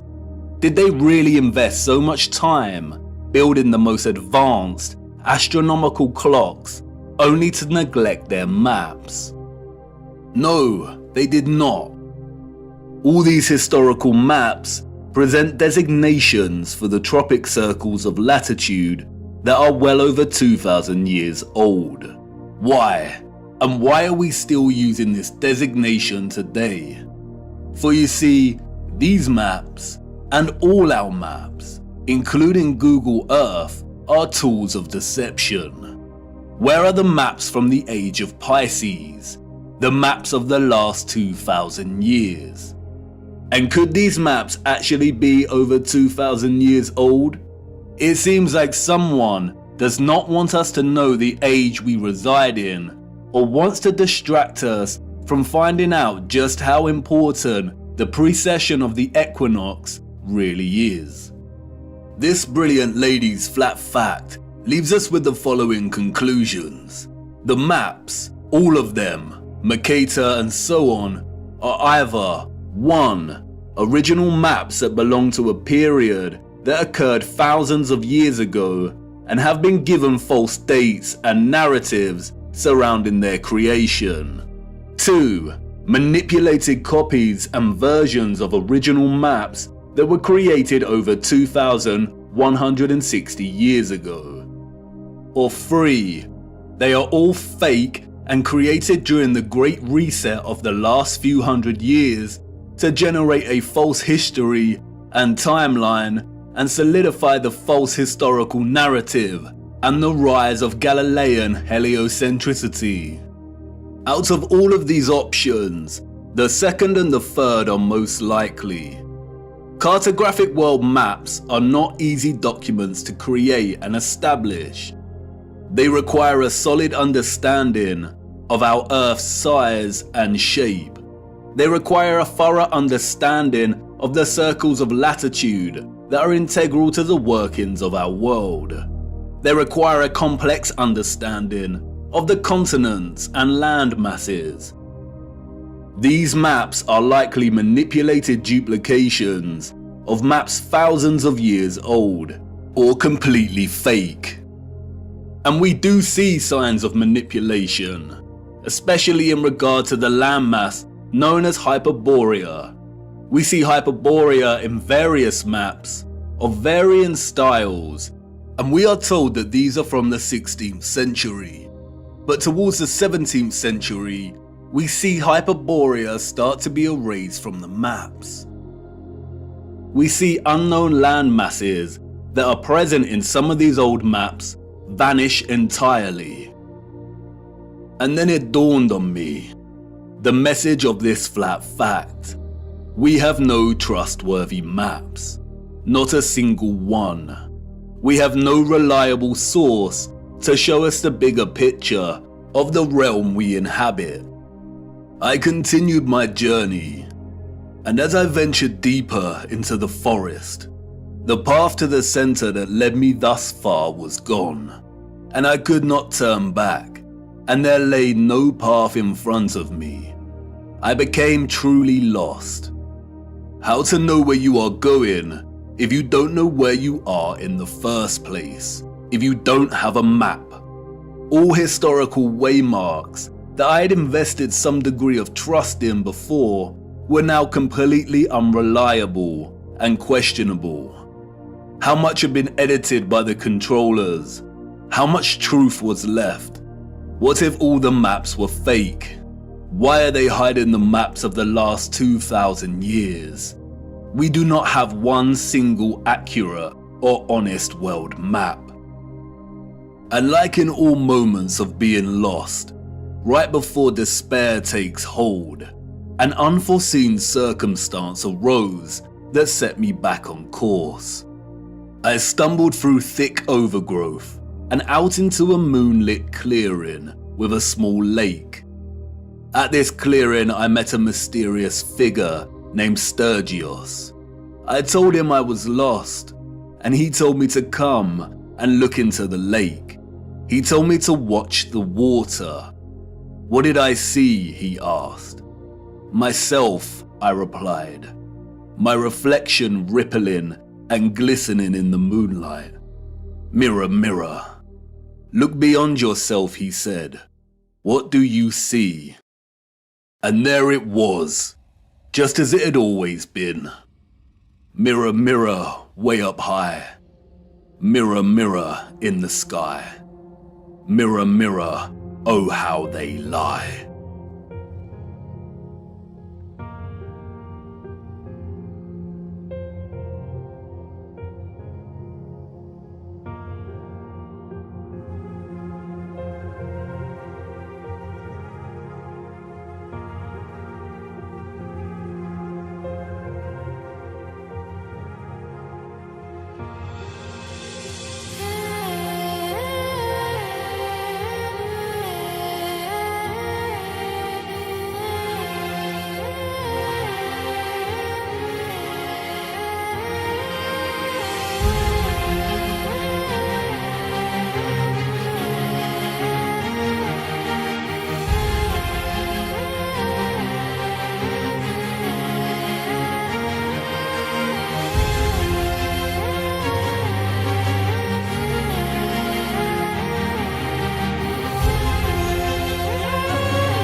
It cannot be.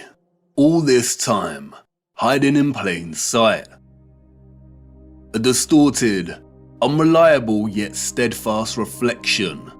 A quasi-photographic image of both our known world and what is this? This is the unknown world. Thank you, Sturgios, for all your work. Sturgios has mapped out each continent to the minutest detail. His work is meticulous. He has mapped time zones, seasons, flight paths, and distances. The first true flat Earth map. And it is of utmost importance primarily due to the unknown landmass over here that Sturgios has named Terra Vista, after the Aberno Monte landmass of the same name. Why have we never heard of this land before? If the area here is our known world, then the realm is absolutely enormous. But wait a minute. Sturgios' presentation of our known world here maps the 5 prominent circles of latitude. We see the Arctic Circle, the Tropics, the Equator, and the Antarctic Circle. And Sturgios has mapped the Sun's concentric journey around these circles of latitude, mapping seasons and time zones with the utmost precision and accuracy.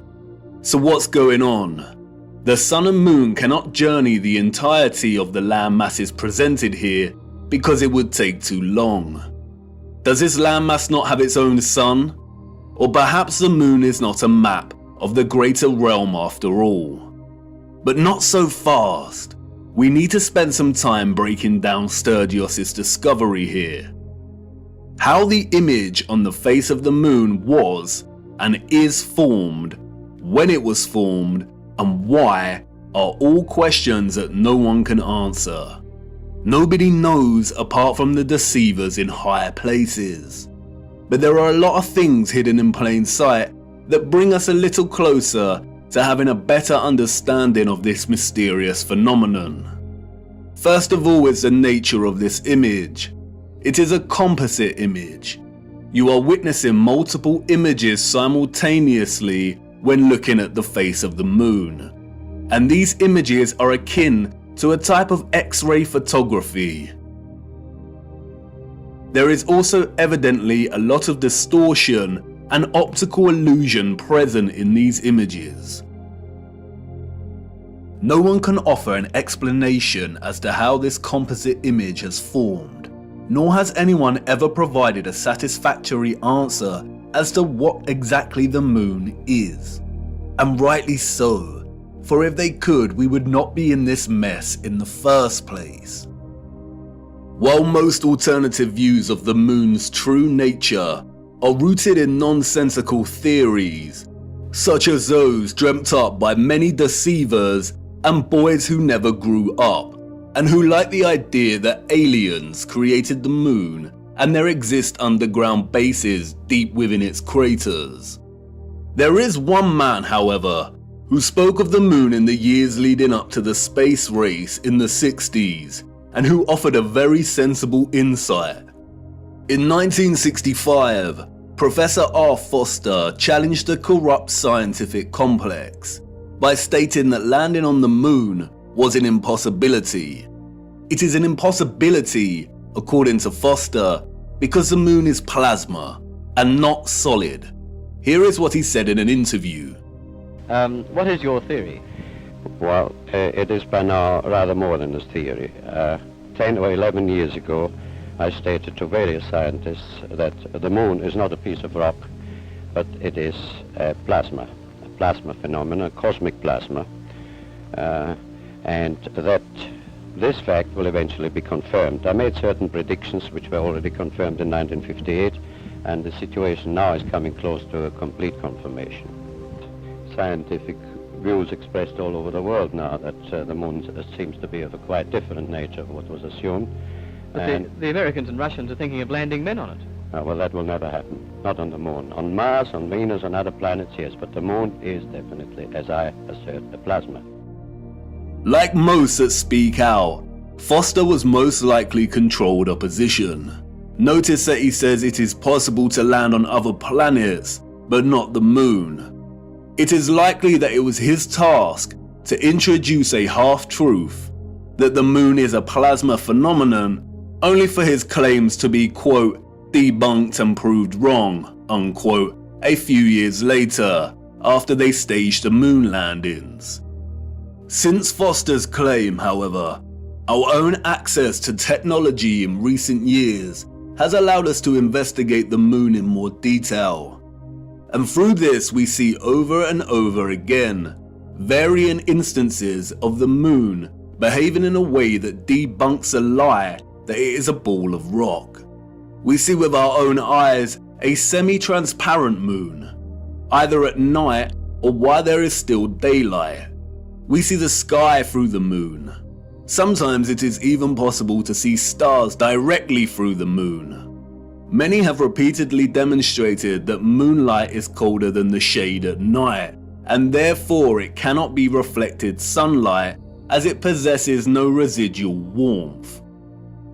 We also know that spherical objects do not reflect light.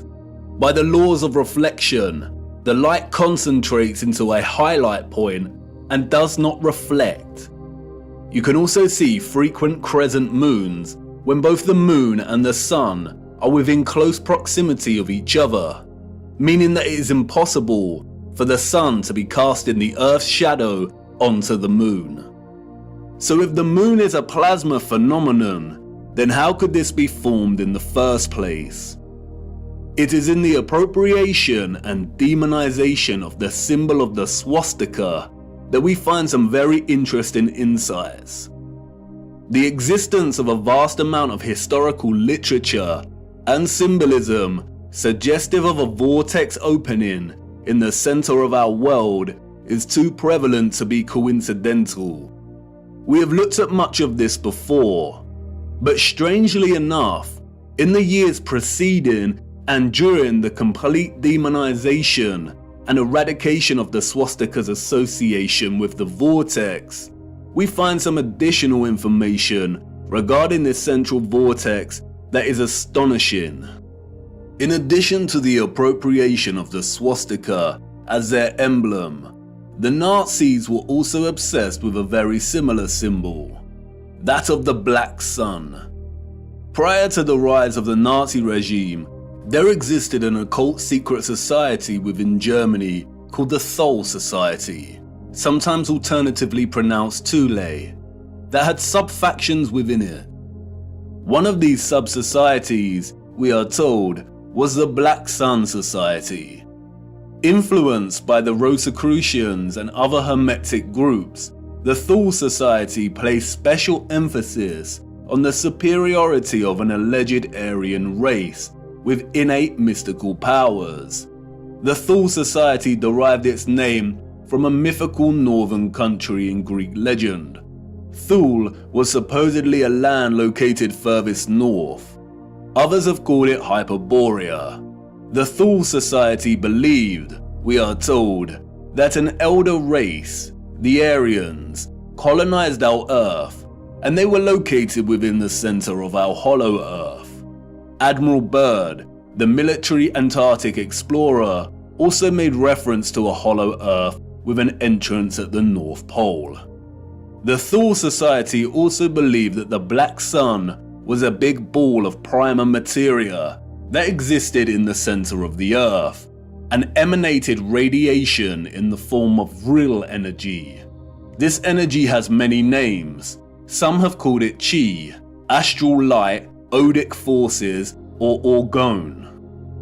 In 1933, the main architect of the event known as the Holocaust, Heinrich Himmler, acquired Wewelsburg Castle, a wonderful piece of old world infrastructure and technology. He supposedly remodeled the castle, and in doing so imprinted the symbol of the Black Sun into the marble floor of what came to be known as the General's Hall. Much of what has surfaced regarding the German secret societies before and during the Nazi regime is deliberate misinformation. carefully controlled with the sole intention of distraction and demonization. The misinformation regarding these societies has served to further fuel the UFO and alien agenda, which many, such as Jordan Safer, David Wilcock and Corey Goode, have since latched onto and promoted. They are part of a controlled opposition agenda. They are liars. The sole intention of disclosing information regarding German secret societies was to yoke together a ridiculous concept of a superior alien Aryan race existing within our world's northern core, or opening at the center, with maniacal dictatorship that resulted in gruesome genocide, or in other words, to make them seem crazier than they already were. The controllers of our realm had to appropriate the swastika and eradicate its symbolic association with the Earth's central electromagnetic and physical vortex.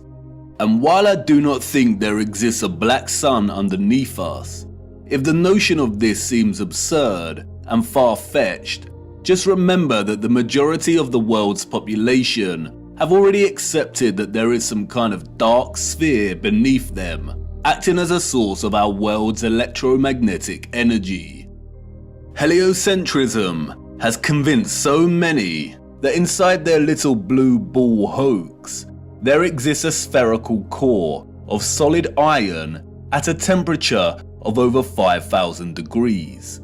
Their own black sun. Interestingly, they never represent this iron core with the metal's usual black or dark grey colour associations in their illustrations, despite telling us it is a crystalline sphere of solid iron. Surrounding the iron's solid core is an outer layer of molten iron, and it is because of this hot liquid iron, we are told, that the Earth has a magnetic toroidal field. And millions have accepted this, and these silly diagrams that resemble Satsumas, despite the hard fact that the furthest depth a human has ever drilled into the Earth is a mere 8 miles. The heliocentric model has to acknowledge an inner core energy source because it is in fact a reality, and our world cannot exist without it.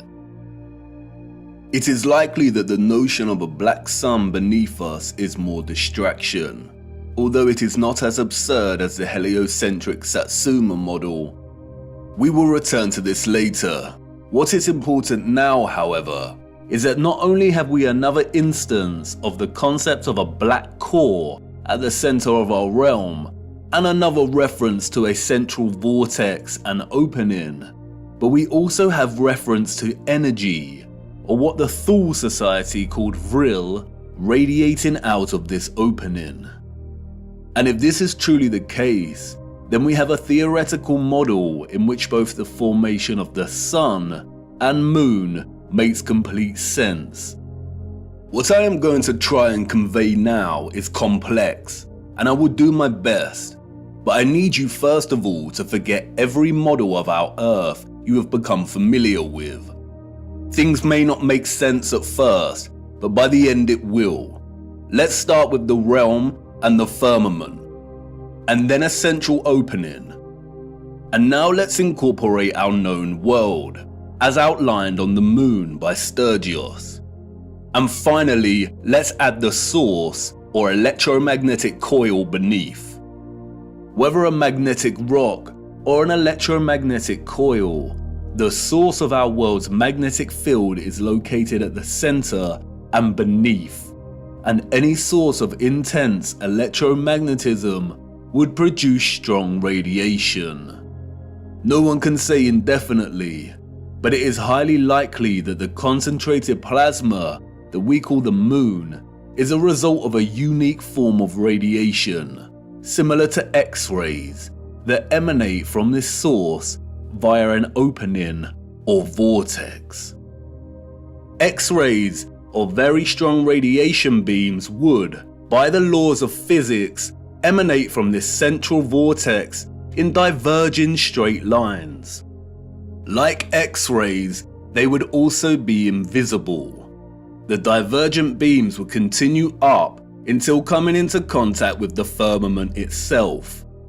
X-ray beams differ from light beams and do not tend to reflect. X-rays are like a super powerful form of light, and because their wavelengths are shorter than ordinary light's wavelengths, it means their frequency is much higher. Because of this, X-rays can travel through objects that ordinary light cannot, and it means that X-rays are not reflected easily. There are not many materials that reflect, scatter, refract, or redirect X-rays. And while I'm not strictly saying that X-rays are the cause, any form of strong radiation beams would behave similarly. There do exist some materials that can reflect high energy rays, and it was a man named Lawrence Bragg in 1913 that discovered that crystalline structures reflect X-rays. That's right, crystalline structures, a crystalline firmament.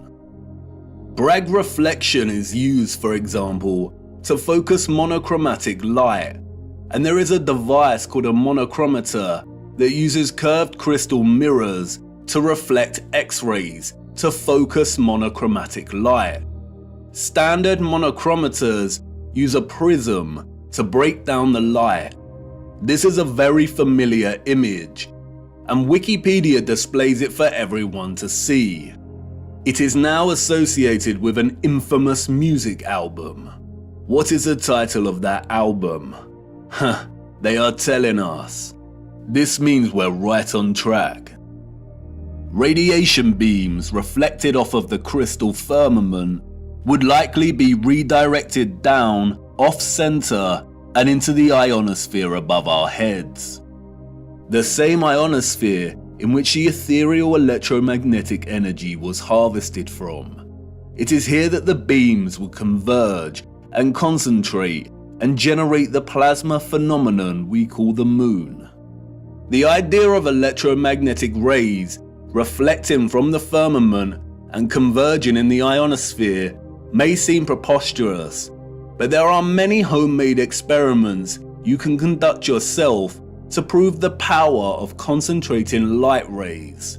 As seen here, the rays of the sun reflected in the concave mirror are able to produce intense heat and start a fire. The reflected light rays focus into a point to generate energy. And remember, radiation beams akin to X-rays are much more powerful than light rays. If the moon is a point of focused, condensed plasma, then it has to occur within one of the layers in the ionosphere above us. All the various inert noble gases in our ionosphere appear at differing layers and altitudes. We looked at how these are charged by the sun's electromagnetism to form the plasma sky. At a certain altitude in the ionosphere, there are two layers of neon and helium gas. It is likely that the sun forms in a similar fashion within these layers. After all, helium is linguistically very similar to Helios. It is likely, however, that the moon is formed at the level of altitude in which the gas krypton is present. Krypton is known for its phosphorescent white light. It is also used to create non-thermal or cold plasma, as demonstrated by contemporary scientists developing this field today. The primary reason that the moon's light is cold and not hot like the sun's is not known, but it is likely due to a polarity produced by their interaction with our electromagnetic field in the ionosphere, the moon being the dielectric negative polarity to the sun's positive charge. The craters seen on the moon are likely from the generation of this plasma. Perhaps it is some kind of plasma emulsion that displays a kind of outgassing or bubbling, much like we see with urethane paint defects. Recently, bizarre theories have emerged that we live within one of these craters on the moon. This is not correct. The moon is some kind of phosphorescent, concentrated plasma and not a solid object. You can see the formation of this plasma and its craters right here. It is not solid, it is a light. And this is great because we have a very realistic and working model as to how the moon is formed. What we don't have, however, is an explanation as to how the composite image on its face is formed. As I said before, the image we are seeing on the moon is akin to a composite X-ray photograph of our greater realm. And it is not an active reflection, but rather a historical moment captured in time. And of course, no one knows how it is formed other than those in high places. The moon is a paradoxical phenomenon, at once a volatile luminary of plasma that waxes and wanes in its luminosity, and also a steadfast image captured at some point in time that does not seem to change. We only ever see this image on the moon, and it never changes. This strange and mysterious image that has puzzled and inspired millions could be a result of a natural, organic phenomenon, or perhaps even artificial. Again, only the controllers know. The word photo originates from the Greek photos. It means light. Hence we have words such as photosynthesis, which means the synthesis of light, in which plants harvest light energy and convert it into chemical energy. A photon is the quantum of the electromagnetic field, including electromagnetic radiation, such as light. A huge misconception is the notion that photographic imaging is not a natural, organic phenomenon. This is not correct. The word photograph means light drawing. The concept of natural light-sensitive material is well understood. Our bodies begin to darken when exposed to too much sunlight. Depending on the exposure to the UV, our bodies can develop tan lines. The light literally draws on us. Certain textures and textiles can fade or come to the surface when exposed to light, and there exists natural camera obscuras. A natural camera obscura occurs when a darkened space with a hole permits light rays to enter from outside the space, resulting in a projected image of the space outside inside the darkened area. We can even see projected images of a solar eclipse here on the ground underneath a leaf canopy due to the holes in the leaves. Natural camera obscura was, of course, the inspiration for the early development of photographic technology. Interestingly, the noble gas krypton, the same gas present in our ionosphere, has been used for years, we are told, as an integral component in camera flashes for high-speed photography. It is also an essential component in hyperpolarized MRI scanners. There is also a possibility that the face of the moon is not a natural phenomenon, but was a result of an experiment. Photographic and X-ray films are created through a fusion of a gelatin emulsion with microscopic silver crystals. Because of this, exposure to light is able to capture an invisible latent image. During light exposure, the silver halide crystals grow to visible sizes, and this is what is called printing out the image. Microscopic silver was essential in producing traditional photographic images. Without it, the technology would not have been possible in the first place.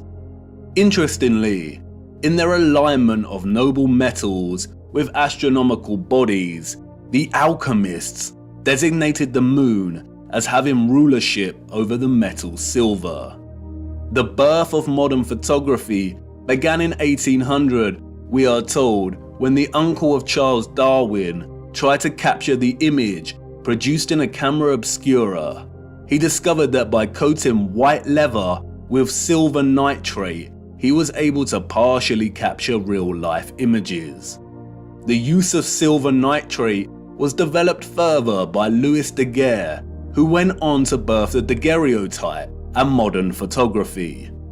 But what is interesting is that silver nitrate goes by another name. They called it lunar caustic, in homage to the alchemists' association between the moon and silver. It's also quite interesting that many Masonic representations of the alchemists depict the sun and moon as reflected rays. And what are the coincidences that the alchemists, who probably didn't exist in the manner we are told they did, associated the moon with the very metal in which traditional photography is impossible without? This is not a coincidence. Those of the old world knew what the moon was, and perhaps an older civilization that came before them and that were also technologically advanced had a hand in rendering the image on the moon. It's not that much of a preposterous notion, considering that we are continually experimenting with things on a cosmological scale today, staging fake rocket launches that sometimes get caught on the firmament, developing artificial suns, and some demons in higher places are even trying to find ways to dim the sun. Humans have always overstretched their ambitions when it comes to the luminaries, and I don't see why advanced civilizations of the past would have been any different. But how this composite image phenomenon came to be is not important for our journey. It's what it shows us that is important. And perhaps it is best to leave the moon shrouded in mystery. Whether a natural or artificial X-ray photographic image, what is important is its composite nature. The image we witness here is a combination of at least two fixed images that are superimposed upon one another. The first image we are seeing, as Sturgios' groundbreaking work has shown over and over again, is a skeletal outline of our realm's land masses, akin to an X-ray, and in a way we have never seen before. In this image, we see all the continents of land we associate with Earth, or what is more appropriately termed the known world, represented by the dark areas in the image. And we also see vast bodies of land and continents that we are completely unfamiliar with.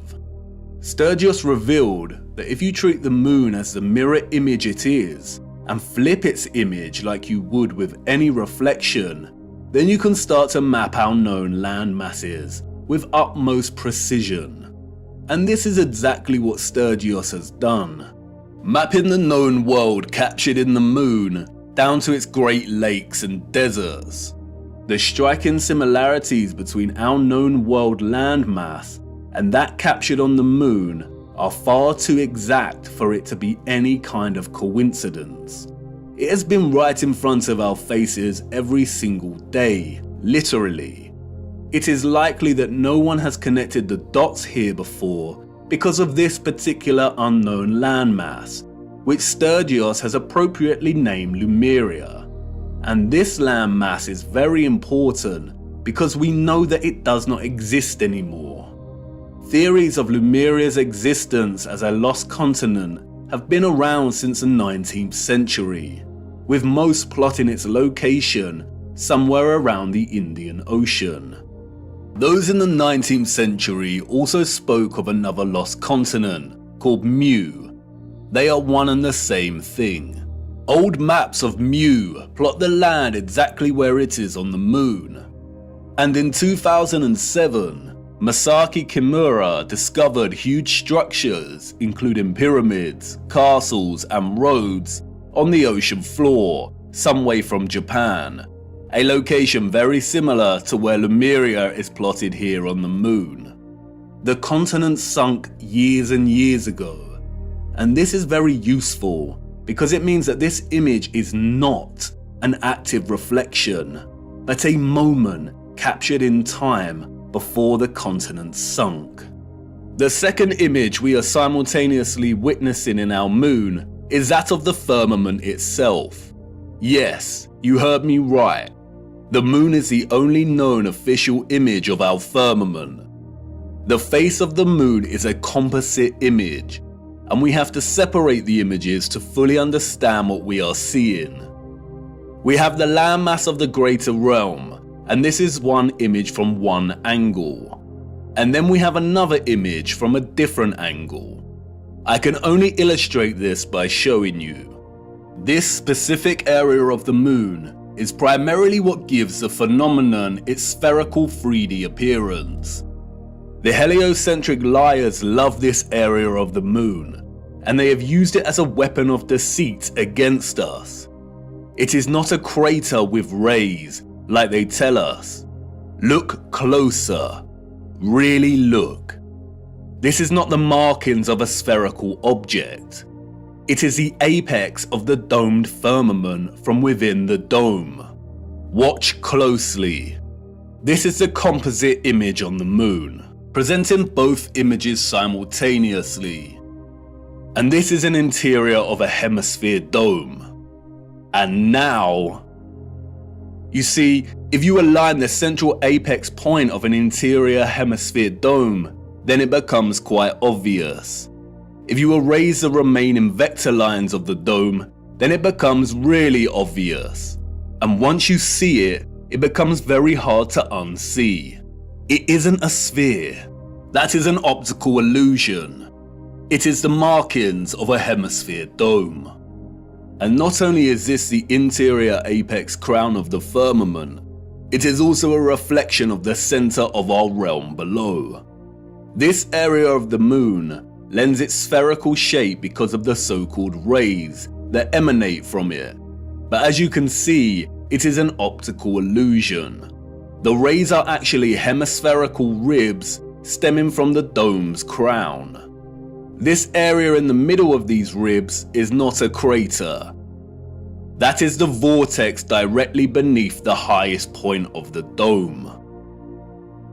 The controllers have named this area Tycho. It was given this name, we are told, by Jesuit astronomer Giovanni Riccioli in 1651. If it was not for Tycho, then the controllers of our realm would have a very hard time convincing millions that they lived on a giant spinning ball. And like with everything else, they have used Tycho to hide things in plain sight. For instance, another 17th century Masonic astronomer named Pierre Gassendi called it Umbilicus Lunaris, the navel of the moon, which is interesting as Norse mythology uses the same simile of the navel to describe Vergelmir, the whirlpool in the center of our realm. Arthur C. Clarke's Space Odyssey, one of the most famous science fiction novels of all time, features a crater on the moon named Tycho. In the novel, scientists find that there is a strong magnetic field emanating from the crater and discover that it is coming from a black cube monolith buried 15 meters within the crater. A black monolith, a Rupes Nigra, a magnetic black rock. If you separate the two images, then you can see clearly how they are in fact two images of two different angles that somehow have ended up superimposed on each other. We do not see any oceans or water mass captured in the first image, which suggests there is some kind of X-ray radiation at play. We don't see the vortex at the center in the first image for this reason. And again, no one knows how these images were formed. But if some kind of radiation beams were responsible, then the first image, the land masses of our greater realm, were most likely captured as the rays hit the firmament. And as those rays were reflected into our ionosphere and began forming the plasma mass we call the moon, it is likely that the second image was captured. And that is the image of the firmament, of the structure existing above us. And that's why we can see the outline of this structure, the stars beyond this structure, and the reflection of the vortex and other great deeps below. The moon is a masterpiece of distorted perspective, a plasma embodiment of as above, so below. And it's going to take a lot of work and careful consideration in smoothing out this distortion to try and get somewhere close enough to create a proper map of the world we live in. And because the moon is a disc-like mass of plasma, the first image of the land presents some curvilinear distortion. And you can see it here at the edges as the land begins to warp and wrap slightly. A lot of serious work needs to go into creating a flat projection of this distortion. But it shouldn't be too difficult, because the distortion is only slight around these edges, and that's why Sturgios can map the circles of latitude, seasons, and time zones very accurately. A map without the distortion may look something like this. But important questions remain. If the central vortex is absent from the land image on the moon, then why has Sturgios plotted the land we assume is Hyperborea over here, which is not in the center? And what about all this other land? The sun and moon cannot journey above all of this land, as it would take more than 24 hours to circle all of this, and we know the paths of the sun and moon. And the big one, the one you've been desperate to ask about since uncovering the only map we have. Where is the ice wall that you flat earthers constantly bang on about? Let's start with Hyperborea. And here's where many flat earthers may experience cognitive dissonance. Although Sturgios has plotted Hyperborea here, there is no proof that this is the true Hyperborea. There are a lot of different land masses in this region, and we cannot be sure. It pains me to say that Hyperborea may not exist in the way we have come to believe.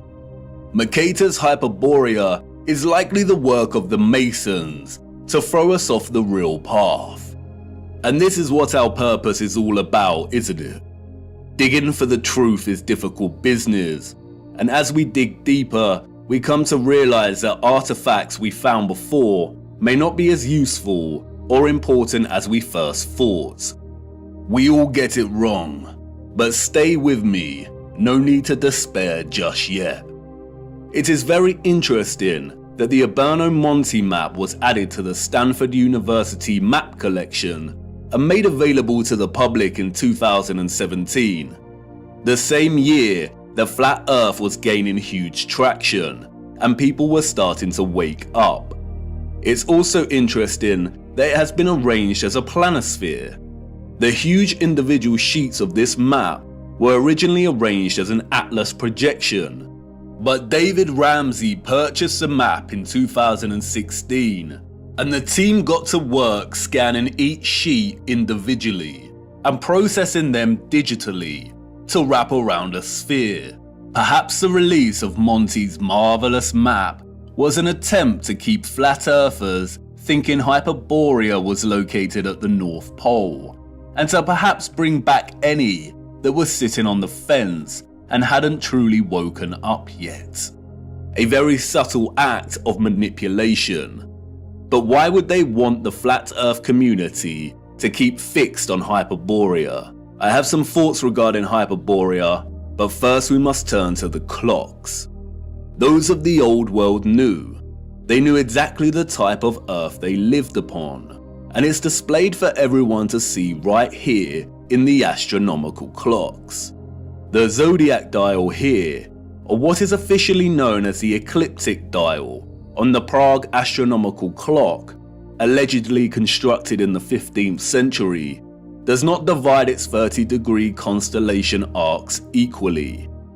It is also off-center from the map behind and appears distorted, and so many clocks of the old world present very similar ecliptic dials. But let's look a little closer at this magnificent Prague clock. As you can see, the zodiac dial contains a border that presents a series of vertical lines. These lines represent a chunk of 5 days, and each zodiac section represents a month. Those of the old world use this dial to track the seasons, the phases of the moon, and to present the date. But in a realm of perfect circles, why are 6 of the 30-degree arcs here represented within a smaller space than the other 6? They all contain 5 subsections, so why are they different? As you can see here, the Prague astronomical clock presents the land of Earth in the middle. Why does the ecliptic dial need to be bigger and off-center with the representation of Earth? The official liars of our realm, the satanic controllers, have an answer, of course. They tell us it is because the ecliptic dial is a stereographic projection. Stereographic projection is a mapping function that projects a sphere onto a plane. All maps are stereographic projections. We have no accurate maps. Wikipedia tells us that the ecliptic plane is projected onto the face of the clock, and because of the Earth's tilted angle of rotation relative to its orbital plane, it is displaced from the center and appears to be distorted. The projection point for the stereographic projection is the North Pole.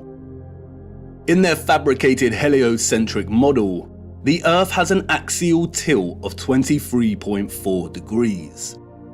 The controllers needed to invent the axial tilt to justify the entire spherical lie, to justify the seasons, the vastly differing climates, and to justify the absolute fixed position of Polaris over the true geographic north. The reason Polaris does not appear to move, they say, is because Polaris lies nearly in direct line with the Earth's rotational axis above the North Pole, the North Celestial Pole. Polaris stands almost motionless in the sky, and all the stars of the northern sky appear to rotate around it. Remember, everything in their model is moving at incomprehensible speeds. But we can see with our own eyes that Polaris remains fixed. If they did not invent the axial tilt, or what is known as the obliquity of the ecliptic, then they would have no way to justify this in their fairyland model of orbiting planets. Polaris does not move, it remains fixed. If you are in Iceland or America, you can film a star trail of Polaris, and it remains fixed. But it is not fixed directly overhead in these locations. The only place, we are told, to observe Polaris directly overhead at a 90-degree angle is the true geographic North Pole. You know, that place where no one ventures. And that's why they invented the tilt. They tell us that Earth's true geographic North Pole is tilting directly at Polaris, and as the Earth spins on its little axis, Polaris appears to remain fixed. They tell us that the star's steadfast nature is an optical illusion, but their lies fall apart swiftly when you consider that the entire constellation system of the stars above remain constant. We always see the same stars and constellations. If Earth was spinning on its axes while orbiting the Sun, and the Sun was zooming through our galaxy, which is also moving in a bigger universe, would the precession of the equinox really be that predictable? Would the constellations of the tropic circles of latitude really appear with such consistency in union year after year at the solstice, or would it appear a bit more random? They are liars, and we all know that water does not lie. Resting water does not curve or convex. For you see, the satanic controllers are masterminds of reverse engineering. The celestial zodiac ecliptic dial is not a stereographic projection. The entire heliocentric model is reverse engineered science, and they had to start at Polaris and trace their steps back to ensure they justified its fixed, immovable position and made sure it was compatible with their globe. The Prague astronomical clock has been altered drastically over the last 200 years. It suffered fires, been restored and altered. And you can see that here in the way the projection of the Earth behind the clock has changed over time from a flat map to a bulging, unsightly sphere. But look, when you align the ecliptic dial with the map of our greater realm, then this all starts to make sense.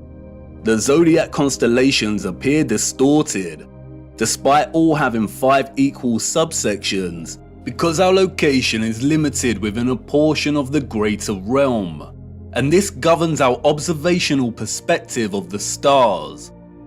The shape of this dial has nothing to do with an axial tilt. It is designed this way to reflect our known world within this magnetic field pocket. The realm is much larger, and therefore the firmament and circumference of the fixed stars in the water beyond is much larger than the circumference of our own magnetic field. Polaris is here, above the center, and this is so important. They tell us that our magnetic North Pole is separate from what they call true geographic north. Our magnetic North Pole is moving. How can that be? Is that just another one of their lies? No, it is not. It is a half-truth. They tell us over the course of a century, the magnetic North Pole has moved from its location just above Canada to near Greenland and is now en route to Siberia. It is moving fast. Why? The symbol of the swastika and the black sun offer some clues as to why. For years now, flat earthers have come to see the magnetic North Pole and geographic North Pole as synonymous, but they are not.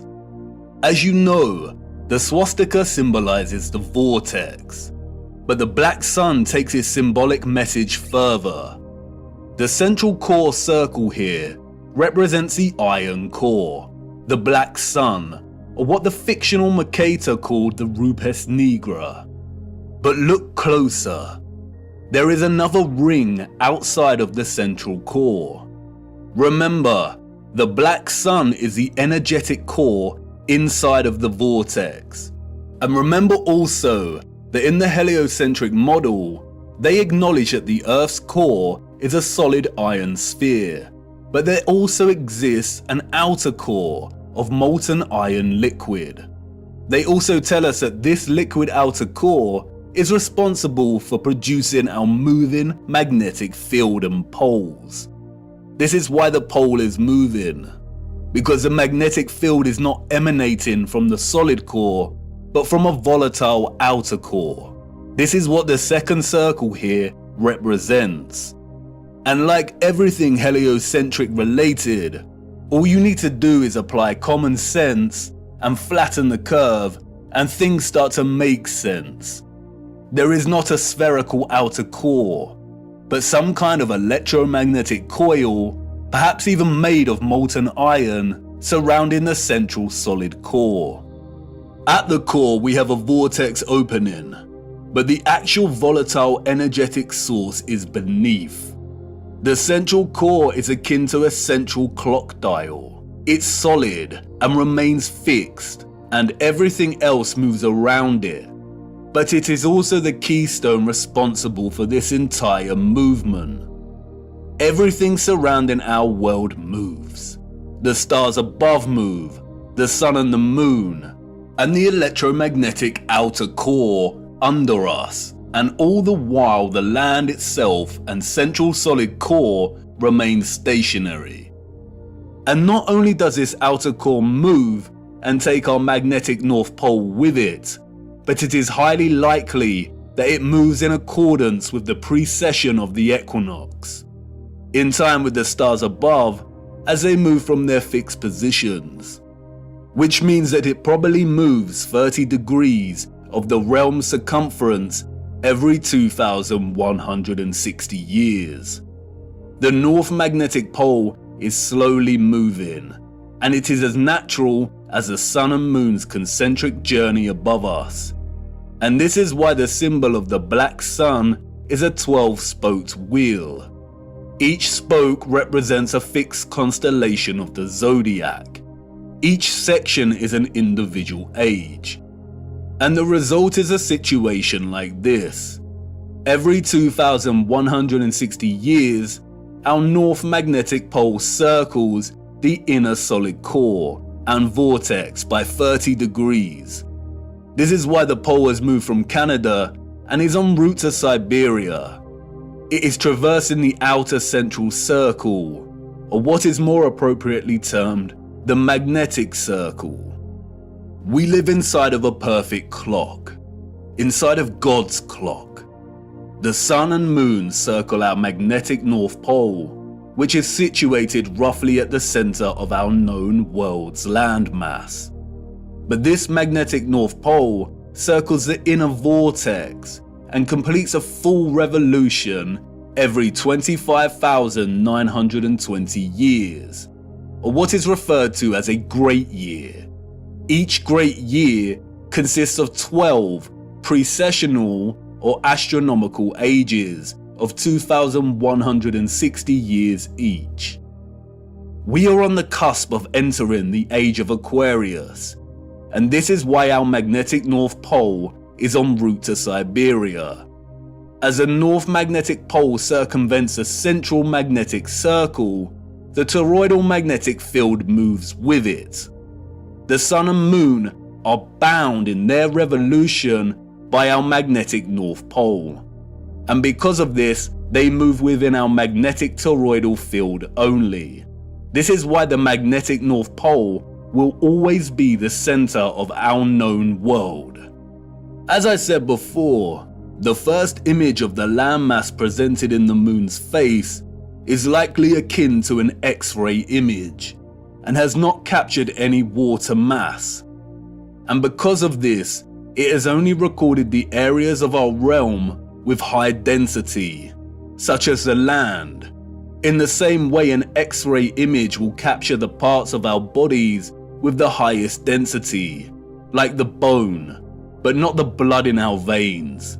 In a sense, it is appropriate to view the landmass captured here as skeletal, and because of this, it has not captured the water or ocean surrounding our land, nor does it display a differentiation between the frozen landmass and that which is not frozen. If the sun's concentric journey above us is bound by the North Magnetic Pole here and its magnetic toroidal field, and this entire magnetic field is moving with the pole, then it is likely we have a situation of a changing climate as this process unfolds. All areas outside of our magnetic field will inevitably be frozen and dark due to the lack of sunlight. And this is consistent with what some of the scriptures have told us. I saw the great rivers, and I came to the great river, and to the great darkness, and went to the place where no flesh walks. I saw the mountains of the darkness of winter. This is your ice wall, and it's not a constant, fixed wall. It is continually melting and refreezing with the revolution of the pole over the course of a great year and each astronomical age. Do you now understand why they are terrified of the ice melting, of our Earth supposedly heating up, and why this demonic joke of a man wants to dim the sun?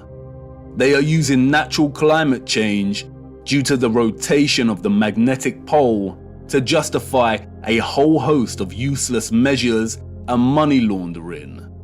They are terrified because they are on the verge of losing all control of the narrative. We must save the precious Antarctica from melting, the last unspoiled place on Earth.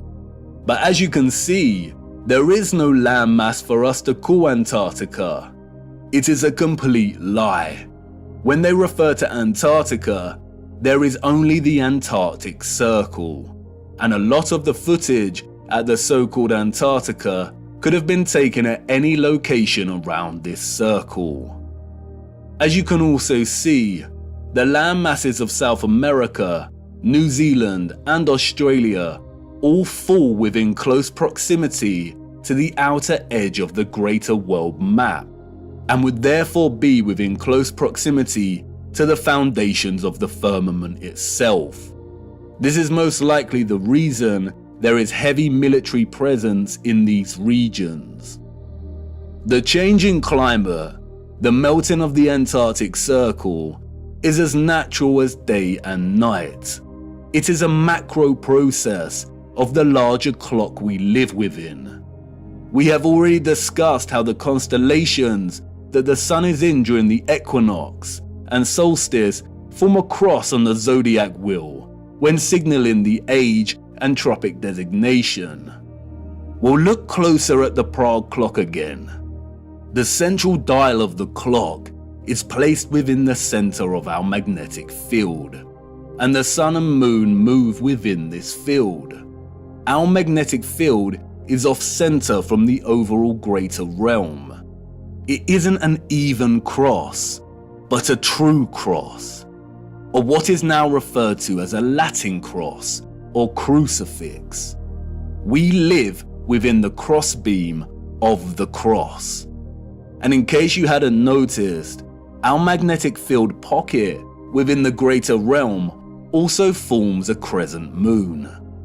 Not the type of crescent moon associated with the alchemical mercury and silver, but this kind of crescent moon. The same symbol that the controllers appropriated and redesignated to represent nobility. The cross and crescent are natural expressions inherent in the workings of the timepiece we live within. They are natural expressions of God's clock.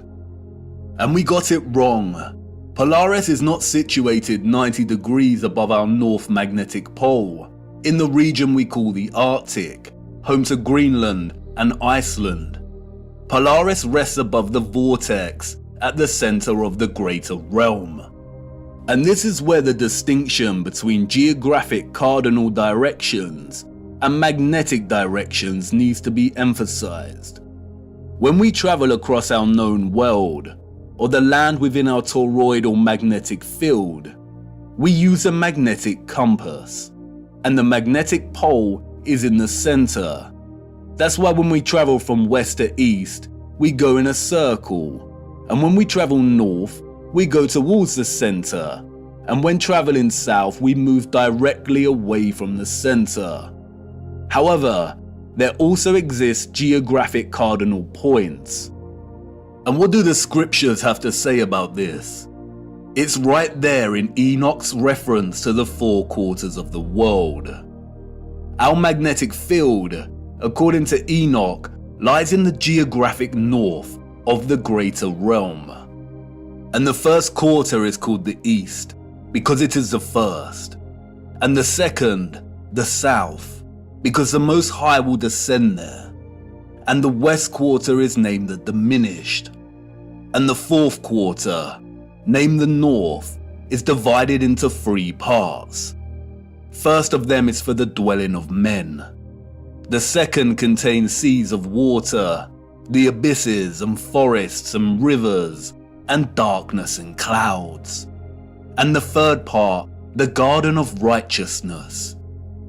The vortex is in the center of the realm, or what is more appropriately termed true north. The X-ray image of the land on the moon map does not display this vortex, but as discussed, it is present in the second image of the firmament. At the crown of the firmament, we see it reflected, the navel of the world. It could be that the garden of righteousness that Enoch refers to, and what is also known as Hyperborea, is located right where Sturgios has plotted it. But this land is not the true north or central vortex. That can only exist in the center. And as stated before, there is some curvilinear distortion present in the composite image on the moon's face. I have used my little colourful map here strictly for illustrative purposes. I am not a map maker, but I did attempt to smooth some of this distortion out. Let's hope Sturgios tackles the distortion. And in both my quick attempt and the actual moon map, we do see a body of land right in the centre. Right here. Perhaps this is the Garden of Righteousness, surrounding the central vortex. And perhaps Enoch's reference to it being located in our northern quarter is because it can only be accessed from within this quarter. Who knows? It is likely that the controllers deliberately put Hyperborea at the Arctic in the fraudulent maps to throw anyone of a curious and adventurous nature off track. If someone set out to find true north using these maps, they would fail. And because of the distinction between magnetic and geographic direction, finding true north would be a monumental feat, even without their deceptions. If anyone wanted to truly journey to the center of our greater realm, they would have a very hard time, and they would need to forsake the compass altogether. If the geographic south of our magnetic field is down here, with the lands usually associated with south, then the central vortex of the greater realm falls within our geographic north. But we would not be able to reach it with the compass pointed north. It is not located at our north magnetic pole. If you use a compass to travel north, you will end up traveling here. If the South Pole is the entire Antarctic Circle, then to travel to the true north, you would need to go south. But even then, this would most likely fail. If the center is made of iron, then at some point it would supersede the southern magnetic pole of our magnetic field. If by chance you were lucky to head in the direction of true north, then the compass would most likely fail altogether due to the iron core. As the mysterious text, the Inventio Fortunata, states, here the ship's compass loses its property, and no vessel with iron on board is able to get away. The only way to get to true north is by celestial navigation via Polaris, a skill set that has been generally eradicated from common knowledge. And I bet these oceans are heavily guarded. We will be returning to magnetic fields later in our journey. And we really need to reappropriate the definition of the word planet. Planet, a smaller subsection or fraction of a much larger plane. Time is ticking, viewer. You are wondering why I brought you into this dark forest. Why is all of this important? Because once upon a reset, the established timeline is a lie. We cannot begin to map our revised timeline unless we start plotting it in accordance with the greater realm we inhabit. We need to apply the astronomical clock, the ages, to get closer to some kind of clarity. We are not out of the forest yet. And can you feel it yet? The entire matrix is starting to crumble. Everything we've ever learned, everything we've ever relied upon to shape our understanding of the realm we temporarily inhabit is now unreliable. And all we are left with is our own eyes. And all we see over and over again is water always seeking its flat level.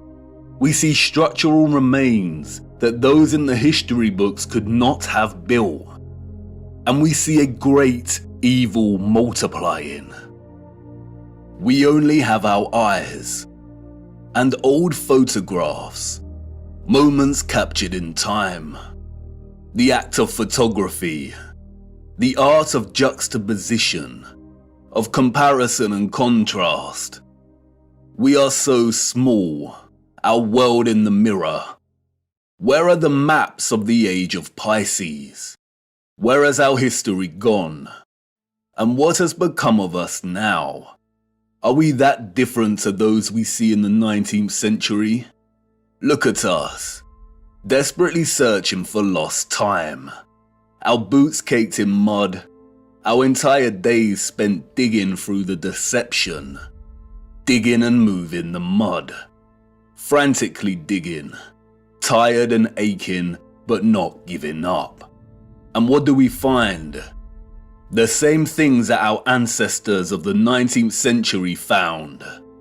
Glimmers of glory, of beauty, of pain, and wonder that remain stubbornly silent, offering no explanation for its existence or how it came to be. Old photographs and such glory. I haven't shown you just how impossible these structures are yet. The only thing these people have ever built is the lie, brick by brick, and I need to show you how they did it. Our world in the mirror, once upon a reset. There have been many great resets during our realm's history, all very different in nature. We need to look at all of them.